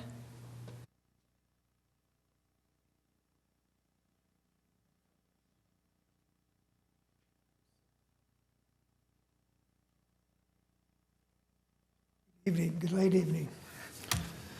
Ray O'Connor, 611 Fleetwood Road, Grand Island. A lot of what I was going to say has been said. I've been in this community 55 years. I came here after finishing my master's degree at the University of Nebraska. When I got here, the big discussion at that time, do we need Conestoga Mall? Is it going to hurt downtown? Do we really need a regional mall? That was a discussion. We moved forward, and I know it's had its ups and downs, but it's on the right track and it's moving forward. Soon after that, the discussion was, do we need big box groceries or big box stores, period, in this community? Why would we need that? We have Skagway. We don't need big box stores. We have Skagway. I heard a lot of that. So those were two things. I'll give you some statistics about big box in a moment. The other issue was, I don't know if you're old enough to remember, Pennies for Progress. A friend of mine, Ken Gannott, and I was asked to co-chair the half-cent sales tax. Positive, very positive. The council wanted to move forward. The citizens wanted to move forward. Did we have opposition? We have an extensive campaign, promotional campaign, because we have opposition to it. A half-cent made a lot of people upset. So now we're into the Good Life District. If you know me, I'm about progress. I want to move this community forward. Let's go back. I'm in the commercial real estate business. When we look at a memorandum, offering memorandum, there's certain things you see in it. One of the things that they say is they will tell you what a 1 mile, 3 mile, 5 mile, sometimes up to a 10-mile distance from the store, the big box that you were going to purchase, what the population was. You have to make some decisions whether that makes sense or not. That's how they present it. In my business, we have to do things a little bit differently. We rely on tracking software for cell phone usage. The tracking software provides traffic to the specific locations. Now we know we don't care about the 1, 3, 5, and 10. We care about it, but we don't put as much emphasis on it.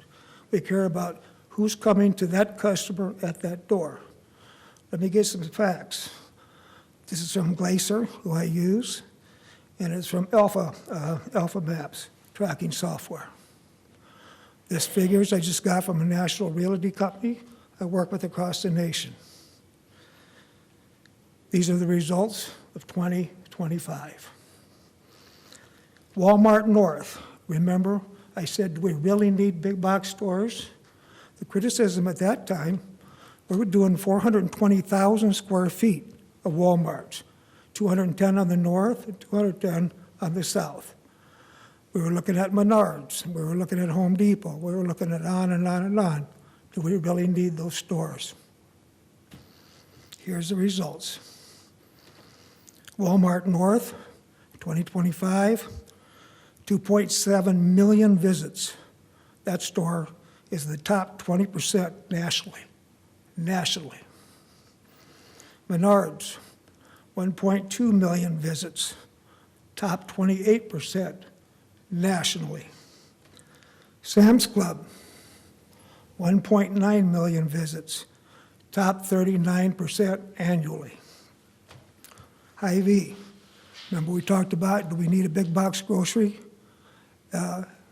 Because people said we had Skagway. Hy-Vee, 1.2 annual visits, top 28% nationally, top 97th percentile in Nebraska. Kohl's ranked by Alpha Mats at 72% of all Kohl's nationally. 2 years ago, it was at 52%. Conestoga Mall closed. There goes Sears, there goes Pennies, there goes Dillard's, and there goes Yonkers. Where did they pick up that business? Kohl's, 20% increase. TJ Maxx ranked the 97th percentile of apparel stores in Nebraska, all of Nebraska. That's how good that store is, and that's what it does for Grand Island, Nebraska. Grand Corners, which consists of Kohl's, TJ Maxx, Hobbytown, and Hy-Vee. 3.5 million annual visits. It's in the top 25% of the state of Nebraska. Eagle Run Shopping Center, Home Depot, Ashley Furniture, Famous Footwear, the UPS stores, 3.1 million annual visits. It's in the top 31% statewide. Conestoga Marketplace, new data to be determined. Now, that's progress. If we would have left the skeptics back years ago, did we need big box big box stores? They said no. The council and the citizens said yes, and you can show it did produce. Thank you. Bad night.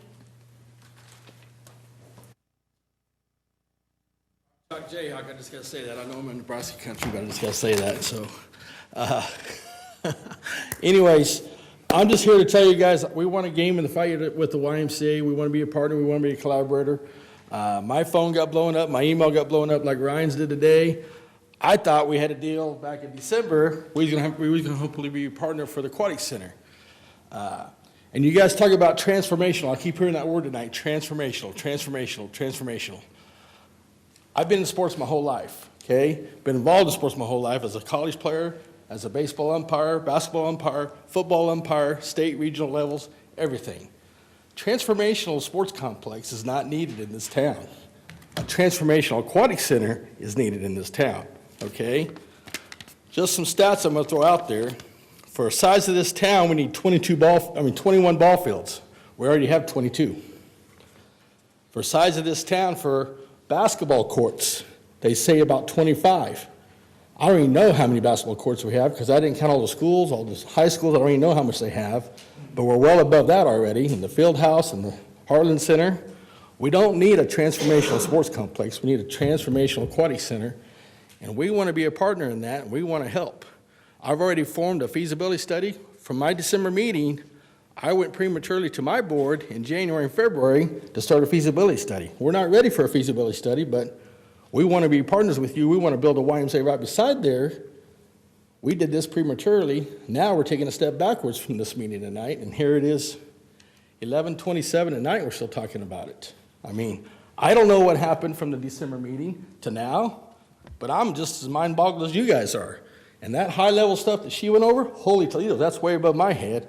And I don't know if you guys are smart enough either, but that's pretty in-depth stuff that she went over that she lost me in the first 30 minutes. So, but I'm low-level guy, okay? I just want to get her done. Let's do it. Let's get it going, you know? So Larry the cable guy, let's get her going. Let's do it, you know? I'm with you, Chuck. Let's do. What we are going to do, let's keep it going. If we got to be here till 8 o'clock in the morning, get it done. Let's move forward. So that's my beef. I just want to say that. I just keep hearing promises, promises, promises. I swim every day at lunchtime, try to swim every day at lunchtime, and a 75-year-old guy I swim with today, he says, Chad, did you hear about the aquatic center? Yes, I heard about it.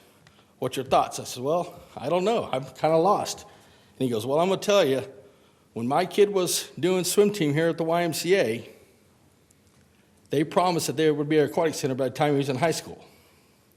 That kid has 35 years old now, has grandkids that are swimming in the YMCA swim team now, okay?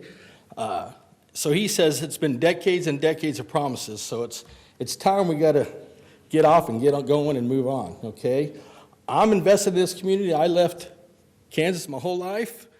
I'm still a Kansas bred, rock chalk again, but they've been trying to convert me to Nebraska, but I'm invested in Grand Island, and when I retire, which is probably going to be 15, 20 years, I want to be able to go to a pool and swim, because that's important, okay? Swimming pool helps people of all ages, from infants to ages, all day, all the time. That's transformational. That transforms lives, okay? I'm a sports guy, and I'm telling you, the pool's better than the sports, but that's just my point of view. But there was something else I wanted to say, and I can't remember what it was, but I think I said enough, and we've been here long enough tonight. I know you guys want to go home and have dinner, because I haven't eaten dinner yet either, so I'm just going to eat breakfast now. But, so, that's my point of view. You guys got any questions for me for the why and anything else? I appreciate you guys' time and what you're doing. This is a long process. So my game is you stick with these guys and let's get her done. So that's my point. Thank you. Is Jay Vavricek still here? Is he out there? No? Cindy Johnson? No? Okay. Mary? Oh, wait, Jay's here. Jay, you're up.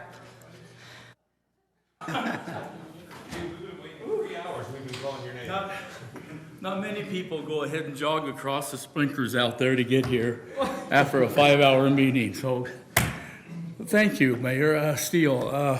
Let me get my breath.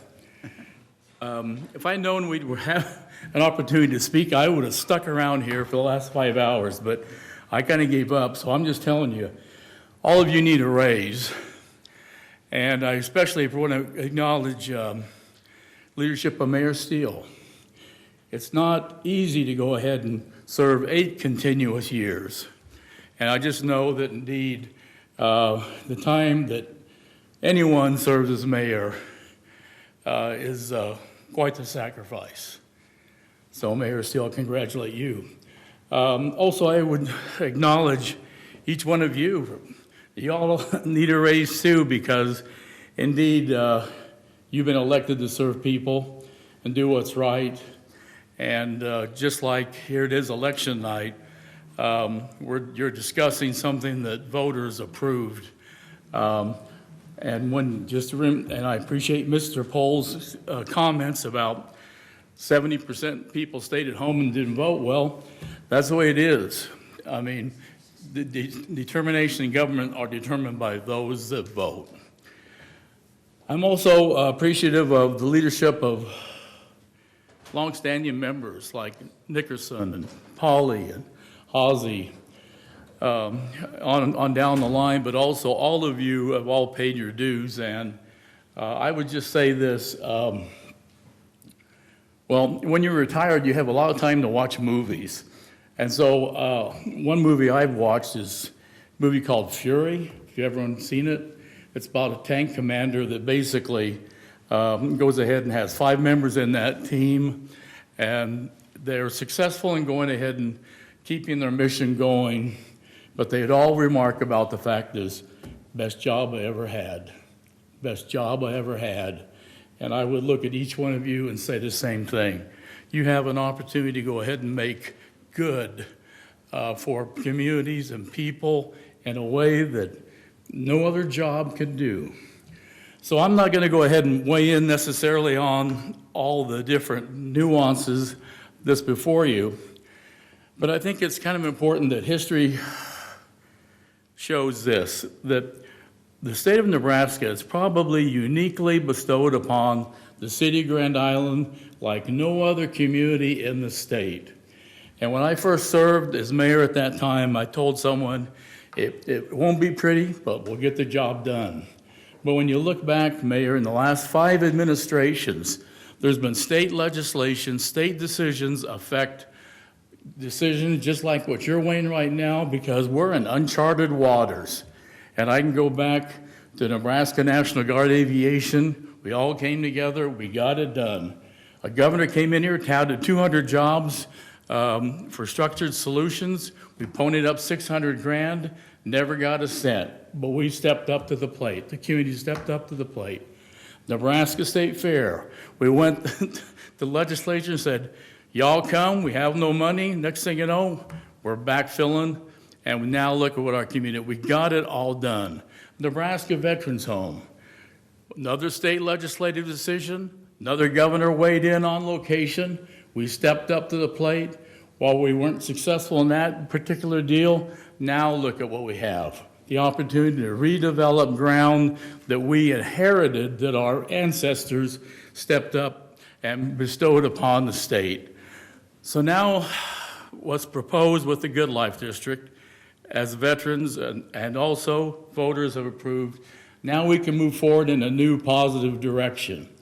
So I guess my message is this. Thank you, Mayor Steele, but I'm confident something can get done.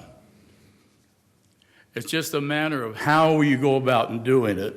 And I think that's the message that our people need to hear and have heard from each one of you tonight, a willingness to move forward somehow in a positive way.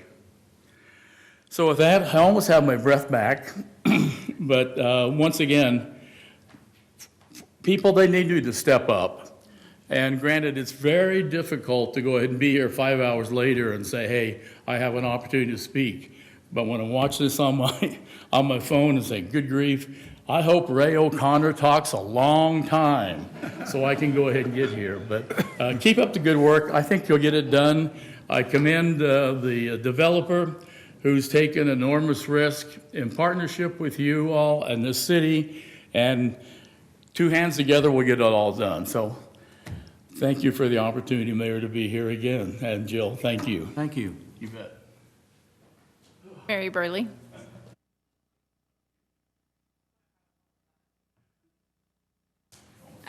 I'm Mary Burley. I represent the Grand Island Area Economic Development Corporation and a mom of 3 kids. My husband and I, we spend all of our disposable income on orthodontics and travel sports.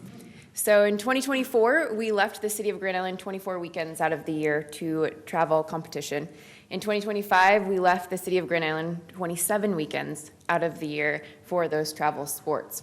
Now, I cannot tell you the amount of sports courts that we need, or turf versus real grass, or the number of courts. I can't tell you any of those things. My primary role is the number of peanut butter and jelly sandwiches that we're eating for breakfast, lunch, and dinner in whatever order that looks like. But what I can tell you is that we travel to Coralville, Iowa, to Norman, Oklahoma, to Salina, Kansas, to Wichita, Kansas, because that is where the competition is. That is our destination because that's where the competition is. And I can also tell you that those economic activities and those quality of life amenities, that drives community development. I've told this story before of State Steel. In 1970, State Steel was located in Sioux City, and their largest customer was Allman Brothers out of Holdridge. They needed to expand closer west to Holdridge, and so they drew a 100-mile radius over the Tri-Cities, and they gave it to their plant manager named Dennis. Dennis was an avid tennis player, and Dennis chose Grand Island because Grand Island had the only racket center. And so as we walk through this journey with our Good Life District and with our approved applicant, please remember that those tiny little steps, if we take it in one big chunk, or we take it in tiny little increments of development, those have a ripple effect, and those can positively impact much more than just our geographical area of the Good Life District. So again, thank you so much, very much for your time, your commitment, and your dedication to Grand Island. This is not for the faint of heart, and we support you, and we support progress in our community. Thank you. I think I got everyone. Is there anybody else that wants to speak? Okay. Anything else, council? Hearing none, we are adjourned. Thank you for everybody who participated in our meeting.